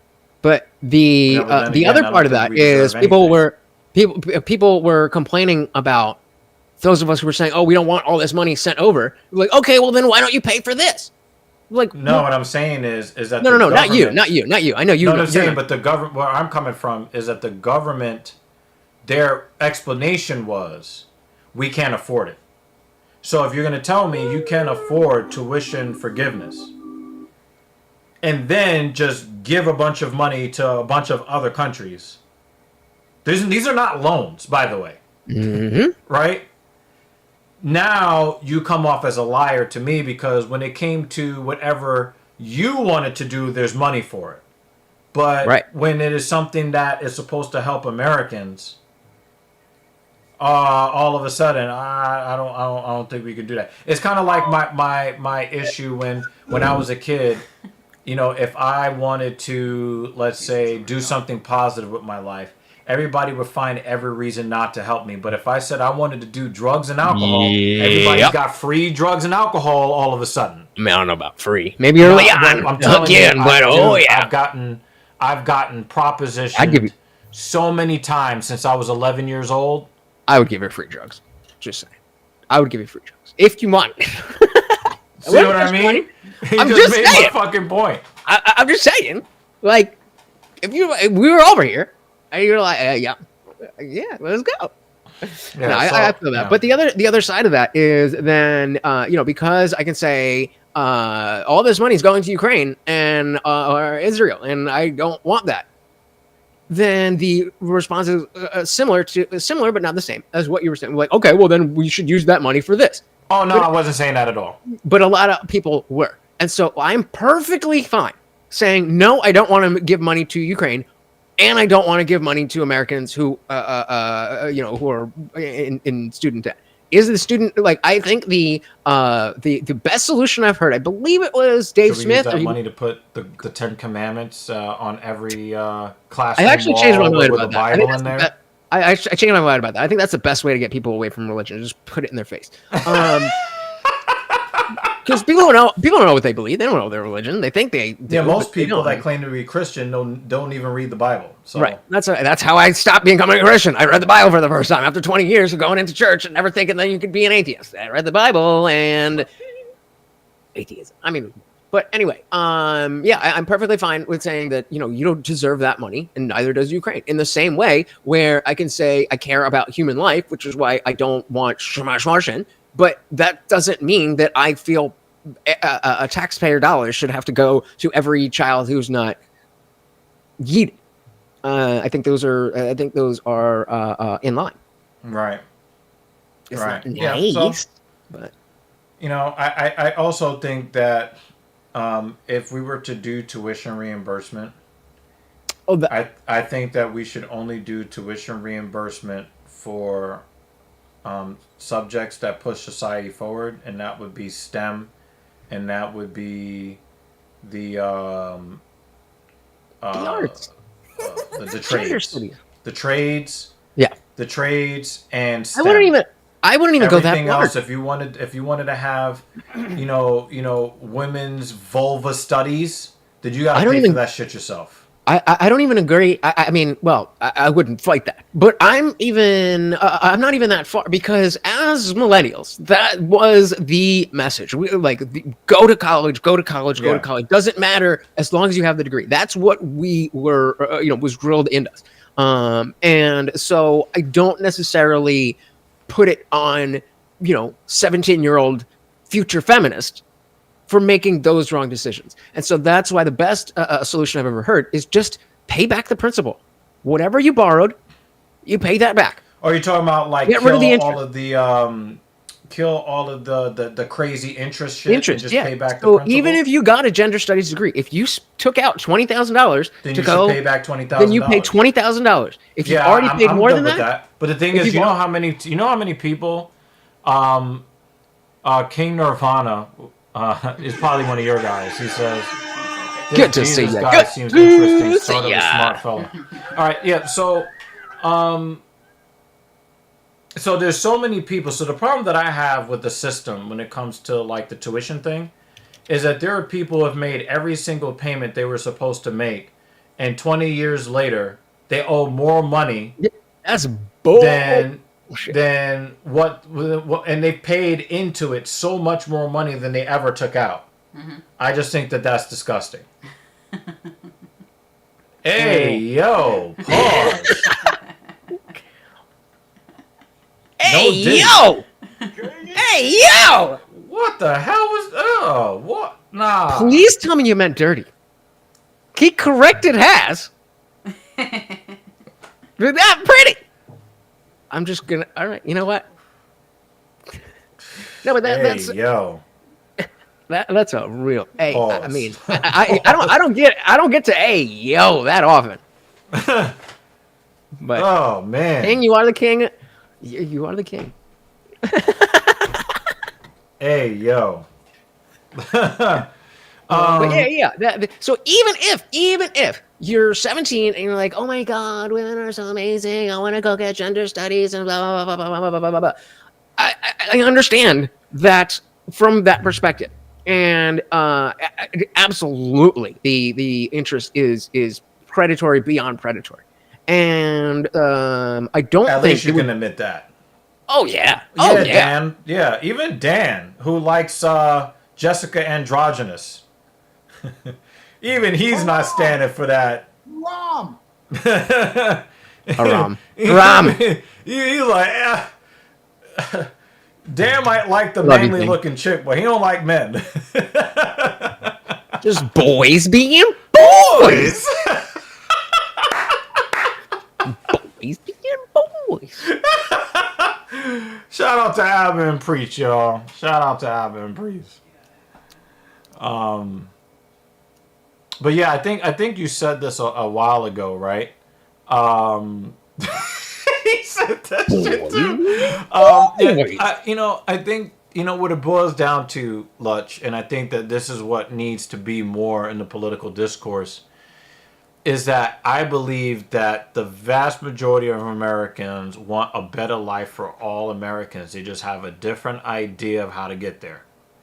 And so, some people think that if we just let males go in the women's bathroom, that's going to make America better. I don't think that they're trying to destroy the country per se, but they want to remake the country in their own image. Yep. And some of us are not for that. Some people want to force religion into classrooms. Most people are not for that. Collins? Some people want to take away your freedom of speech and social media, but then the other people want to do book burning. So, wait, who wants to do book burning? The conservatives in the South, they're really into the Which whole books book burning which books thing, did they want to burn? banning books and stuff like that. Banning Banning and books? burning books, yeah, they're really or, big. or banning in from the schools. whole Christian conservative circles. Oh, we need to, ban these books, shutting down libraries and all of that. From schools. Yeah, schools, So and just even in their local public library. Okay, fine, but you could still get that on Amazon, so that's not. No, I get that, but the thing is, they want to start banning books. I don't know front if of you've children. noticed, if you've been to Texas. They don't want to ban the book. Try to go to the hub to They have are a little bit of private time. They're trying to block that too. It's like people. It just seems that people on both sides of the spectrum only want you to have the freedom that they want you to have. Oh yeah, and they want to prohibit you from having the freedom that they don't want you to have. Okay, so it's not real freedom. Right, but they were just talking about this on Timcast last night about free speech. It was unfortunately the fraud from Florida, but they did a different cultural debate during the day where they needed. I don't know. Anyway, but they were talking about Myron was like, I'm a free speech absolutist. And I agree, Jake Miller. By the way, I agree. Continue, Lutch. Sorry. Oh yeah, I was like, God damn, he's still fighting. But yeah, Myron was trying to say, I'm a free speech absolutist. It's like, okay, so do you think it's okay to put those kind of books in front of children? Oh, no. Okay, well, what about P-Hub content? And he's like, oh, well, no, that's not the same. Like, that's censorship. Yeah. But that's good. That's good censorship. Yeah, There's good you're censorship. fighting for the right to somebody call you a nigger, right? So if you're gonna fight for that, then shouldn't you also fight for the other thing too? Yeah, absolutely. King Nirvana says, yeah, gotta put your ID on Hub now to access. I don't dabble in those dark arts, luckily. Hopefully the ladies are treating you well, King Nirvana. That's how you know, right? That's how you know. But come on, I mean, the world was well. I didn't know about the ID though. Like, imagine that. But like, we have. Hold on, Lutch. I gotta say this.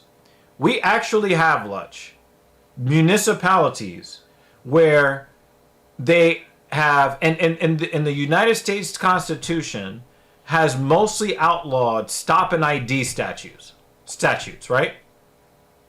But then you go on the internet and a website has to stop and ID you? That's crazy. Okay. I mean, I don't agree with the ID thing, but that's not the same thing as a cop going up to a person just walking down their day. When you go to a bar, they ID you. No, I'm just, to me, it's just weird that we have places where, like, a member of the government cannot force you to identify yourself, but a website can. To me, because that's crazy. Well, yeah, because it's the same argument with why we need free speech, but when it comes to social media platforms, then they have every right to just selectively enforce. because I don't necessarily agree P-Hub with is it. P-Hub is a service. So if you're going to their service, it's their house, and they say we need X, Y, and Z in order for you to enter our I get house. it. I That's get within the that, law. but the thing is, we've already been through several years of we are going to police only some people's speech. Like when women get on YouTube and say that we need to kill all boy babies, they don't get their channels taken down.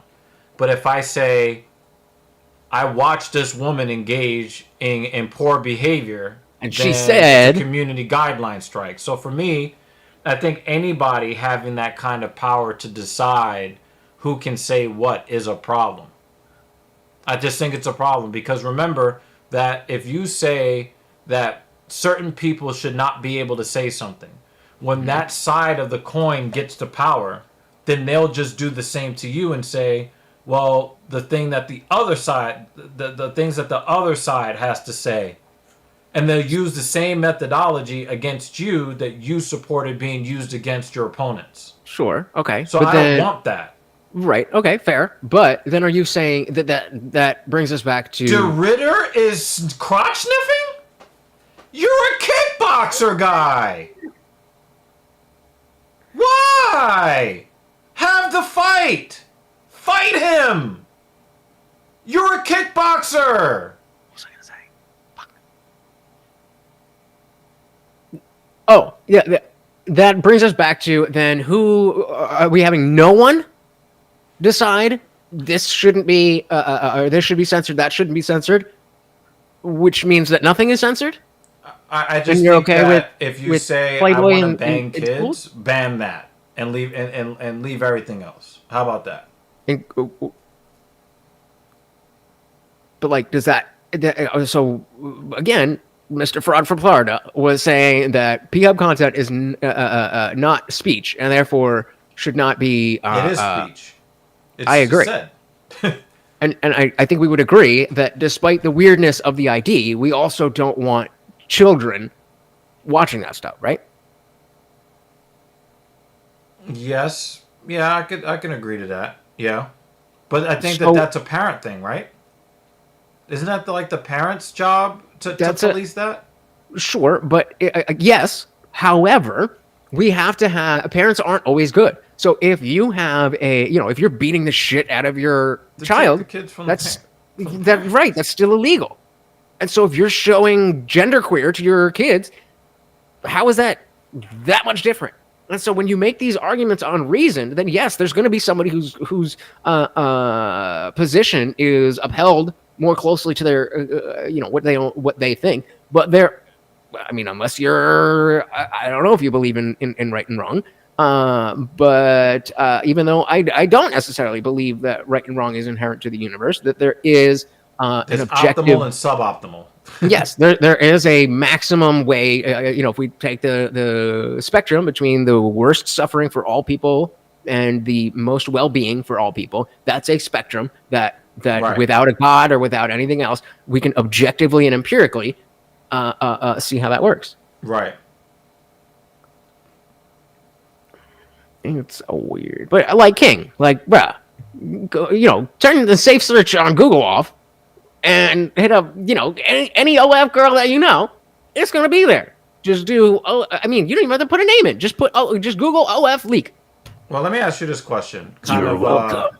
There's two situations that I want to ask you about. Some chick claimed that she made $45 million a year off of these sets. I want to know your opinion of that, and I also want to know your opinion of this chick that let 1,012 guys run through her sloppy swamp in 12 hours. Yeah. Ooh. So in terms of making the money, I don't have a core principled issue with you making money that way, if that's what you want to do. I have a problem with the people paying the money. Bingo. That's where the problem lies for me. Because what should happen... I hate this. Two kickboxers and this dude's fucking grabbing them up. You're two kickboxers. Fucking fight. I was just like, well, oh, And now I'm starting to really wonder, Lutch, are you actually asking the right question? Is this the end of the popularity of mixed martial arts? I don't think so. I don't think, without having watched for the last year, I don't think so. Just based on You got kickboxers avoiding kickboxing. So, but yeah, you were talking about they might I was introduce looking new forward rules. to that fight too. It's just over like that. Or wait, That's How- awful. how did it end? What was that, Lutch? How did it end? If they're not A punching each rear other. naked choke from a fucking kickboxer who just didn't want to stand and fight Kevin Holland.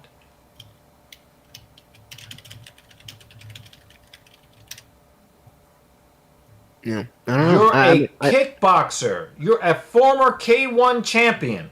I And would you have to, don't want to fight. do you know what the numbers are like in terms of pay-per-views and I don't know, because I haven't really paid that much attention to like the back, but I know it can't be good. I know that the pay-per-views are going down, not up. Jake Miller says the issue with that girl is that she pursues young guys the second they turn 18 and sometimes before. I didn't know anything about that. Dr. Evil, general feelings on anime. There are some really great stories being told in anime, and I go back to like Inuyasha was one of the. Dragon Ball Z might have been one of the first ones I saw, and then there were some like Gundam type stuff that I've seen when I was young. That was all right, but there was a lot of really great stories being told.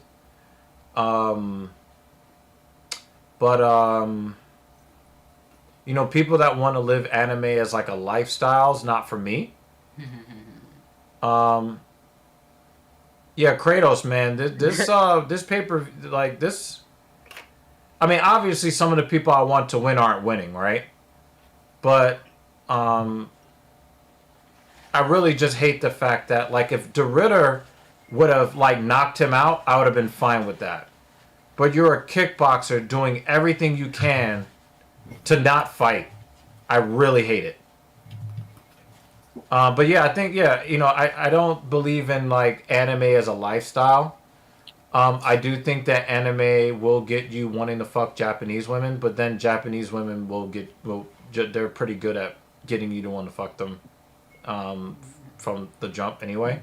But, Nirvana says, maybe you can help Lutch understand good story and good art is good when good. Yeah, absolutely. Absolutely. But I think that for TIJ, he's thinking more of the social stigma, and those are the people who seem to be most gung-ho about it to him, not to me. But to him, are not very well socially calibrated. Okay, true. However, I will stand TikTok all damn day long. So there's a lot of losers on TikTok. So that's what you think. So I could have the opinion that it's most people who or everybody who's weird loves anime, so I don't want to get into that. But if you showed me a good story that I could follow and that I was into, with me already being snobby when it comes to what I watch, then you could change my mind. How about the Legend of Vox Machina? Yeah. I don't know what that is. It's on Prime. Actually, now that I think about it, that might be the series for Lunch. Now that I think about it. Watch that one. Yeah. We're not going to say anything more about it. Well, we are nerds, Banner. Shut the fuck up. Nerds. Wait, well, David, King Nirvana has already lost. Oh, Death Note I started watching Death Note. I saw, so they, they did the Death Note, especially the original. But hear me out. They did the live action video. Was great. Yeah, I saw that. I had no idea what Death Note was, and so I just saw it on Netflix. I was like, oh, cool. What is this? And I was like, okay, this seems cool. But it seemed like janky, like it was from something else. And so I looked it up. I was like, okay, let's try. Let's actually try. And I don't know how many episodes there are or whatever, but I started watching it. I was like, okay, this is cool. And I was watching it. But once the main dude who originally had the notebook lost the book, and then it was just like, I don't, what is happening here? I don't know what what's you're going on. seeing are moral questions being asked of you that don't have clear black and white. Remember you were saying that there's no good and bad. It is just a spectrum of for the most good or for the most or does the most positive for society versus the most negative, right? Mm-hmm. Code Geass was actually pretty cool too. I like Ghost in the Shell standalone complex a lot. I did mention Inuyasha already. Bleach is a huge one. I've heard about Bleach before. That's a King, huge I'll tell you one for what. me. If we can, somebody's got your attention. What? Or you've got somebody's attention. If you T.I.J. Look behind you. What? Look behind you. I can see what you can see, right? Oh no, I didn't. I was just saying, like, it's my camera. You got his attention. I thought he was like, oh, there's a treat coming, right? Oh, Look there's a at him super looking at your chat. hand too. But so Kingdom Hearts, we'll watch through Severance, right? Then you'll get an idea of more specifically what I like and why I like it. Especially because this falls into that category of a type of show that I typically wouldn't like, but does well. After this season, I will give you one opportunity to give me an anime to watch, and I will watch it. The Legend of Vox Machina. Why does that sound like something else I know? That sounds like Deus Ex Machina. Okay. It's a newer show on Amazon. And I'm not going to tell you Trust us. what the premise is. I'm just not going to do it. I've already told you why I am not as much of a fan of anime as he is, but I love Vox Machina. Okay. Death Note is a representation of a mortal getting the power of God. First Light Yagami killed Arpy and unalivers, and then petty criminals to make his world perfect. In the end, he had to kill everyone who made a mistake, making mortals a bad god.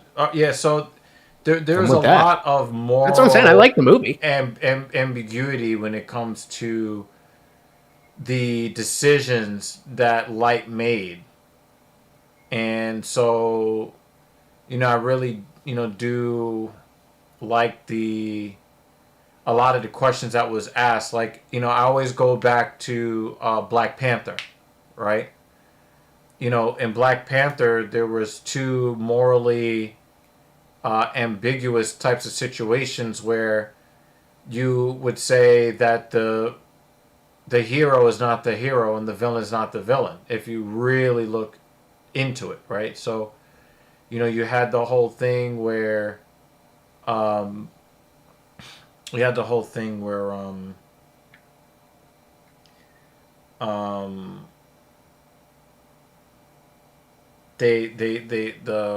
king T'Challa, left his brother to die, and then the brother's son grows up to be I forget Michael B. Jordan character's name in the film. Killmonger. The best Marvel villain. And so it was just like, you say that you guys are the good people, but you lied and you abandoned your family. Mm-hmm. But then, there was that other situation in the museum where, these, modern people have these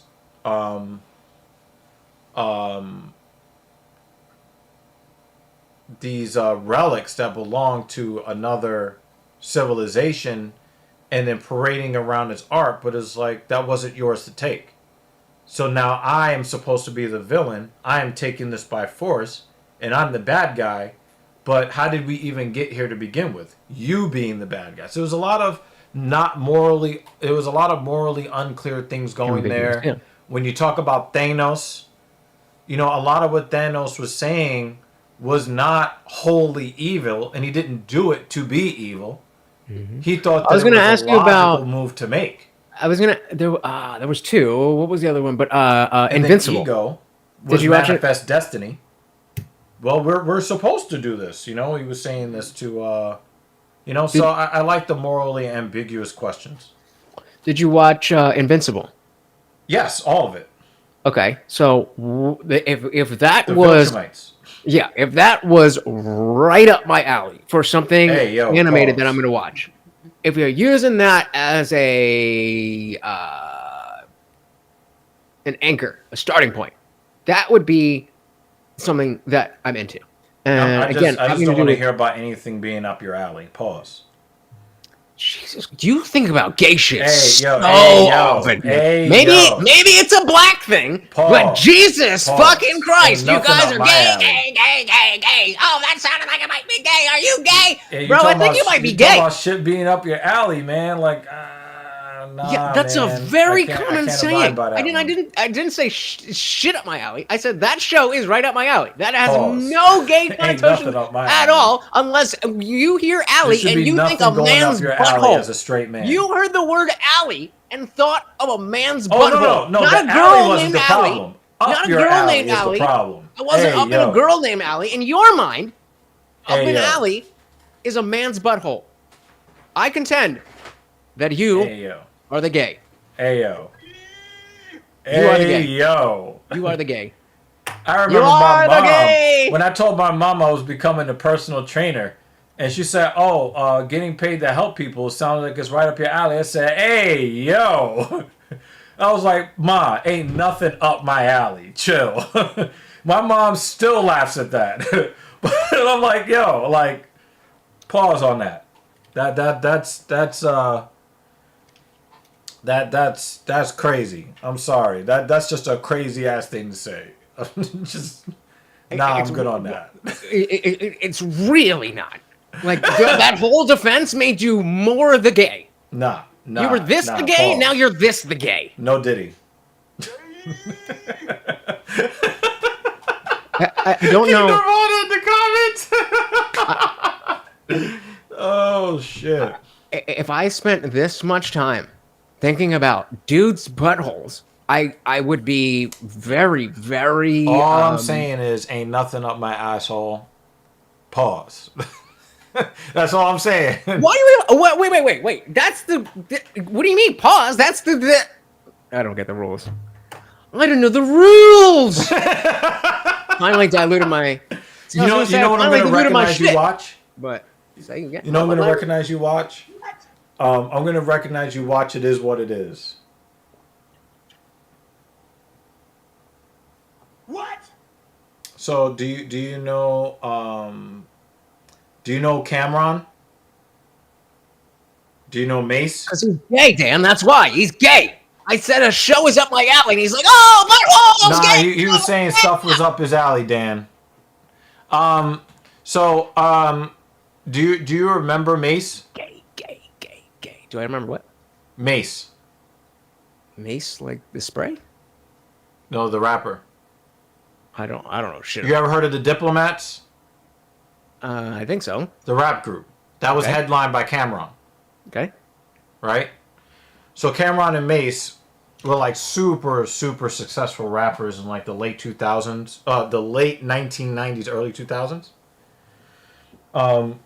And they have an ESPN style like sports podcast, but done like the nigga way. You know what I mean? Not really. Dude, they're funny as shit though. I mean, I feel like if I had seen it, I'd be like, but I get it. But not having seen it, that would. Yeah, so you know how like the talking heads talk about sports on TV and it's like really dry. They do it from the hood perspective. Gotcha. And so sometimes they will catch. Sometimes they'll catch each other in some shit, right?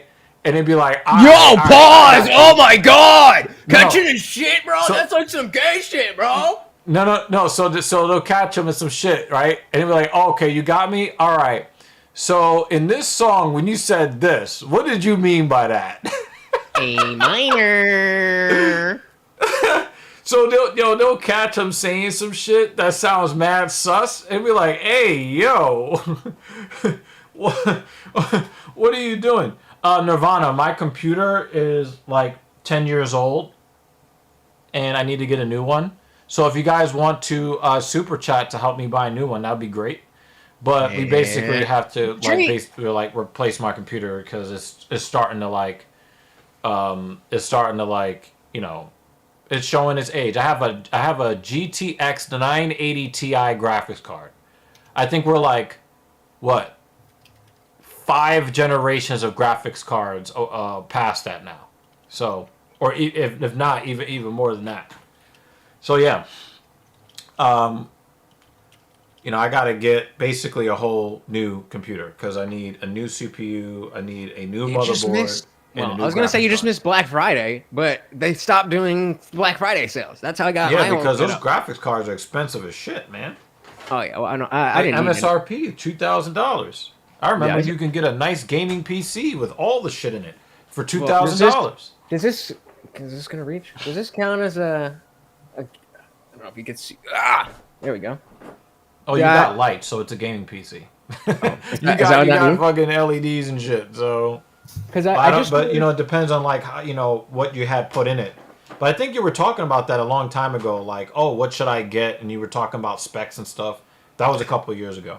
Yeah, well, that was last year. So last year for Black Friday. What is there? Not this Black Friday, but the previous one. Previous, yeah.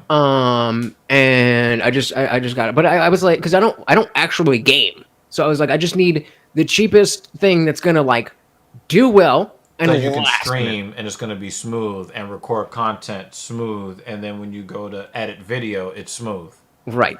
I know and also not have to fucking have my. That's the next thing I need to do with ChatGPT is figure out this stupid freaking.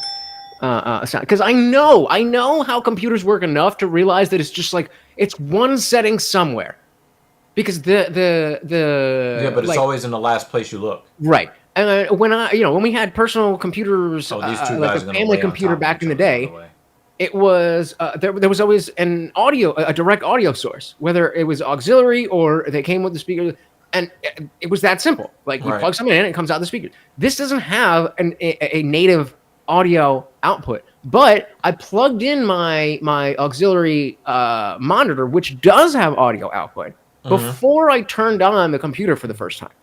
So I feel like what happened is the computer defaulted to the audio of the auxiliary monitor as the default, and then there's nothing else like the in system. Or it uses that as in system, even though it comes out here. The computer thinks that that's part of that. I think. I don't know. Yeah, sometimes when you plug in a peripheral, it might make that the default, the newest thing being the default, and then you got to go in and mess with the properties. We spent plenty of time. Okay, go to this driver and that. They're gonna lay on top of each other. They're just gonna lay on top of it. Like, I don't know, man. If it's not for the main and the co-main, oh my god, this is gonna be awful. What's the body language? Have a black eye already before the fight starts. You just mean in general, his body language on. Spivak is failing the body language test. He always fails the body like that is his. Yeah, he's a fucking orc. Body language. He's an orc. Meaning he looks defeated. He always looks like that, David. Yeah, he always has that vacant look in his eyes. Oh yeah. We're rocking kill switch today. Sniper. We're rocking the Coheed hat and the kill switch engaged. Okay, So there's a period of maybe 2.5 years where this man would not go. Well, you're over here, right? This man would not go on stream without a Coheed shirt, and I would just come in every single time. Be like, a nice shirt. You know, this is the first time I've ever worn this hat in my life. Say again? This is the first time I've ever worn this because hat. It was on Baby Yoda, and we had to. I mean, I could have worn this hat, you know, to like block the sun and shit like that, but I was just like, bucket hats are not really my style. It was on Baby Yoda. It was being used. It really does feel like I am wearing a paper bag on my head, and it's fine. Also, this hat isn't great in our windy. Please let it be the old Almeida. I wish, Dan. But maybe Thomas? two lay and pray guys turn into a stand-up battle because two stand-up You guys got two just turn kickboxers. into... Yeah, you got two kickboxers laying Ugh. right. Is that now they grabbed Thomas? each other. Okay, all right. Yep, well, that's over. Thomas Almeida? Is that his name? Thomas? No, it's Yalton. Oh, am I thinking of somebody? Is there someone Thomas Almeida? Tomas Almeida, maybe one of the smaller weight class. This is a heavyweight. No. Okay, no, I'm definitely not thinking about heavyweight. Okay. We no. thought Almeida was going to be the shit because he was like blitzing through people, but then he turned into a crotch sniffer and started looking bad and all of that. All right. Well, I gotta go do some business in a particular room. Of my Yo, dude, we house. got to get you out here to New York to come hang out. Yeah. So let's see what's good because I mean I'm definitely it would be going. great if I could like work with you for an hour on some fitness concepts, man. To like, Oh yeah, yeah. So that would be the fucking cool. the DebateCon thing is February, I think 15th, 16th, 17th, or day About a something like month from that. now. Whatever that weekend is. So as soon as I was, the guy from Atheists for Liberty was talking to me about it, but I ended up on the wrong side or something. But once I figure out exactly what's good with that, then I'll let you know. And usually, what'll happen is they'll have the actual convention from like 11 a.m. to 6 p.m. or something like that, or 8 p.m. or whatever it is. And then just be around. I could take an Uber over to you or whatever. How far are you from? What would be the? I'm trying to think. What's the convention center in Newark? I mean, that's where the path train would be. That would leave you at like Penn Station. I mean, if you take the path over, Yeah. pick them up. Yeah, if you took the path over, we could pick you up from Penn Station. Right. Yeah, that could definitely work. I'm not trying to drive in New York with all this. Nah, man. Yep. Then you'd be hit with a double toll. You'll instantly get hit with a double toll, which is really messed up. But what can you do? Yeah, but all right. So yeah, and I've been trying to there you go. What you call it? I've been trying to do Saturday streams. Oh, second hook. I've been trying to do Saturday streams because I usually have a client in the middle of the day on Saturday, and then usually the fights are later. So maybe I'll try to pop in a little more often. Oh yeah, if you were like here in studio, dude, for the Filthy Casual MMA watch party, that would be great. Y'all debate. I mean, me and Captain Paul, we frequently have different opinions. Captain On Paul's this the platform. other host of this channel. Yeah, my co-host Captain Paul. We will debate some things sometimes. He wants you to debate me, bitch. Come and get the kid. Now and again. I mean, pretty much. When Lutch comes on now, because he's not really a proponent of mixed martial arts as he used to be. He's not really as much into it like he used to be.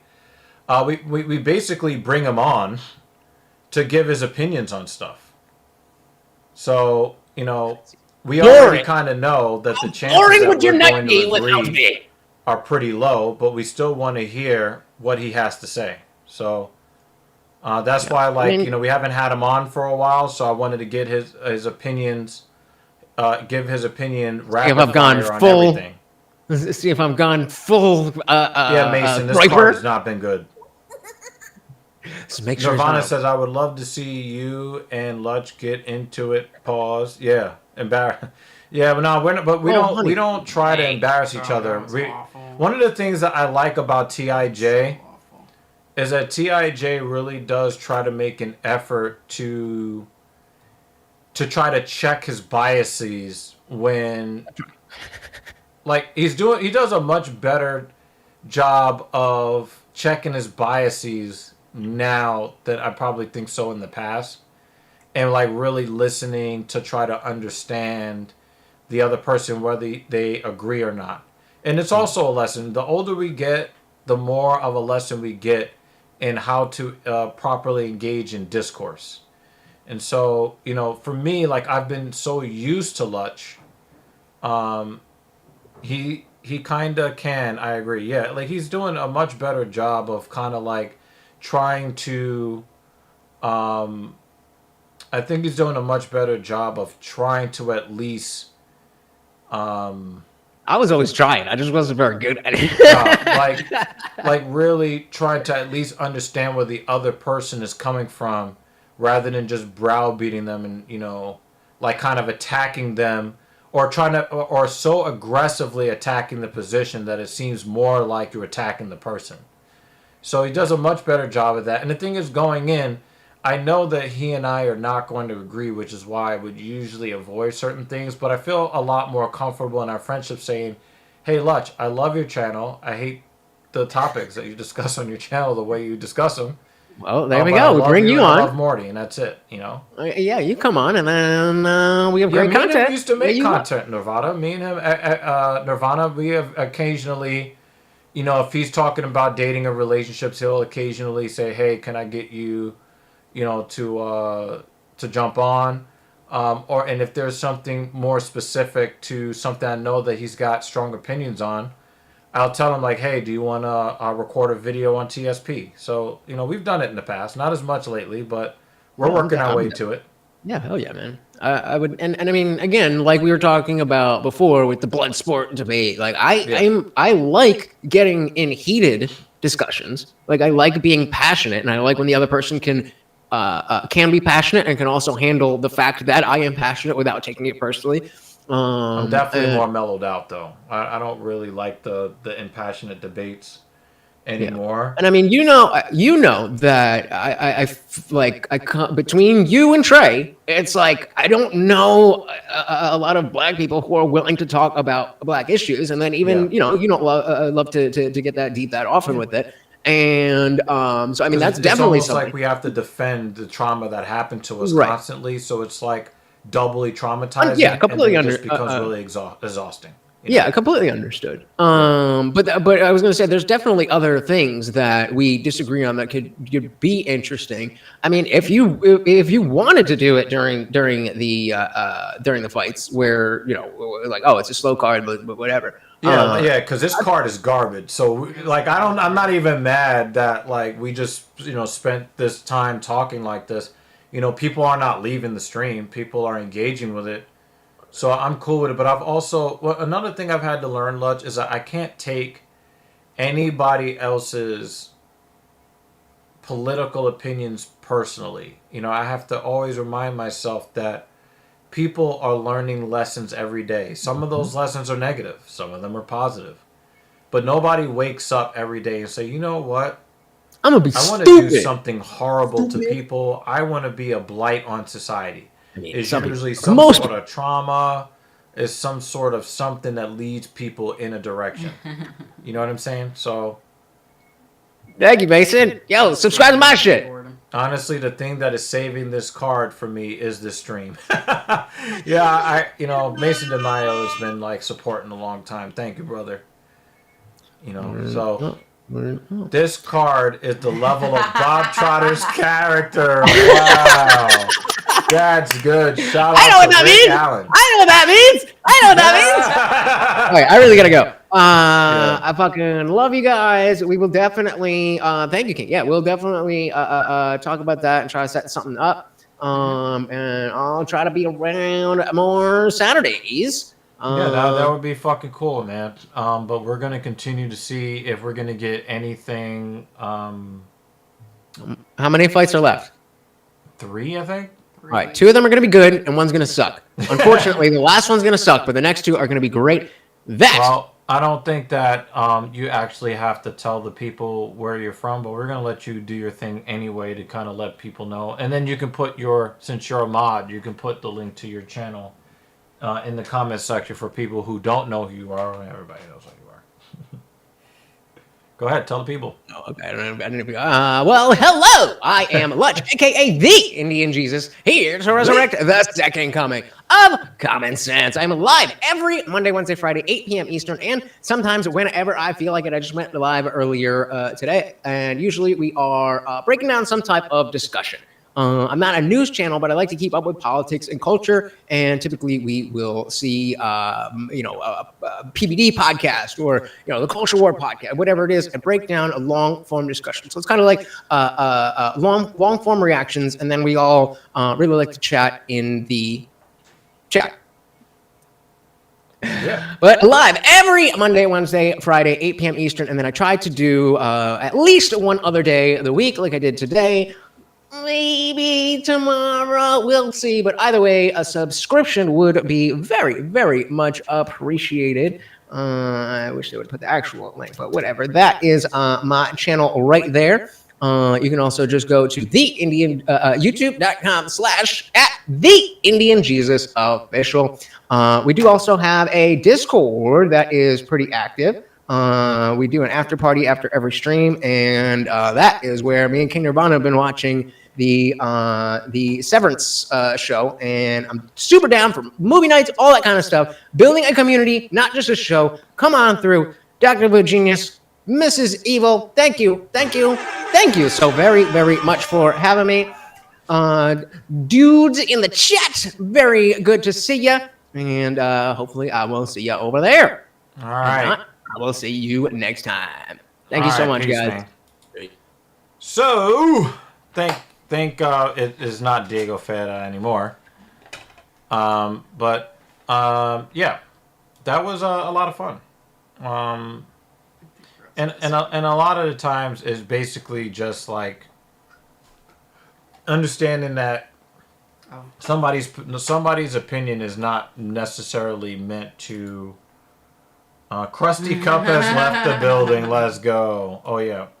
Yeah, I couldn't edit that. Yeah, we couldn't edit that before. We need to give Dan his due. Thank you for donating to the stream. But yeah, I just I understand that. I think that one of the things that I dislike about the political landscape today is that I dislike that sometimes people have a political view because it harms somebody else. It makes somebody else feel bad. Like for instance, I really hated it when Biden won the election in 2020 and everybody was like, I'm drinking, I'm drinking these people's tears. I'm a liberal. I'm drinking conservative tears. And it's like, do you want the policies implemented that you think better people's lives? Or do you just want to upset other people? Like, I don't... If your whole thing is about upsetting other people, then you might be a piece of shit. Mm-hmm. And it doesn't matter. Oh, I'm drinking liberal tears. You're a piece of shit. Oh, I'm drinking manosphere or male's tears, or if you're a libtard, you're a piece of shit. We don't want a country. I don't want to live in a country where we have a bunch of people, looking to harm each other in some way. I just really hate it a lot. It's hamburger helper time. I'm surprised he doesn't have a thumbs up. Killing me. I actually think this is probably making my teeth hurt more. That tattoo is so bad. It's so bad. Can King Nevada says there's people on both sides that suck, and that minority seems to overshadow any good work done. But I'm sure yeah, and those are the people that get the most, and it get the most airtime. And like I said before, I really do believe that there are a lot of worthy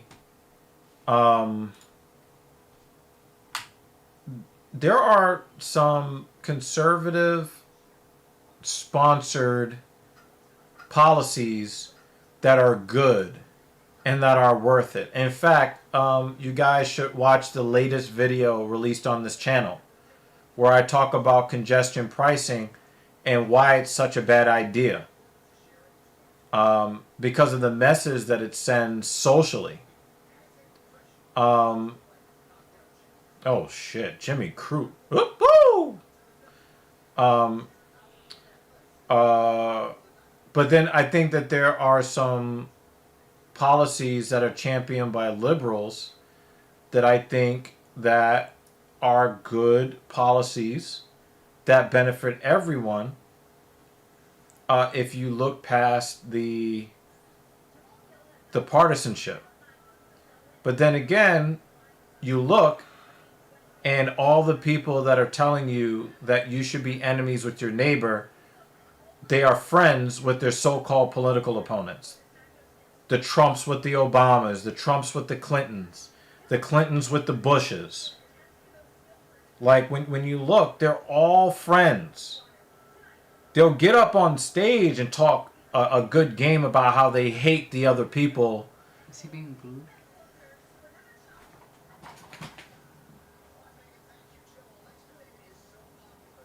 I thought he was being booed. It's kind of a dull sound. Yeah, it's a But dull sound. Like the crowd is not raise really. The crowd is. But the thing is, Jamal Hill was on his way to becoming a crowd favorite, and then he started running his mouth. Mm-hmm. And making violent threats against people who are not fighters and things of that nature. And he lost me. He lost me as a fan. Mm-hmm. And I don't want to hear, this, that, or the third. Nah, like, you're the reason I don't like you. If somebody says something disrespectful to you on social media or whatever, that's part of the game. That's why you get paid the big bucks. Mm-hmm. You're a former champion. But but Jamal Hill, threatening violence against, fighters 5 weight classes below him or people who are non-fighters and all this stuff. I just don't like it. Poor sportsmanship. And I think that's one of the worst parts about it. Like, Alex knocked you out and you had 1,001 excuses. Mm-hmm. Instead of just holding the L and saying, you know what, I'm going to be back and I'm going to be better. That's all you had to do. Come out here, score a knockout for the ages, and then get people back on your side. Kratos says, Chris Tucker's words fit this man well. Boo this man! Boo! Yeah. King Nirvana says, yeah, for sure, all them political elites are fake. I feel it's all just to serve the whatever agenda is, not to sound too conspiratorial. No, I agree. Because I really do believe that they want you to fly your MAGA flag and the other people to get into that alphabet soup and fight each other while they're all sitting at the top of society, profiting and consolidating power and control over 335 million Americans. And as long as they get you hating your neighbor, the spotlight on what they're doing to steal from the American people is not on them. And that's my opinion. Banger of a fight coming up. Unless Jamal Hill wants to go lay and pray, but that's not these guys. I will shut this shit off if they do that shit. You'll just see like the screen go like frozen. And then this stream is ended. Like, I swear to God, if they do some some lay and pray shit, I'm out.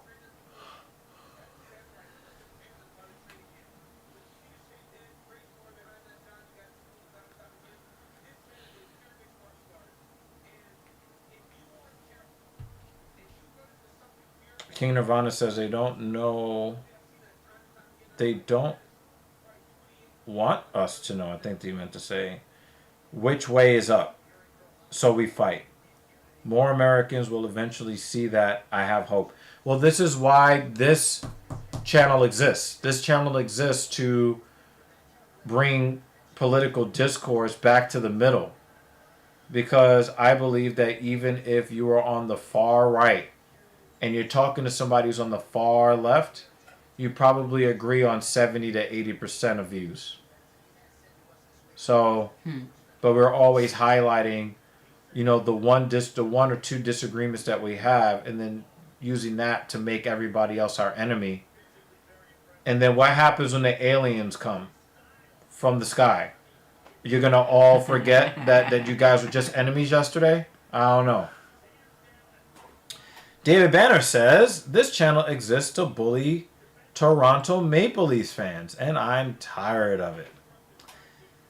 Kratos says, a hairdresser lost her salon over her own words of denying service to Trump supporters, but she refused to realize that it's on her own fault. It was in Iowa. What the fuck do you have a fucking salon in Iowa for if you don't like Trump? That's just dumb. Dan, he already reported us. Yeah. For actually, it's the first time this year. King Nevada says, I don't want to be pessimistic, but it can be difficult at times, and we probably all do mostly agree. Yeah, I'm very pessimistic too, but we keep the channel open. I still allow people to say things that I disagree with in our comment section, unless it's like crazy racist or super disrespectful, you know, to any, you know, group of people that doesn't deserve it, or disrespectful to the platform, you know. But, you know, we want people to disagree, and we want people to be open enough to hear stuff that they disagree with. Like Mason's comment.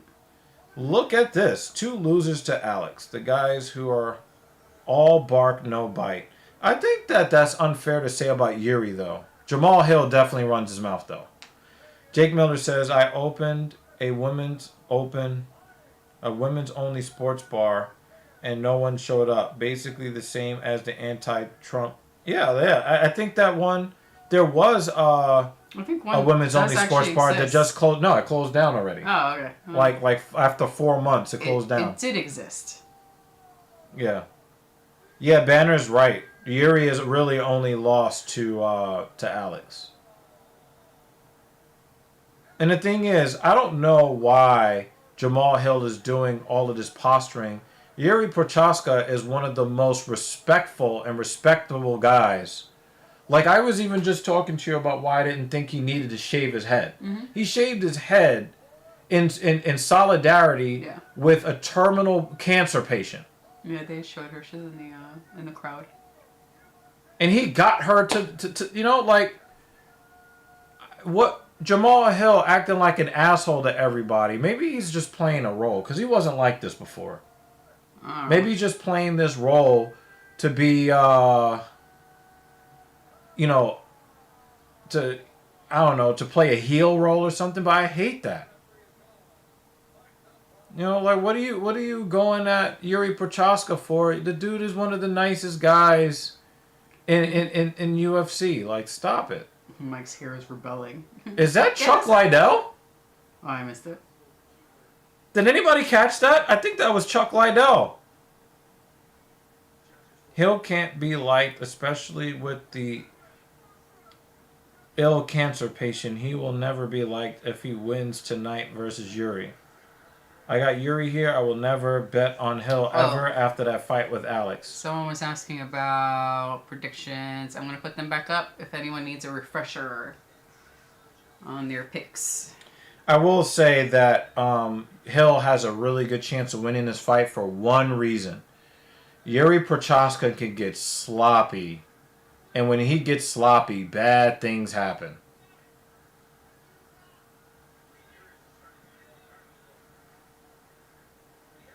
I think Hill wins, but hope Yuri wins. Yeah. I could see that.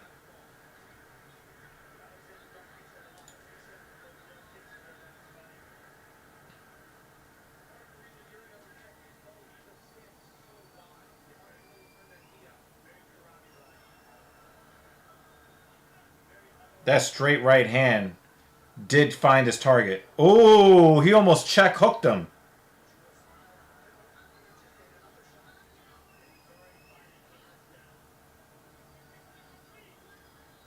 One of Hill's knees are hurt. Double knee brace is a bad sign. I agree with that. Wasn't he out from an Achilles injury? Yeah, he did tear his Achilles playing basketball right when he won the championship. Right after he won the championship. Caught him with that knee. But the thing is, he was honorable enough to immediately drop the belt when he lost his health. He immediately dropped the belt. So I got to give Hill that respect.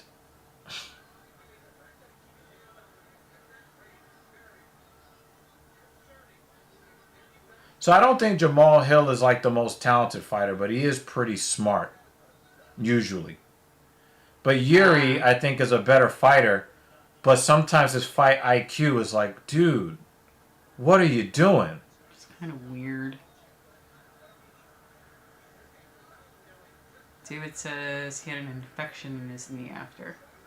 Oh, that sucks. Yeah. I don't wish anything bad on Jamal Hill.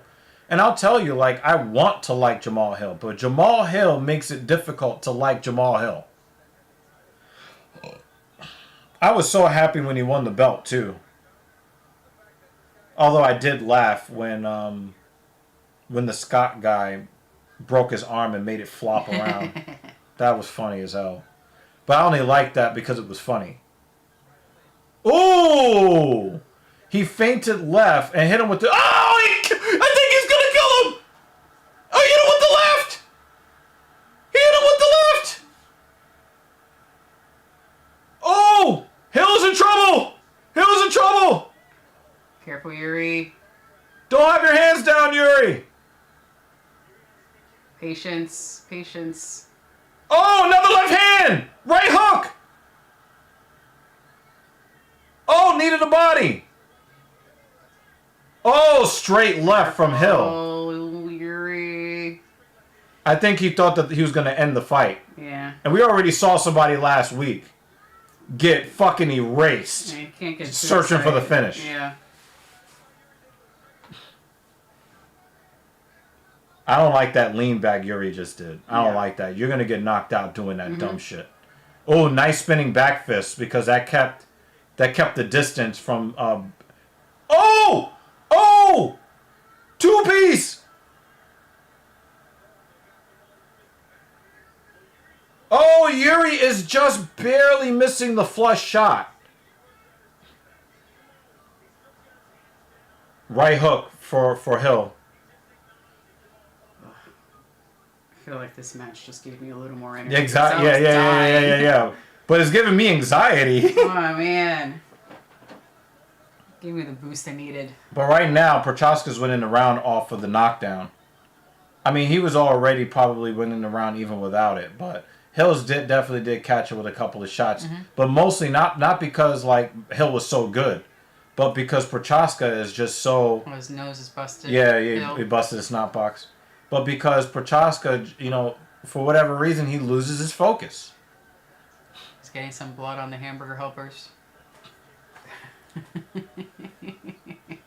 I'm just gonna let you do the commentary for the rest of the fight. No, you give the play-by-play, please. I'm done. I'm just gonna shut the fuck But that's what's happening. I'm just giving, accurate. Look. There's blood on his tattoos.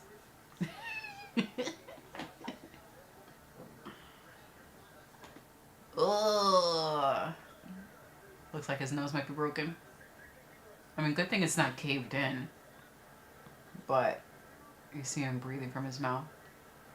Oh, don't dig in there. Don't dig in there. Tickle his brain. You're not gonna find gold. You're not gonna find gold. I can't look away. Oh, that eye is swelling up, the left eye on the bottom. Dunk. Sit down.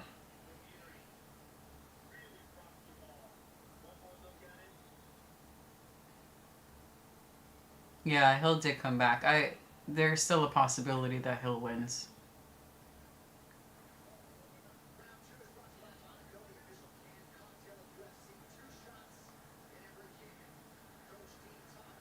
I think Yuri won that round, but if he's not careful, I think he could get knocked out.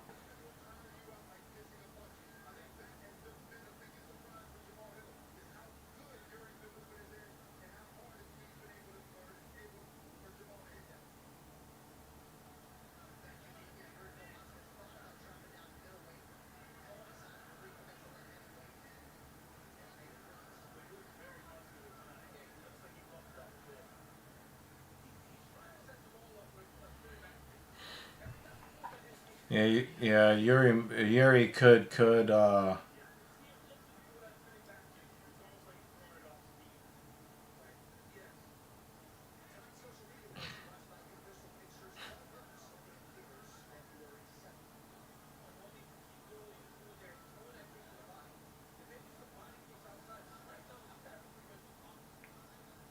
Ooh, he touched him with his toes. Uh-oh. Yuri. Oh, knee. flying knee!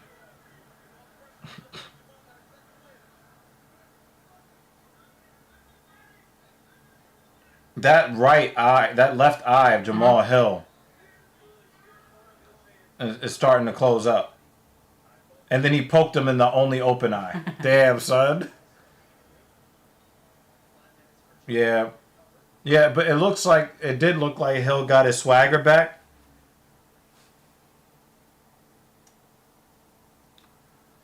It looked like he kind of touched his knuckle on his eyelid, not necessarily an eye poke. Yeah.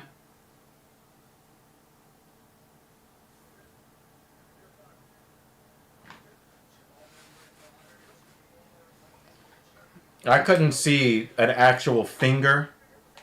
No, it looked like a...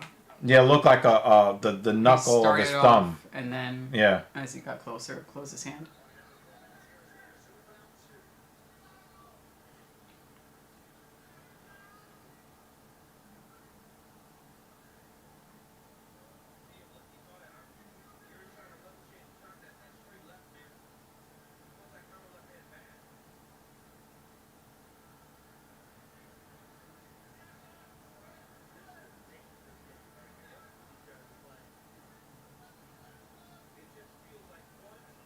Oh, everybody's trying to catch the other guy off balance. We haven't really listened to the commentary very much today, obviously.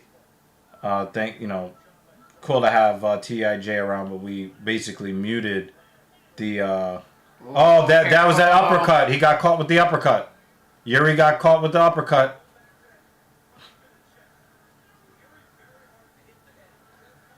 Oh, head kick. But he just barely touched his ear.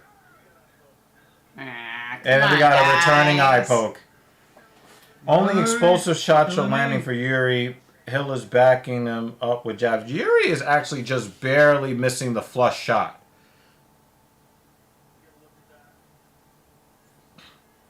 See, that's a finger in the eye. Yeah. In both eyes, it looks like. Damn.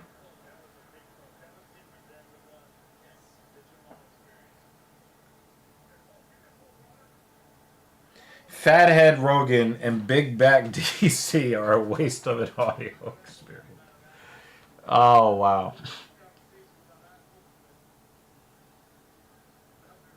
He's like, I'm good. I'm going to still keep rubbing my eye, though.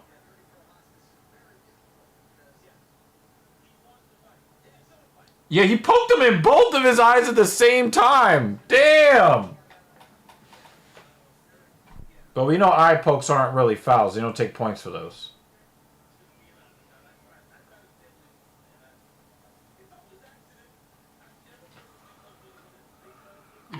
What if we got Joe and Daniel in WWE? Actually, that would be a really good thing. That would be a really good thing. But I heard somebody say that Michael Cole is the GOAT of WWE announcing. That is total BS. Total BS. Like, Jerry the King Lawler and Jim Ross are the best ever.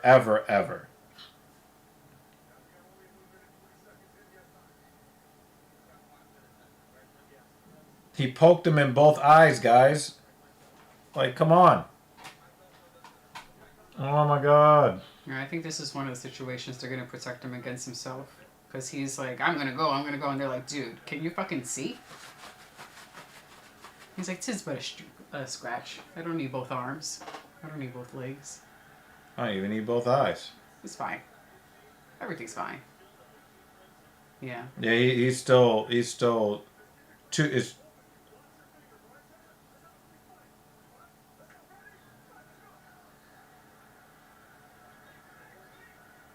but like, Hill stuck fingers in both of his eyes.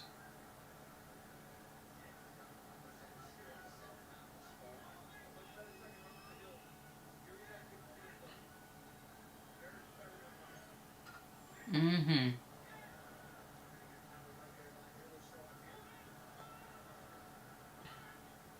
Yuri hit him with the left hand by accident. Nice dig to the body for Hill, though. That was a nice body shot. Oh! Good. Oh, right hand! For Prochaska! Oh! Another one! Oh, and then a right hand from Hill.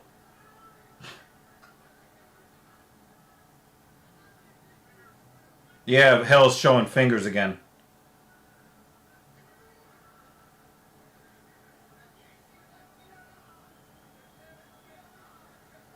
Everybody's trying to get that counter. Hill's left eye is almost completely closed. I was about to say something racist.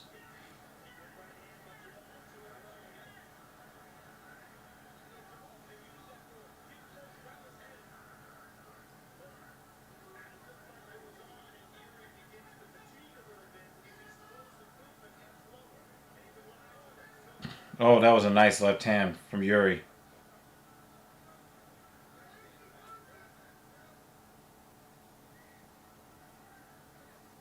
Oh, what a left hand.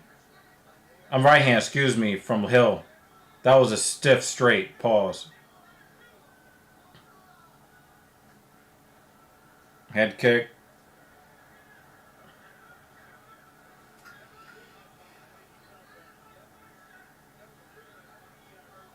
Oh! He was trying to goad Hill to come in. There's a lot of head games going on right now.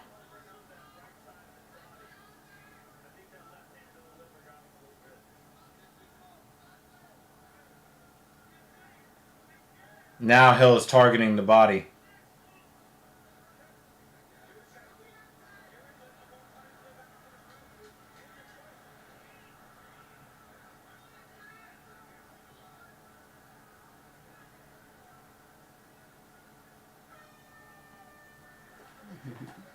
I love how Yuri's like, I'm not dead yet. Keep going. It's either 1-1 or 2-0 Yuri.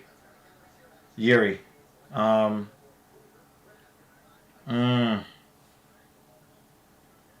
Yeah, I Banner, I quite like it. The whole, like, they're both trying to counter the other guy. I kind of like that. Jake Miller says, I agree. King and JR are great, but Cole had to work in the PG era way harder to get over as a heel. But the thing is that Cole was part of the Attitude Era to a certain degree, and he was boring. Mauro Ranallo might have that spot, in my opinion. I like Jim Ross more than them all.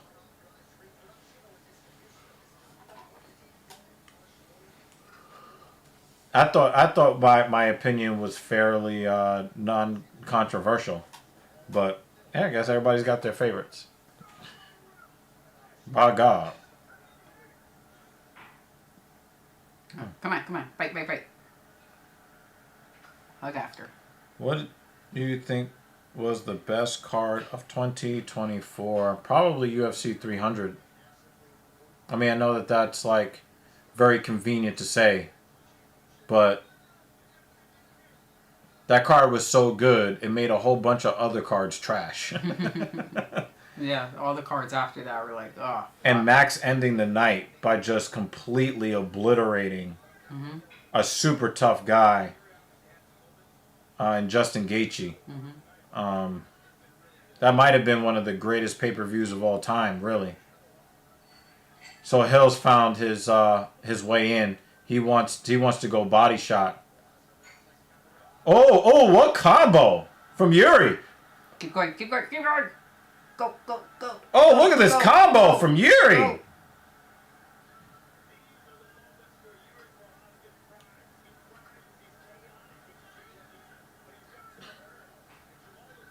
Mason said that's the day he became a Max fan. I've been a Max fan. What?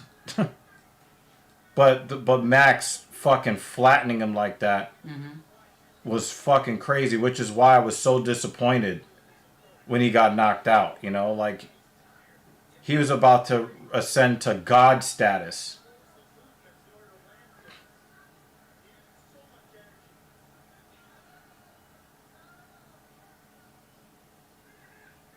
Oh, that was a looping left hand from Yuri. Jamal could barely breathe. Yeah, he's getting his snot boxed. I'm so glad this fight turned out this way, because that... Yeah, the rest of the fights were just... Yeah. This card sucked. Like, it started off okay, and then it just got worse and worse and worse. Now, I wonder if Hill is starting to panic a little bit, because he's really reaching. Oh, nice body shot, Yuri. Oh, left hand, Prochaska.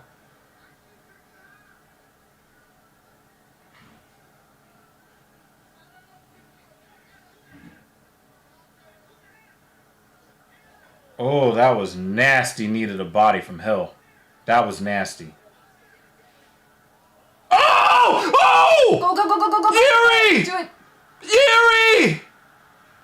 Don't let him off the hook.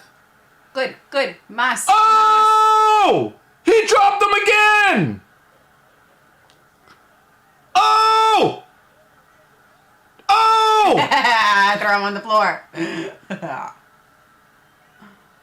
He's turtling. TKO! TKO! Wow! Turtled. Yo, they both shoved them off at the same time. Did you notice that? Yeah. Here, Hill and the I was referee. like, okay, I lost. Okay. That was a really good fight. Autistic sabotage. You stupid. Oh, wow. Oh, wow. Oh, wow.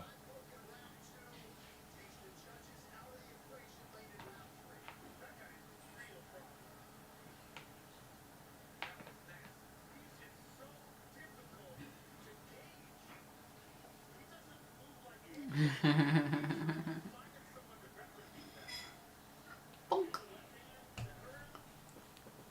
Bonk. Damn.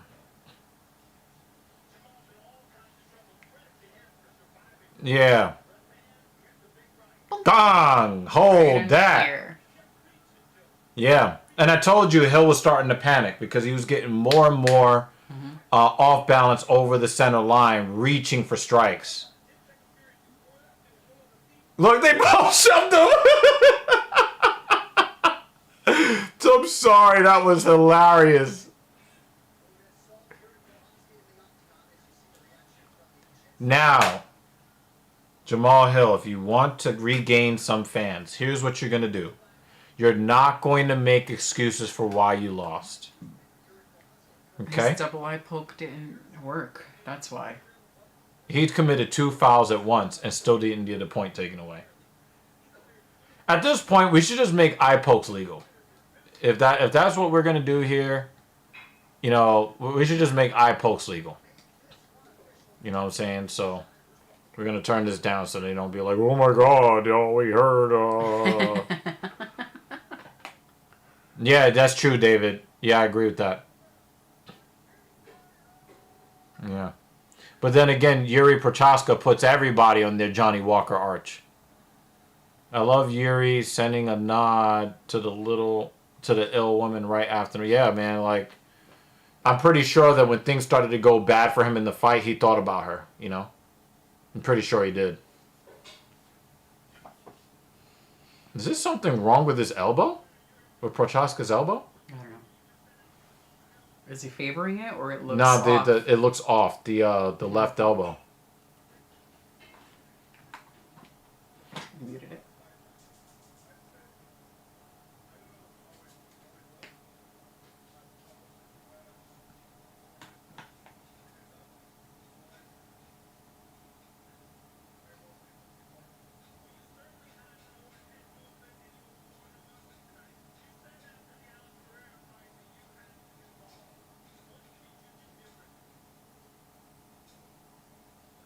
Wait, cut off my hair.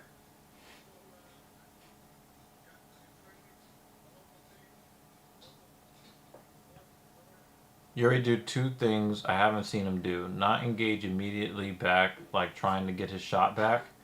And he also used his bouncy movement in conjunction with head movement. He actually improved.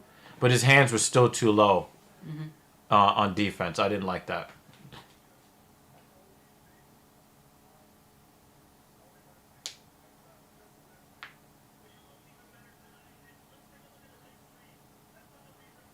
That would have been a championship fight. If not for Alex Pereira. That would have been for the belt. See, look, like, Jamal Hill just kept reaching. Look.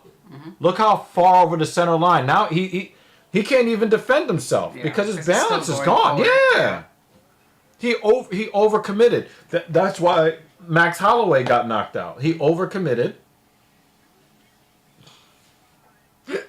Jamal is going to be that guy in a bar one day. Like, yeah, I fought that guy. Yeah. Yeah, I held the title after two other people dropped it due to injury. I think I could safely take that pill now. You're a drug addict. This is really killing me because now I feel the pain like going up along my sinuses. Or, oh, wow. TikTok becomes unavailable for its 170 million users. TikTok was not available for many of its 170 million users in the US hours before a ban on the wildly popular social media app platform was supposed to go officially into effect. The app showed a message saying it hopes to work with Donald Trump on a solution. Oh, poor babies. Well,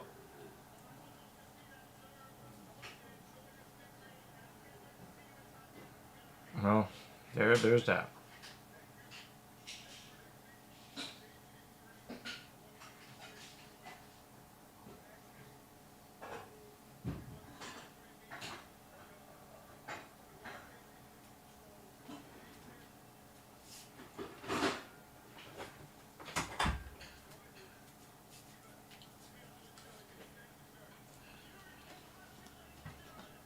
You know, Jamal Hill looked like a competent fighter tonight. I will say He that. actually looked good today, yeah. Yeah, he looked like a fought really competent well. fighter. But, you know,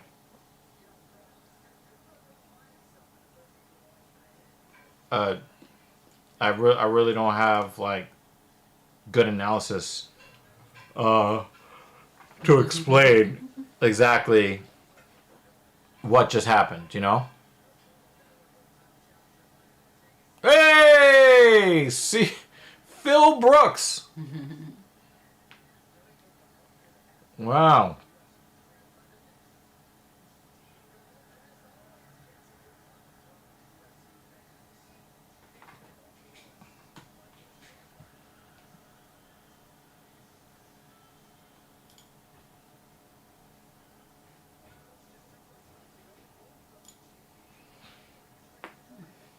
if Alex hit him with that same left hook that got Yuri to back up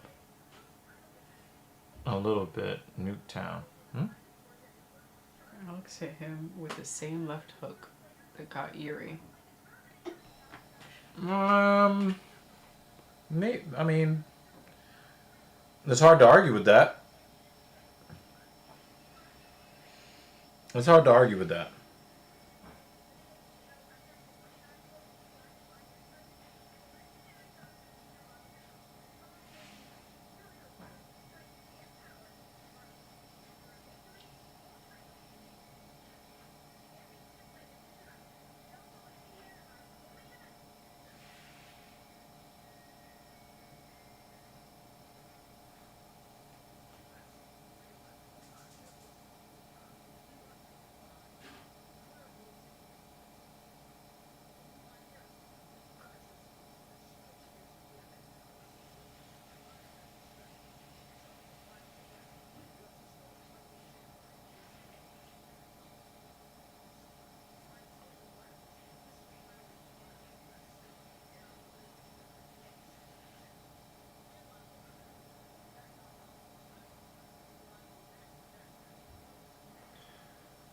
Yeah. I was happy that we finally got a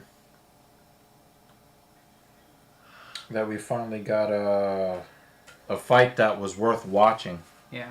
Whether we like the fighters or not, we got a fight that was worth an watching. entertaining fight. Yeah. That was. You could actually feel a lot of the tension, the high stakes tension, because, you know, the chances that the loser there gets a title shot in the next 2 years was on the line. Mm-hmm. You know, I think the winner of that fight got a little bit closer back to Alex. But the loser, you might have to go on a 6-fight winning streak. Mm-hmm. You know, 4, 5, 6-fight winning streak to get your name back in the hat. So we just got the last, we got the last 2 left. And 2 losses in a row, right? 2 losses in a row. And in his last 7, he is 4-3. Mm-hmm. So, oh yeah, that was the Paul Craig, right? Yeah. That's that floppy.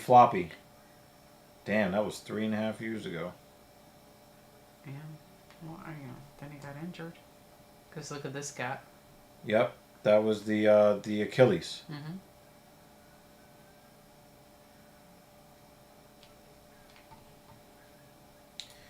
Jamal is 33. Now he is at light heavyweight, but Father Time is calling, especially after 2 KOs. Yeah, that did too.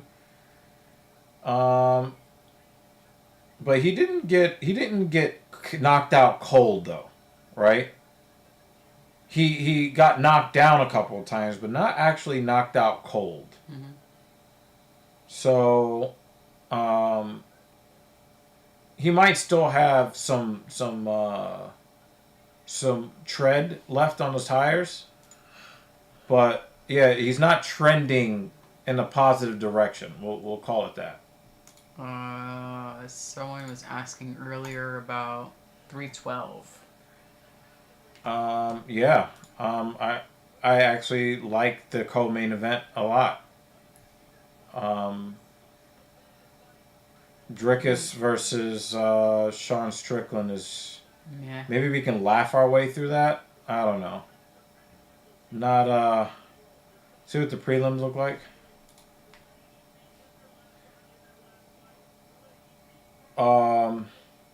Slava Claus is on the, Hopefully they put something else here. No, they will. because- They will. They will. They got, and they still got time.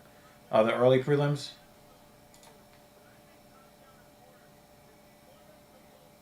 Or unless they end up bumping up one of these fights and putting this to 6:30. Well, Wang Kong, isn't that the chick that was like, She wears the Joker makeup. Ah, okay.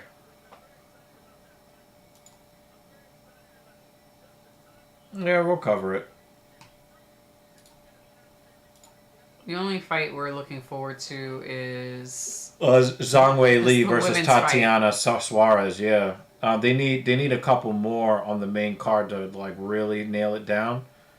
But I don't really care about the Justin Taffa fight, the Jimmy Crute fight. Don't care about that either. these do not look like pay-per-view worthy. Yeah, these are not. fighters. Yeah, I hope that Like, that gets moved down to Taffa the. has been disappointing, even Yeah. though I like Taffa. Yeah. But do I want to spend $80 And he did some on him? bitch ass shit No. in one of his last fights too. Yeah, these are not main event fights. Besides the obvious. Yeah, title but fights. hopefully you'll get a couple of more good fights and then nail that down. That'll be good.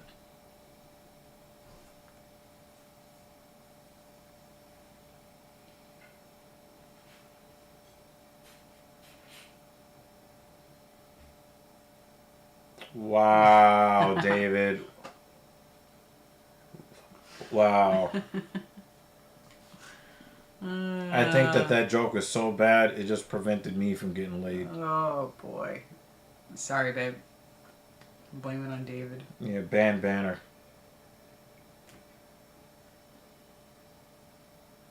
I just, had to take advantage. He's like, how can I wreck their evening? Terrible dad joke. Wasn't even a dad joke.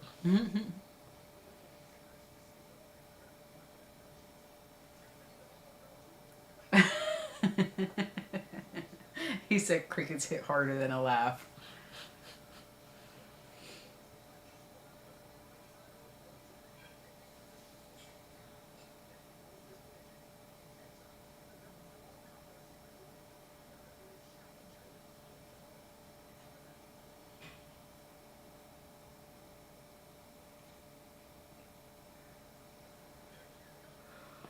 Oh man.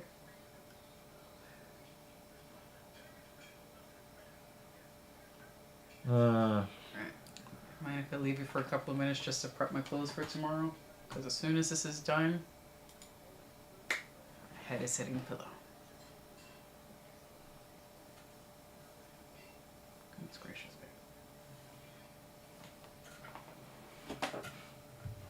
babe. What was all that about?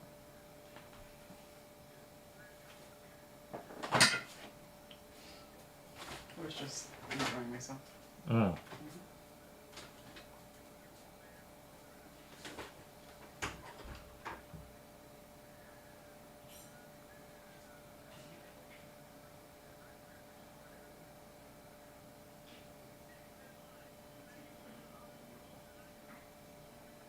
Alright, so we got the co-main event, guys. Let's see what's what.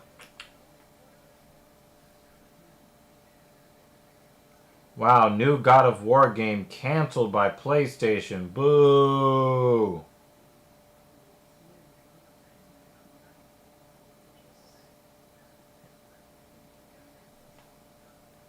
I wish when DC and Rogan are commentating, we get an option for just cage audio. That would be great. And hopefully we would stop getting fucking copyright striked.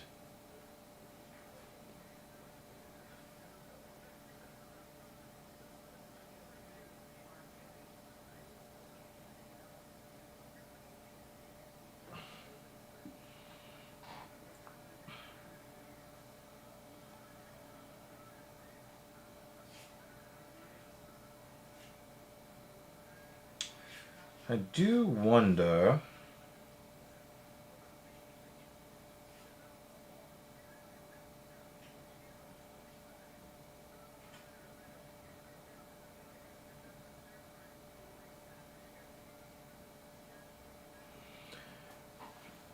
even though I'm probably not going to purchase, not probably, I'm most likely not going to purchase the Nintendo Switch 2. I wonder if they are bumping up any of the power, or are they basically just leaving it to be the same?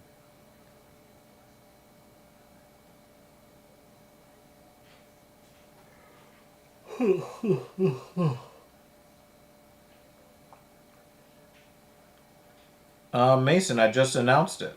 I just announced it like 5 minutes ago. That it went offline for 170 million Americans.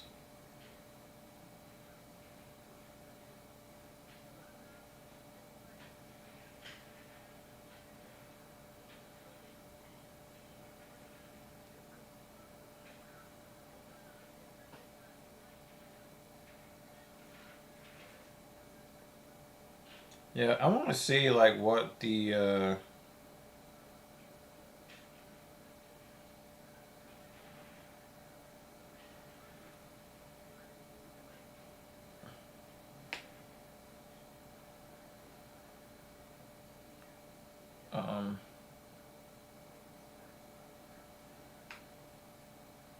I wonder what the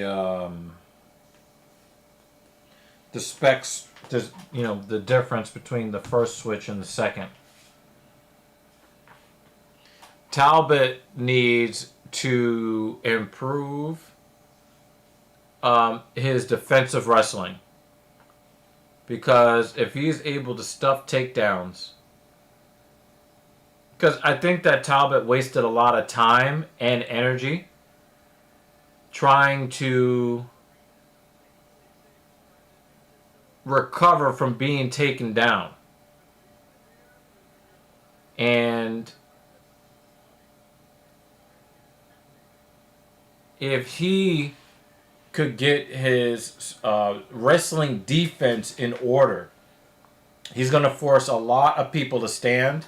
He's going to force a lot of people to get really frustrated trying to take him down. They're going to waste a lot of energy trying to take him down. And then he's just going to pick them off and beat the shit out of them.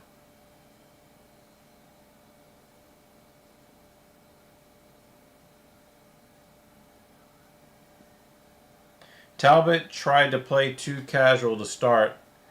If he just imposed his will faster and stuffed the shot, Barcelos had no other option. Exactly. But I thought that the thing is, we've never seen Raoni Barcelos act like a coward before. We've never seen that. He's usually a super aggressive fighter that is ready to go to war. And tonight he did not want to go to war with Peyton Talbot. So he thought that it was going to be the Barcelos that we've always seen. He wasn't counting on what actually happened. So, but you would actually see that over time, especially when they started the second round, Talbot performed a lot better in the first 35 seconds because he seemed to understand the urgency of the situation. But once he reacted to the feint of the level change, it was pretty much over for him at that point. Jake Miller says Talbot had to have that tested, but the ground game versus an unranked guy mauling is a bad side. I hope I'm wrong. Yeah, I think you'll end up being wrong, but he's going to have to prove it. But I think that Peyton Talbot is the type of guy to basically, I wouldn't be surprised if he just took off 9 to 12 months and went to Dagestan. I would not be surprised if he did that. He's a guy that holds himself accountable. He is a guy that wants to challenge. And so, I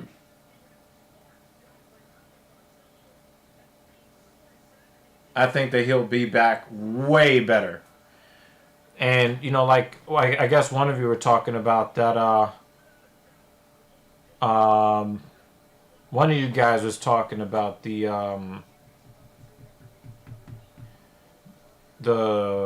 issue with having that 0 in the loss column and how that affects people psychologically, how it becomes a burden. It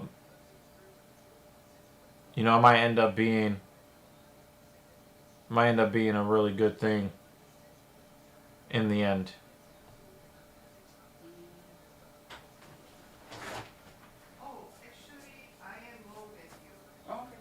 Go to the wallet.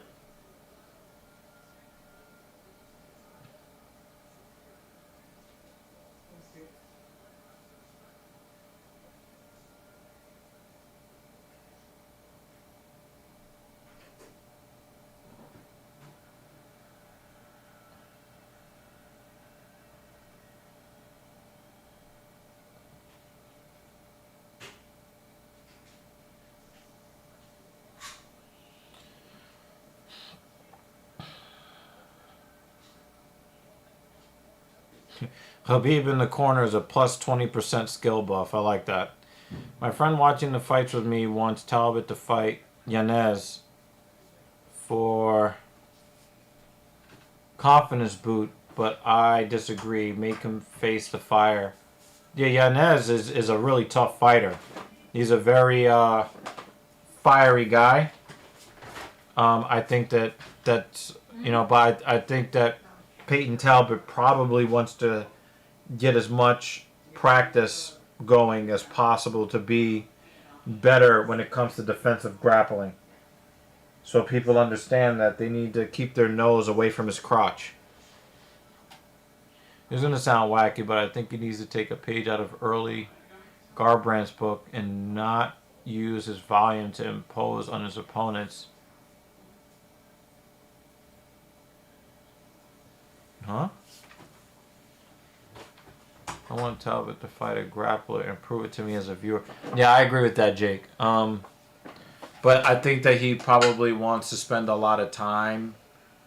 He wants to spend a lot of time first. I think he wants to spend a lot of time getting his wrestling game up. I think that Talbot was a guy that first did the striking thing. Then he learned some BJJ. And his BJJ is more than serviceable.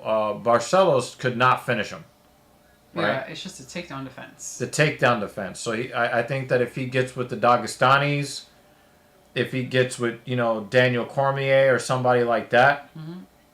I mean, one of the takedowns, he was able to reverse it that was as nasty. they were going down. Yeah, that was nasty. So he has some the skill skills. is there. Yeah. It just needs to be tightened up, especially on the wrestling defense portion. Mm-hmm. Being able to learn how to stuff those takedowns would be fucking phenomenal for him. Because if you can't get him to the ground, what the fuck are you gonna do? Mm-hmm. What are you gonna do? Mm-hmm. You're just gonna get punched in the face. Yeah. A lot of times. I mean, then he ends up going up to the level of some of the other great fighters. Like Justin Gaethje. Justin Gaethje actually was a wrestler first, then a striker. Mm-hmm. But his wrestling was so high for so long that none of the grapplers would even think about trying to get him to the ground. So it just became a striking match. Yeah. And we have some... I can't think of any names off the top of my head because my head is killing me. But we're basically there... the way they prep for a fight is... That uniform is not bad. I'm not going to front. Yeah. Whatever is your go-to for winning fights, I'm going to beat you that way. Right. And they change it up for every single one of their opponents. Yeah. So, you can't surprise them. Hopefully it's how I just have an issue and with this fight with Merab. Like, you claim you just broke your hand recently.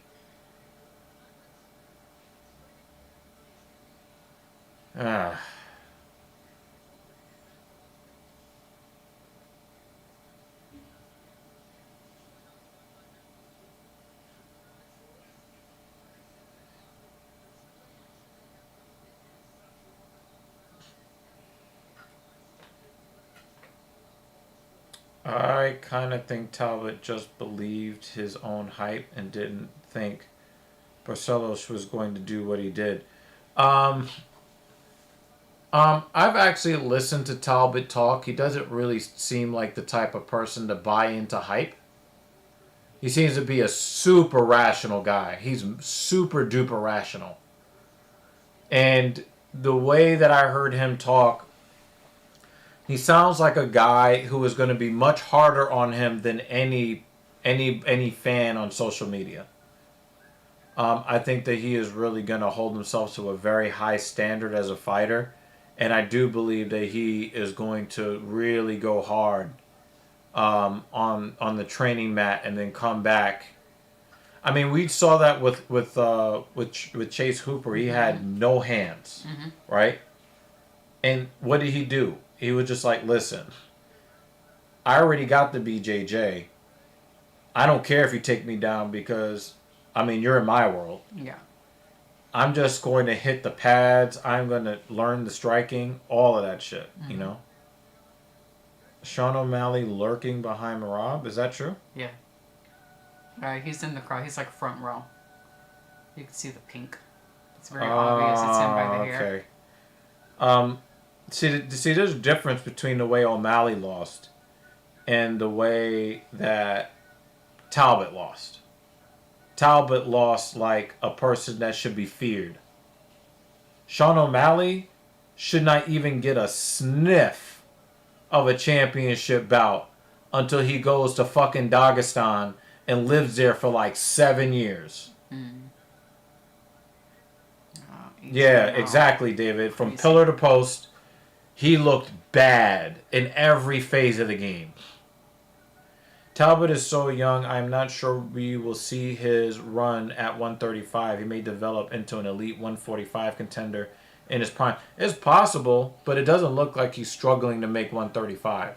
But what he definitely needs to do is try to see if somebody will give him Habib's number.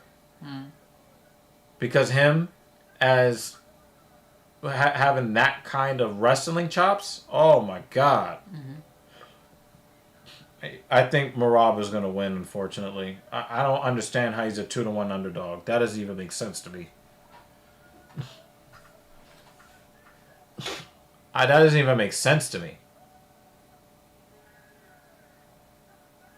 Yeah, man. I'm trying to drown out fucking... Yeah. I'm trying to drown... Like, yeah. I actually want to hear what he has to say, but I have to, enjoy... Yeah. Bruce, but we'll wake up tomorrow and see. Yeah, or we'll know when the stream ends.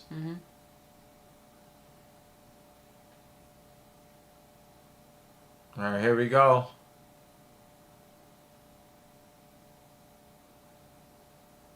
Oh, he touched gloves.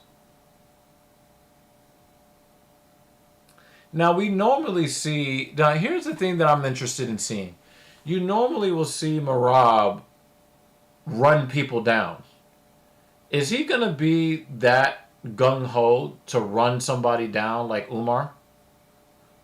Or is he going to be a little bit more cautious in his approach? You can see the pink hair. And the stupid sunglasses while he's inside. He looks like the clown in the crowd. He's right there. Where's Waldo? Oh my God. Yeah.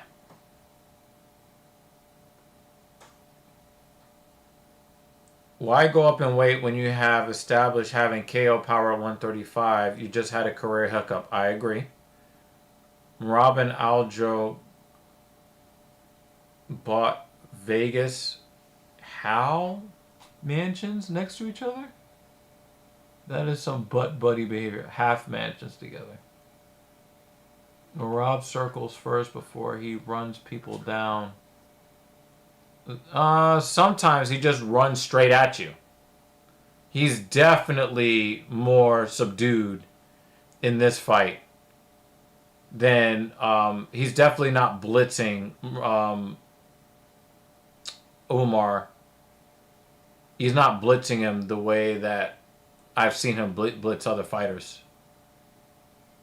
That was a sloppy high kick attempt from Nurmagomedov.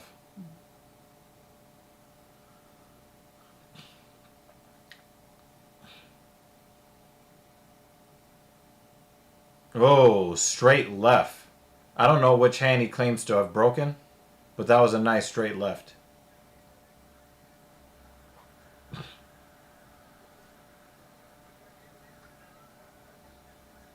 Inside calf kick. So what are they fighting? Orthodox versus South? Ooh, that was a nice outside high kick. For Umar, that was nice.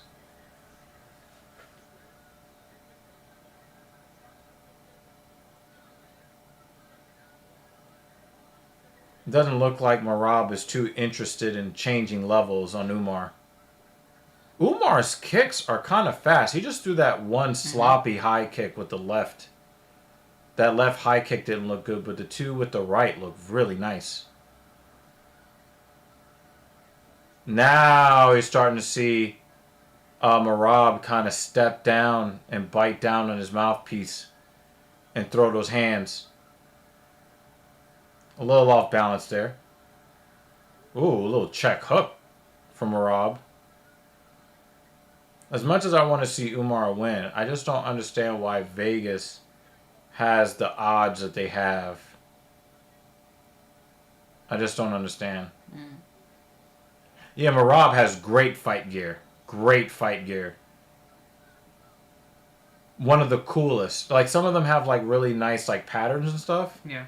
But this is one of the coolest as far as, like, clean. Oh, so we've got a single leg attempt by Umar on Marab. Oh! Okay, so is it me? And guys, tell me if you think I'm bugging. Is it me? Does it look like Umar has better striking than Marab? I think Jake agreed with you as you were... As I was as making the you were question? saying, yeah. It looks like Umar might have better striking skills in total. But Marab has had some really nice shots. You know, the right hook has been there for him.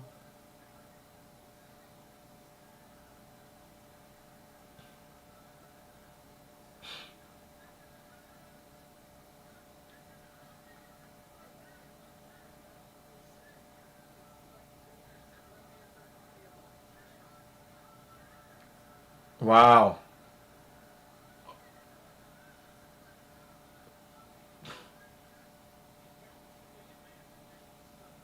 Oh! Oh! Good one. Chicken dance! Oh, he touched that chin! I don't know, guys. I think I think Marab, I think that Marab moving forward might be a thing of the past. Because he just did the chicken dance.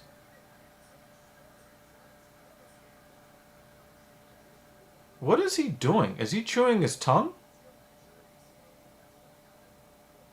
Nah, that's not a toss-up round. That combo at the end that stunned him, you got to give that round to Umar. Sorry. You gotta give that to Umar. You gotta give that to Umar. You gotta give that to Umar. It looks like he's chewing gum, Banner. Boom! Yeah, it's definitely Umar 1-0. Ooh, hold that. Look at that. Uh-huh. Yep. And then he started moving his jaw there.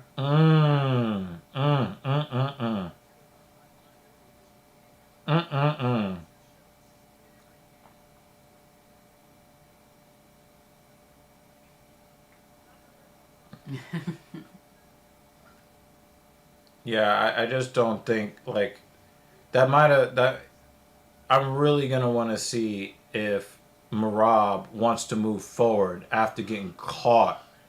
Because that whole last minute of round one was all Umar. All Umar.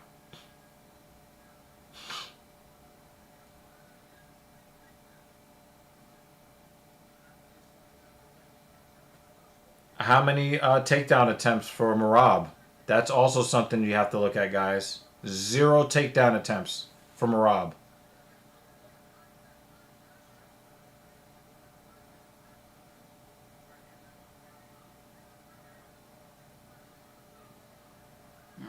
Oh, he's getting comboed every time he comes inside. His kicks are actually kind of nice. Yeah. Looks like he also might have jabs. a speed. He might have a speed advantage over Marab too.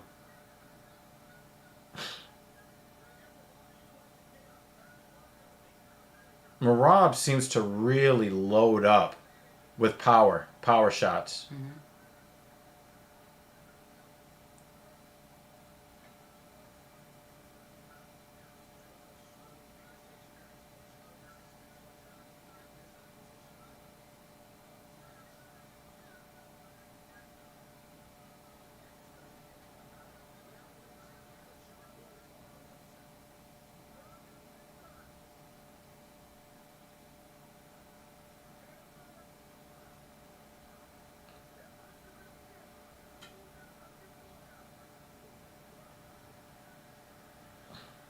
Oh, he's trying. Oh, wow. He's getting dominated. Oh, wow. Oh, wow. Tripped him from behind. Yeah, he tripped him from behind. His takedown attempt led to him getting his back taken. That's embarrassing. That's embarrassing. See, the guys, I always ask you, why does Vegas have the odds they have? And we got him crying blood from the left eye, right? And there's just, I don't know, maybe there's just, again, Umar is a guy that kind of like, not Umar, Merab is the type of guy that normally beats you with will, with force and strength. But these Dagestanis guys have that plus a really good understanding of how to take your base from underneath you. So they're not just like brute forcing it all the time like Merab might do. There's something up with Morab his nose. His nose always looks like that. I know he was Pawing at it. Yeah. Okay, yeah, okay, I got you. There's no blood trickling from the nose, but there's probably some damage there anyway. Yeah. Yeah, it just seems like Umar has more striking tools, and what Merab wants is to get that puncher's chance, you know, like get that one shot that connects, and then and it'll be funny, right? Like he'll probably, you know, like jump around and say, "Oh, I always knew I was gonna win" or whatever, when he was struggling the whole time. It was just trying to get that one shot off that connects, you know.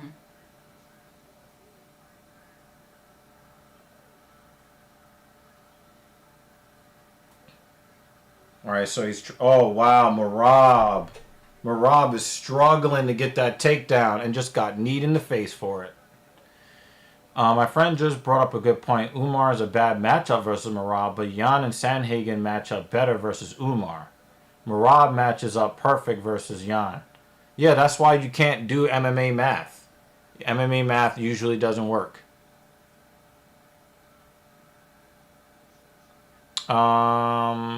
There was a reason that Merab wouldn't fight Umar. Yeah.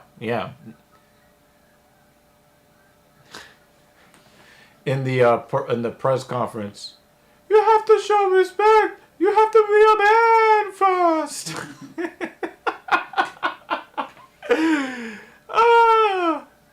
You have to be a man. Merab is funny as shit, man. Yeah, he's trying to make it like a dirty fight, and Umar is just not really trying to hear it. Yeah, I got Umar up 2 as well.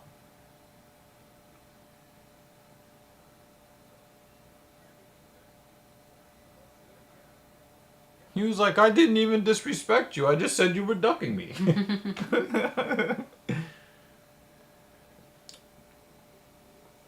I don't know. Maybe I should get that sound bite for the soundboard. You have to be a man first. There's a few sounds we're missing. Yeah.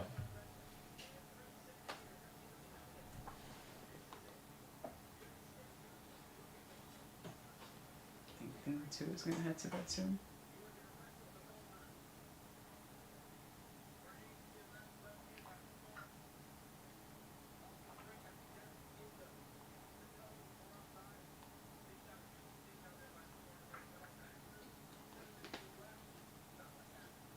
Tell me you guys didn't hear that funny shit during the press conference last month. That'd be so bad if none of you heard that shit.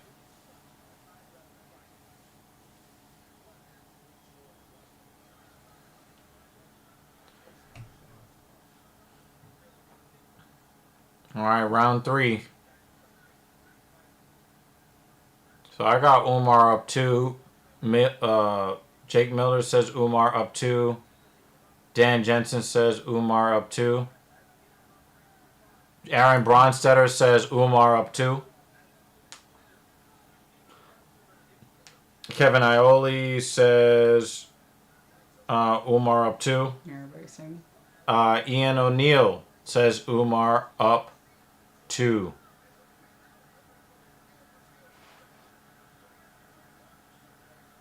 Okay, let's see what happens here. He's really trying to chase Nurmagomedov down.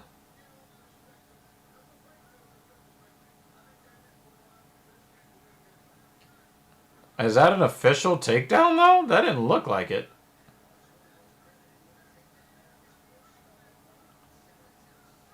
Okay, I mean, if that's what they're calling a takedown, I've seen takedowns that look much more like takedowns, not called takedowns, than that. Last press of Merab. I will humble you, Umar. Umar, I'm always humble. Yeah, that's good. But remember, Dan, you have to be a man. You have to be a man first. Oh, man.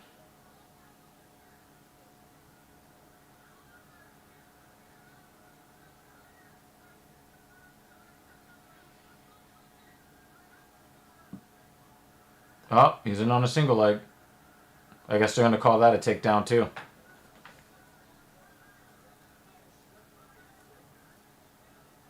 Ooh. Merab is only half. You know, Magomedov is not much taller than him, you know. Dunk. Yeah. It was more like a neck shot. They hit his head on his neck.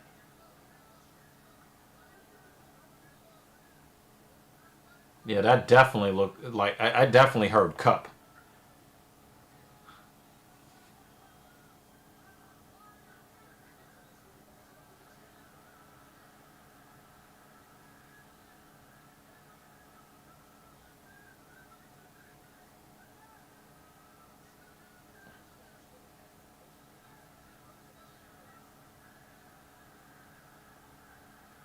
Is it crazy to say that Merab is performing better here in round 3?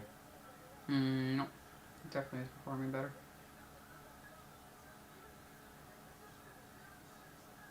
Now remember, guys, we know that Umar's got a lot of skill. That was a takedown. We know Umar's got a lot of skill, but we also know that Merab has like crazy, ridiculous, crazy, ridiculous cardio. Yeah. Yeah, it seems like he's just powering up right now.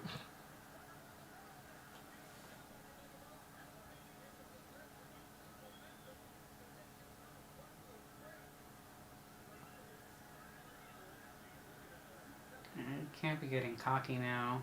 Come on.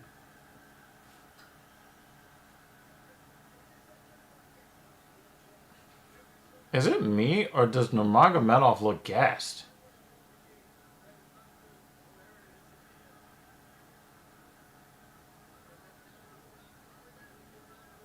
Yeah, so I got it's 2-1. It's 2-1 Umar, but it would be really crazy if he ends up losing in 5 rounds because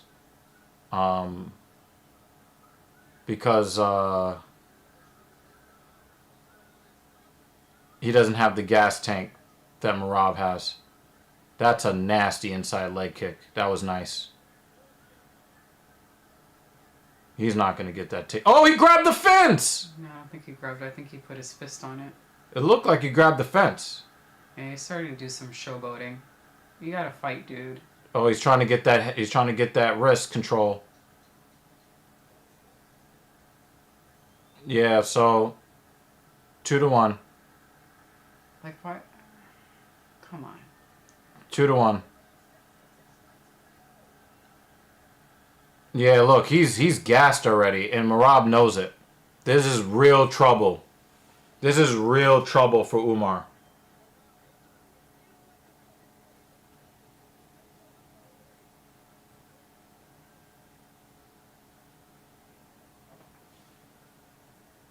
Umar is in a lot of trouble. He's in a lot of trouble.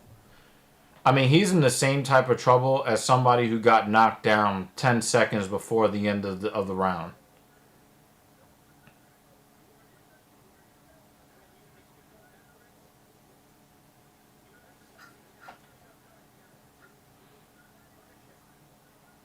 Punish him.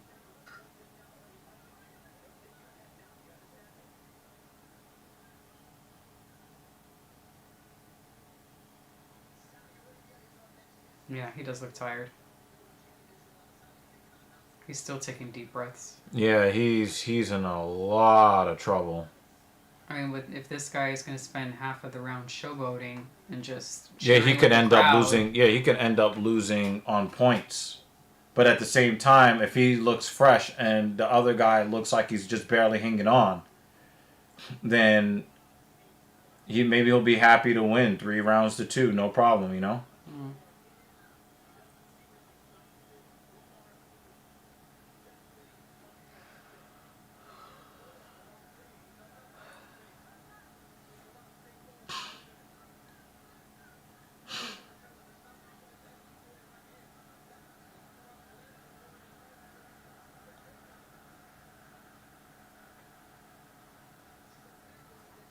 This dude is crazy flexible. Yeah, but also it looked like Marab let him off the hook there. Marab is also wearing more damage on his face, especially the left side of his face. Look, now he feels so much more comfortable wrestling Umar because he knows he doesn't have the energy.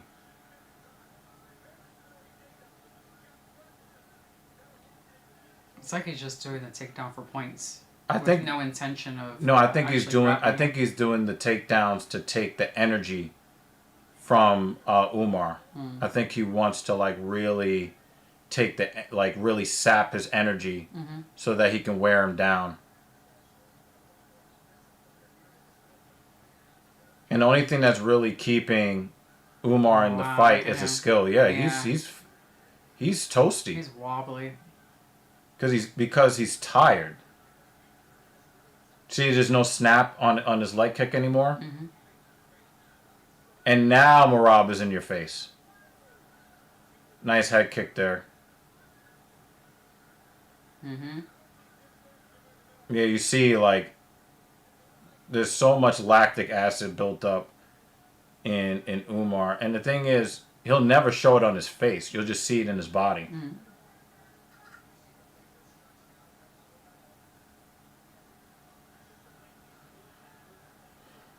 Yeah, he looks really floppy right now. Poor body control.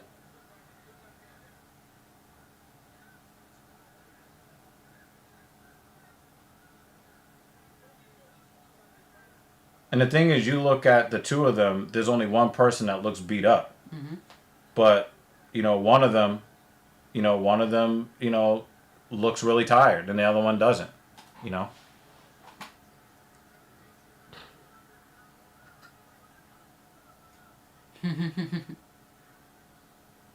Floppy is a good description. Yeah, his whole body is just kind of yeah.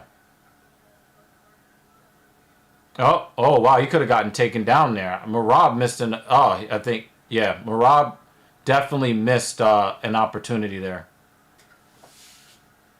I've never seen a Nurmagomedov this tired before. He's disgracing the family name.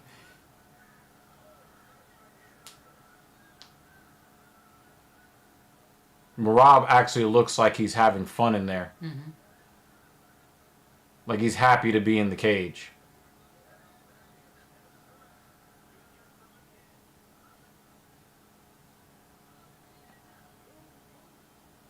That was a nice body shot from Marab.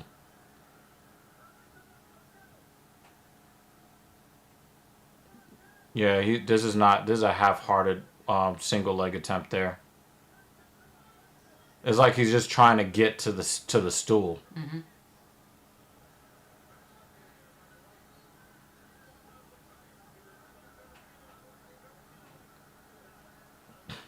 Yeah, he's very tired. Yeah, he's tired. And the thing is, that's what Marab saw at the end of round 3.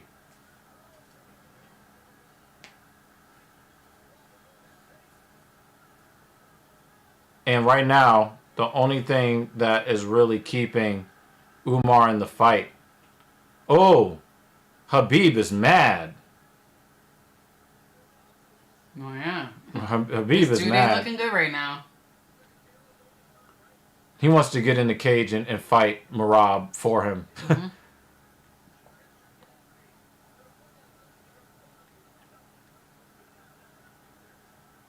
Don't grab the fence, dumbass. He's okay. He's not grabbing the fence anymore.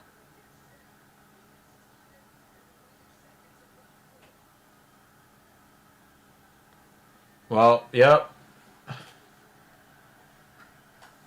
Yeah, he looks defeated already. He looks defeated already. You know, this fight has been entertaining in the ugly way. Yeah.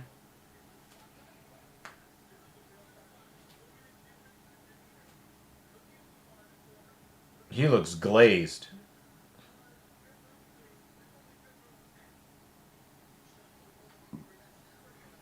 Yeah.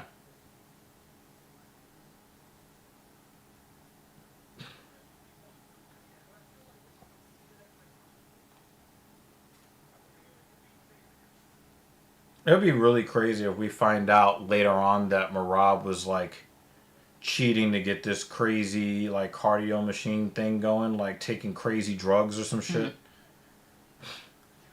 Because this shit looks unnatural. I mean, aren't there some fighters that just take a couple of rounds to boost? No. I'm just talking about like how he has more energy at the end of a fight than at the start. Mm.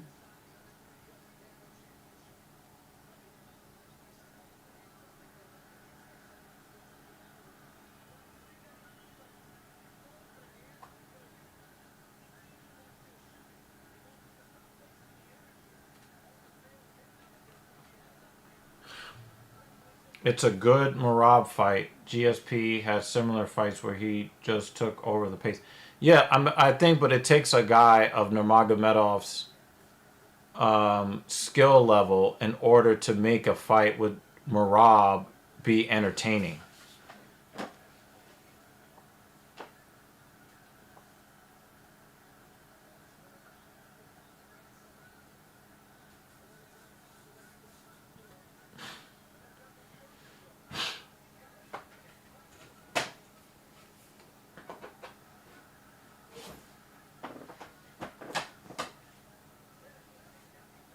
High guard for Merab.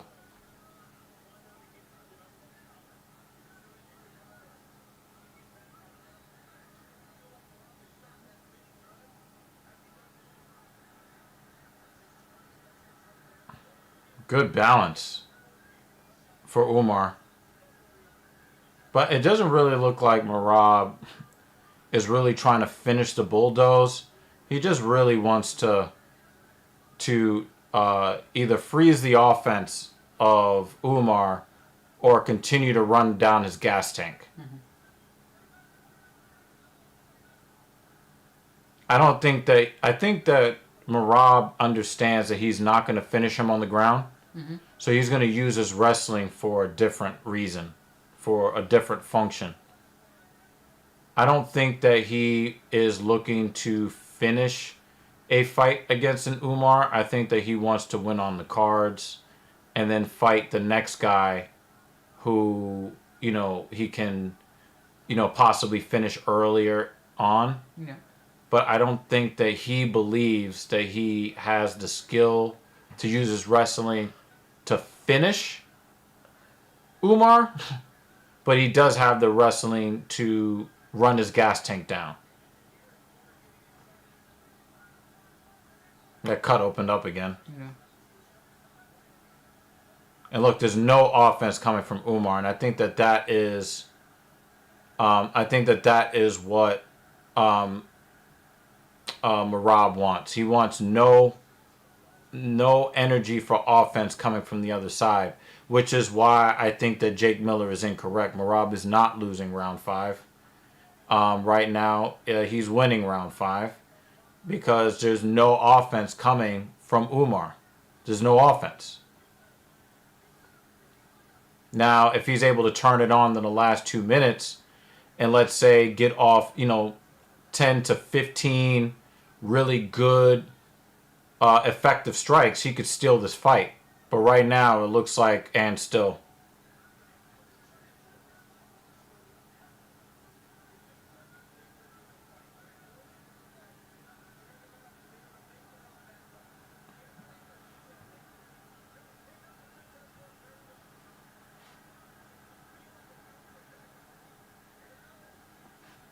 "90 seconds." Yeah, that's just too tired. He's just throwing his arms out there and calling them strikes. Oh, nice. Nice left hand for Umar. Look at Khabib. Yeah, really is he's ready to he's jump in the cage. yeah. Watching one of his guys lose will probably be the quickest thing to getting him to want to get back in the cage. Yeah, I think Vegas thinks that Marav's got this in the bag too. I'm really disappointed because I would have rather seen Umar be the champion. But whatever. Little head kick action. Oh. Oh, wow.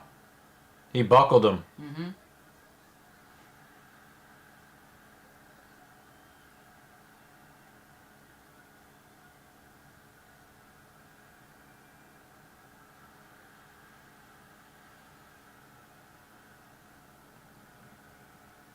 Yeah, and here's the finishing touches on what ended up being a very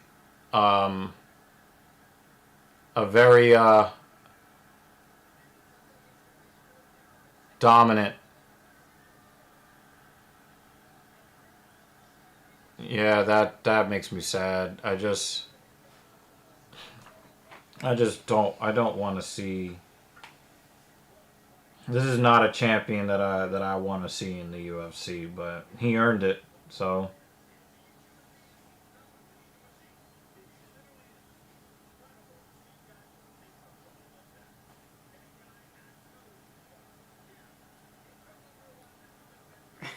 They're about to have him fall down.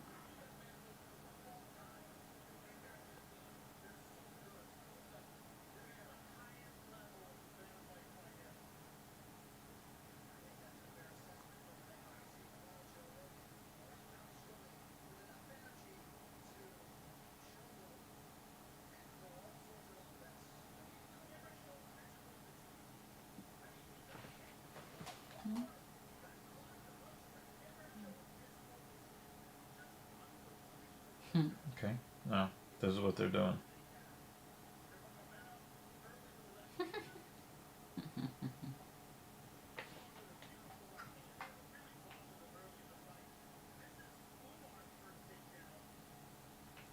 Dan said, "Come on, bad judges, 3-2 Umar." I think you might even see a 4-1 in favor of Marab.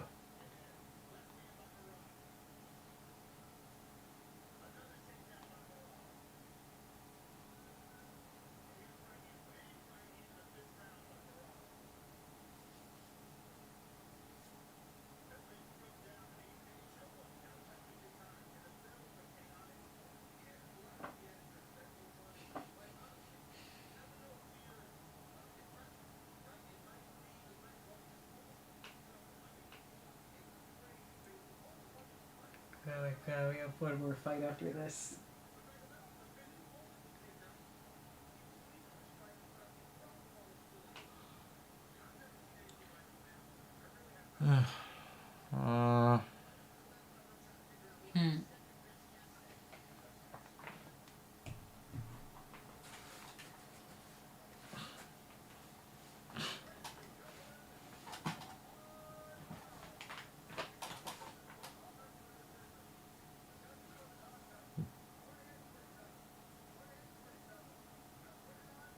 I knew it. I knew it was going to be a 4-1.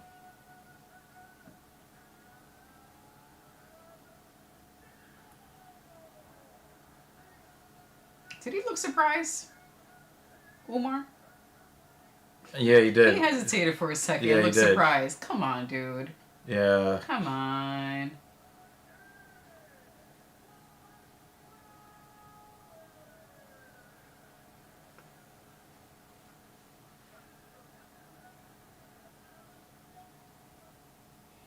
All right, last fight. Let's go. It's past their bedtime. They really did find a way to string this out to 1 a.m. though. That pisses me off. You lost the fight. Why are you stringing this out for so long?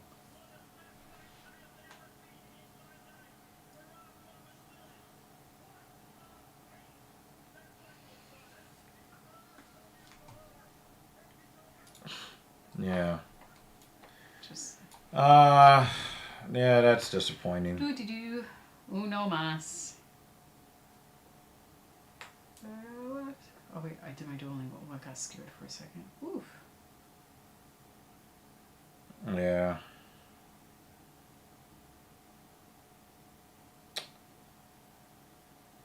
Well, there's a chance that this could be done before 1 a.m. because I don't think that Islam Makhachev is going to let Renato Moicano.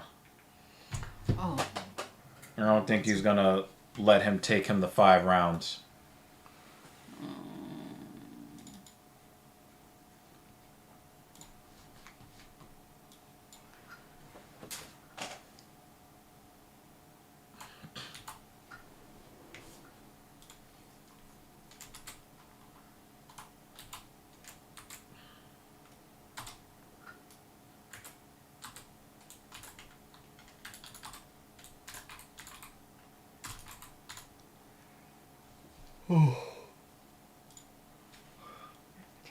That's updated.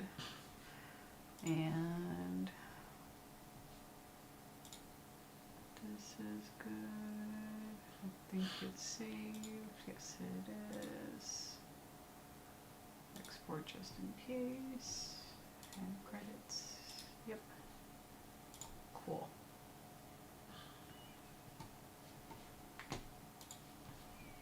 Don't save. Alright, he's still talking. Next fight. Come on, guys. Some people go work tomorrow. Or just to sleep. I knew one judge was going to go 49-46. Well, this guy shut the fuck up, guy. You won. Okay. Next fight. Goodness, man.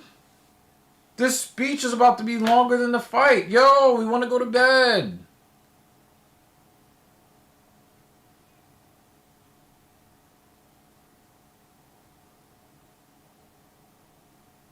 Oh, he wants to keep talking. Come on, man.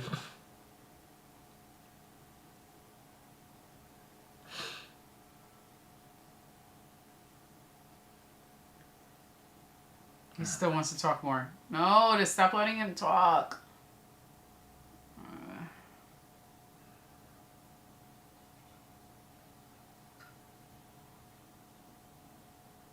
Why are we talking to Umar? Oh, I definitely want to hear what he has to say, though.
Mason, Marab doesn't have a point.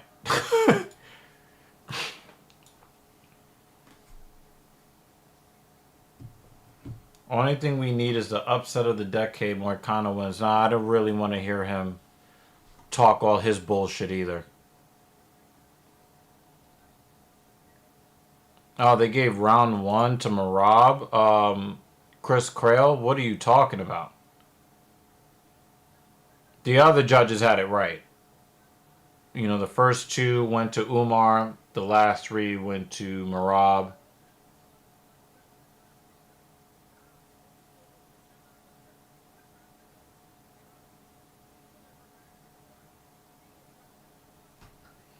Now he just wants to talk to everybody. Mm-hmm. Kickboxing and the ability to contend with Marab's wrestling for at least 3 rounds. Yeah, O'Malley doesn't want that. Yeah. I agree.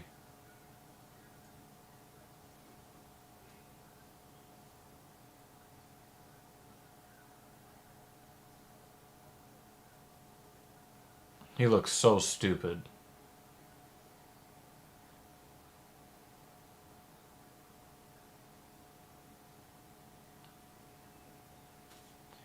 Marab defends that belt until his body's no longer able to keep up. Well, that's going to be like 17 years from now. Third highest takedown defense in UFC lightweight history.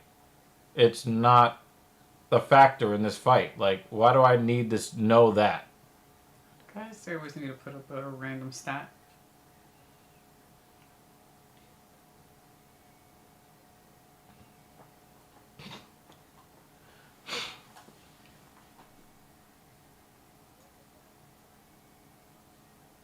All right, come on, guys, get this started so that we can get to bed. Really want to get to bed. Aw, Samwise Gamgee.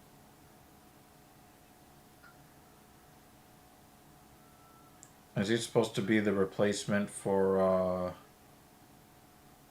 the Jackie Chan? Mm-hmm. Jay says he's a Marab fan now. Probably what he wants is to say he's a Marab fan so that he'll finally lose.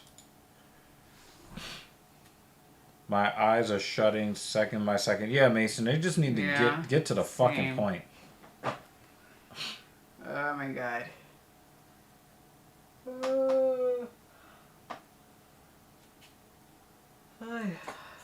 Well,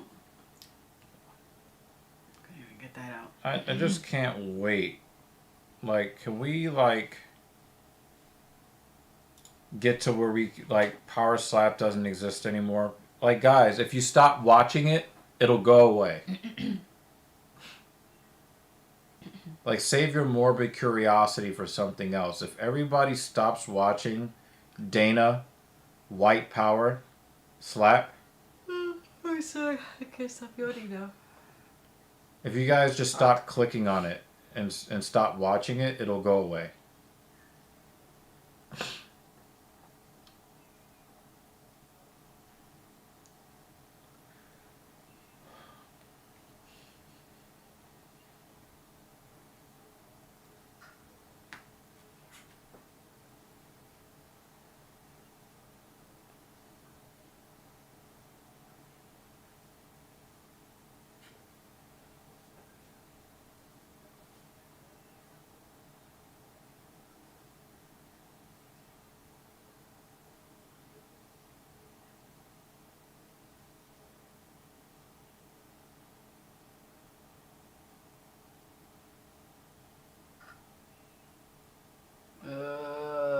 Buybacks. Come on. Yeah. You look the way everybody feels. We don't need this long intro. We know who they Yeah, are. exactly. Just found out TikTok has banned a few Canadian users as well. Why would they go dark in Canada? Or maybe somebody's stealing. People in Canada might be using VPNs. Maybe. See that they're in the U.S. Yeah.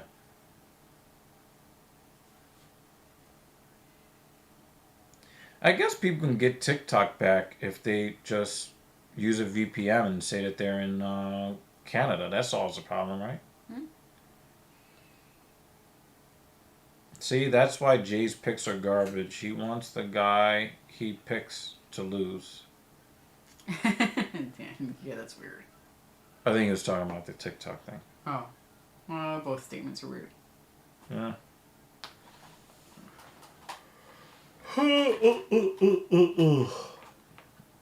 Yeah, you're not doing that to Makhachev, so stop it. Ugh.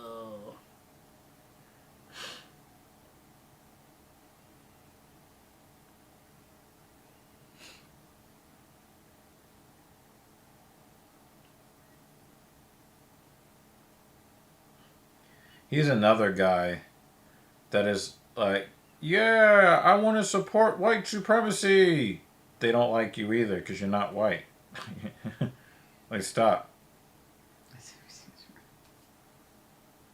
I mean, yeah, I mean, obviously he's got the puncher's chance, right? But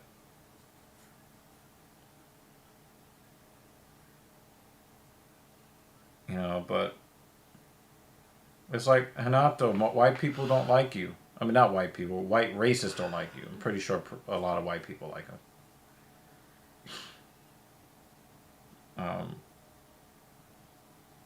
But you know, you're trying to, like, a lot of what he says is to try to appeal to the white nationalists, and it's like, no, they don't like you. It doesn't matter how much you try to appeal to them, they don't like you.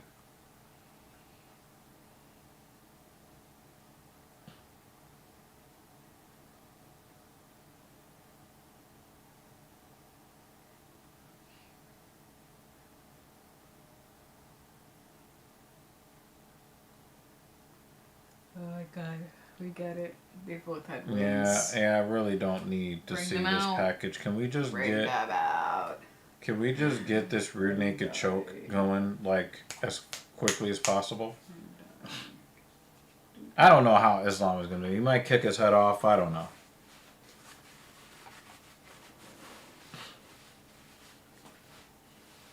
My left knee has turned into Rice Krispie treats. Yeah, I definitely want to get to bed though because I got to squat heavy tomorrow. I'm not worried about the deadlift because, like I said last time, either I was gonna do 4 sets of 7 at 315 or 3 sets of 8 at 315. But even though I had like a really good time squatting last week, I don't. You know, there's no guarantee that I'm gonna have a great day squatting today. So, you know, I'd like to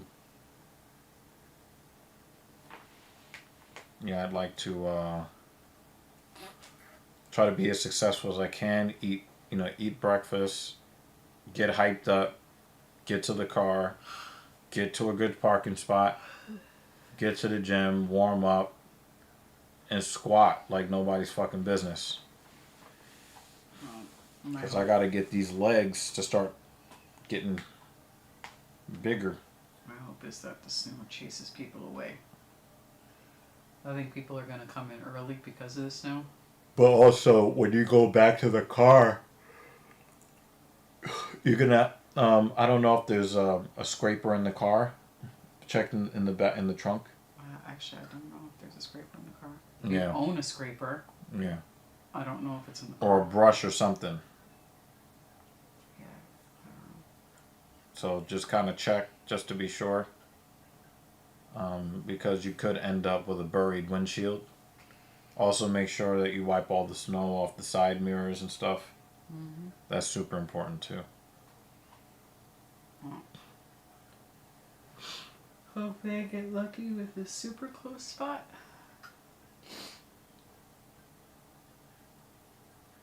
Just depends if everybody's gonna. There's a chance everybody's gonna run there in the morning, but I hope everyone oversleeps. Or everyone went shopping today. So that it's not as crazy tomorrow morning. Whatever. Doesn't matter.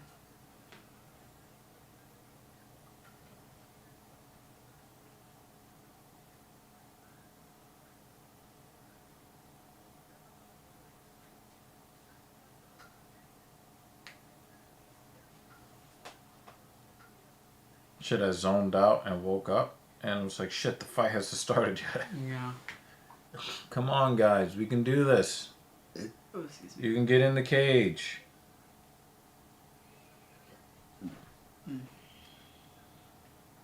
It's really crazy. Like, Renato, you're not even better than Dubronx. Like, there's no way you think that you're beating Makhachev, do you?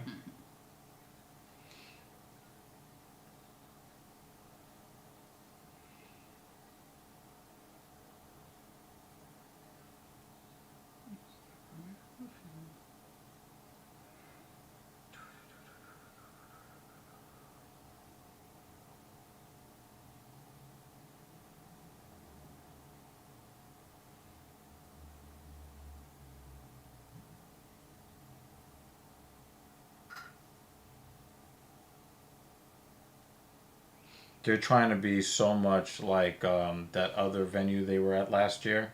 Mm-hmm. The Sphere. Yeah. They're trying to like. Yeah, they're really trying.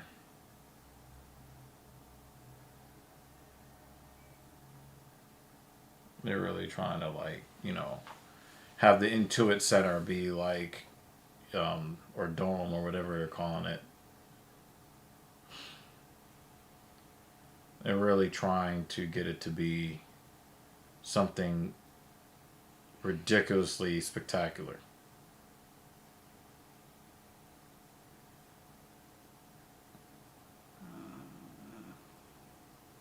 I just want to lock my food now.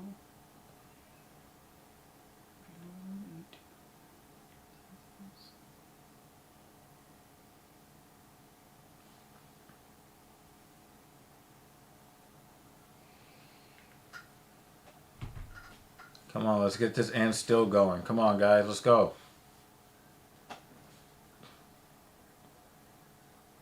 Feels like Lutch was here ages ago. Yeah.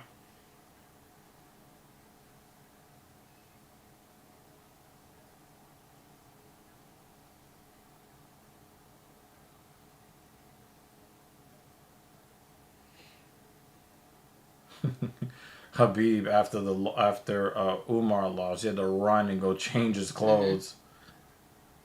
Prep for his next fighter. He might be one of the first fighters we've seen that cornered 2 consecutive fights. Mm-hmm.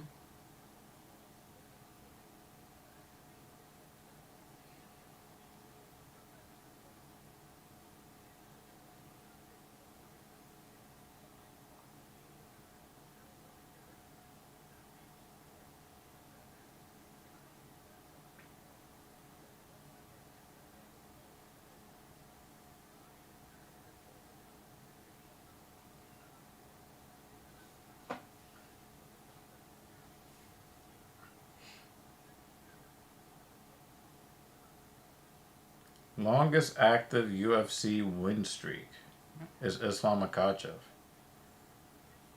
If John Jones actually fights often, he would have that record. It's really hard to think about Islam being the one with the longest win streak.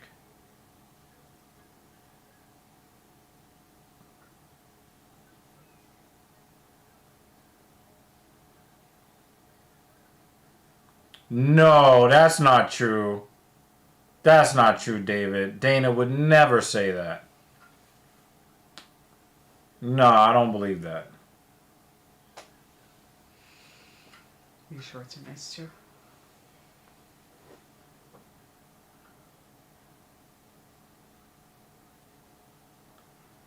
Then he probably did that to try to get people to buy the fight.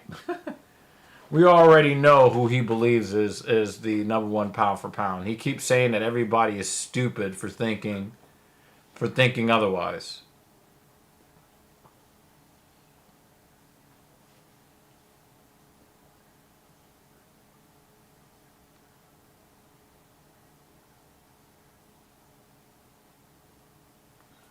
All right, guys, come on, let's get it. Let's get it. They're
It's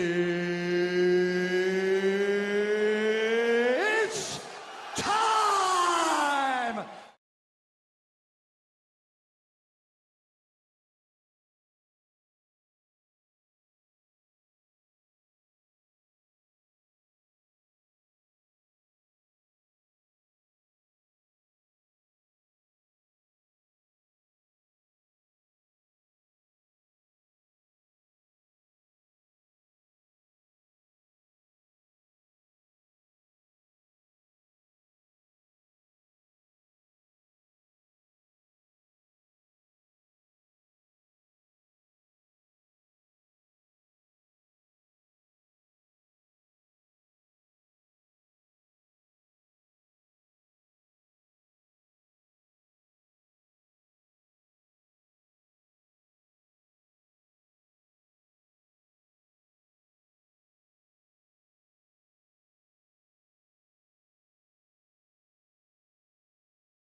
Sorry, just needed to turn up the volume on this end so we can hear Bruce without YouTube shutting us down.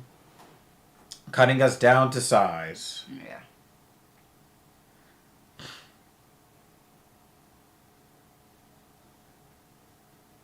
Probably not like Hamza, but rather convincingly, I would say. First or second round.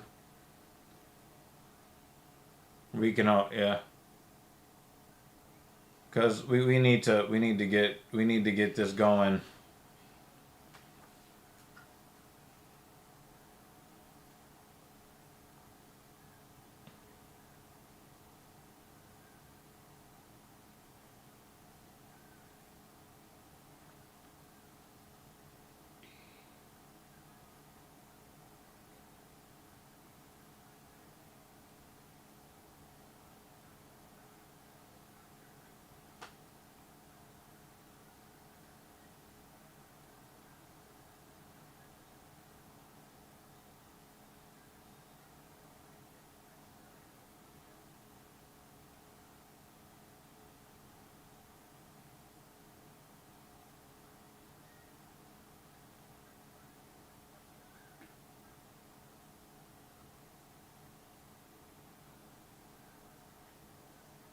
Nice job, Herb. Tell him to get them fucking fingers tucked in.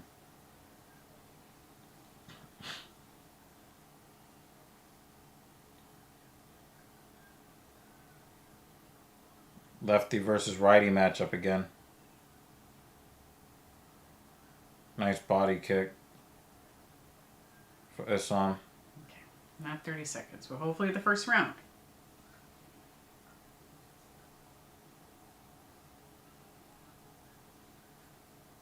And Moicano is not anybody's bitch. You know what I'm saying? It's just that we expect that there's going to be a different level.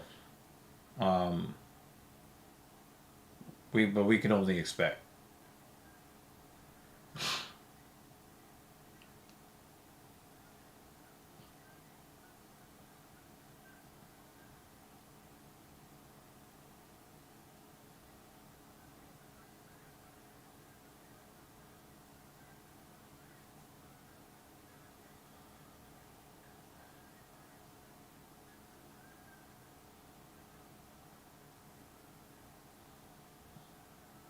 Hold.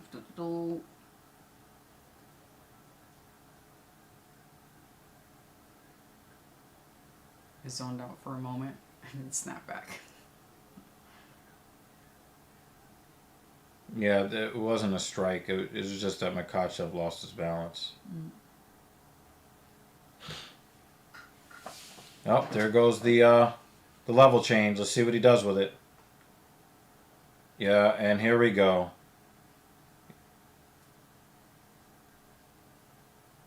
That was a nice level change.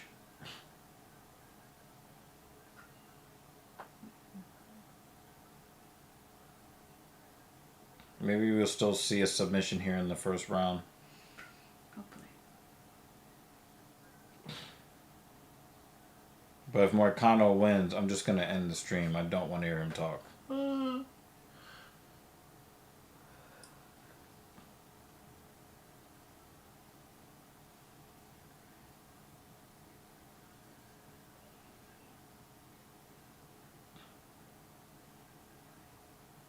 He's really bullying him with his shoulder. You see that?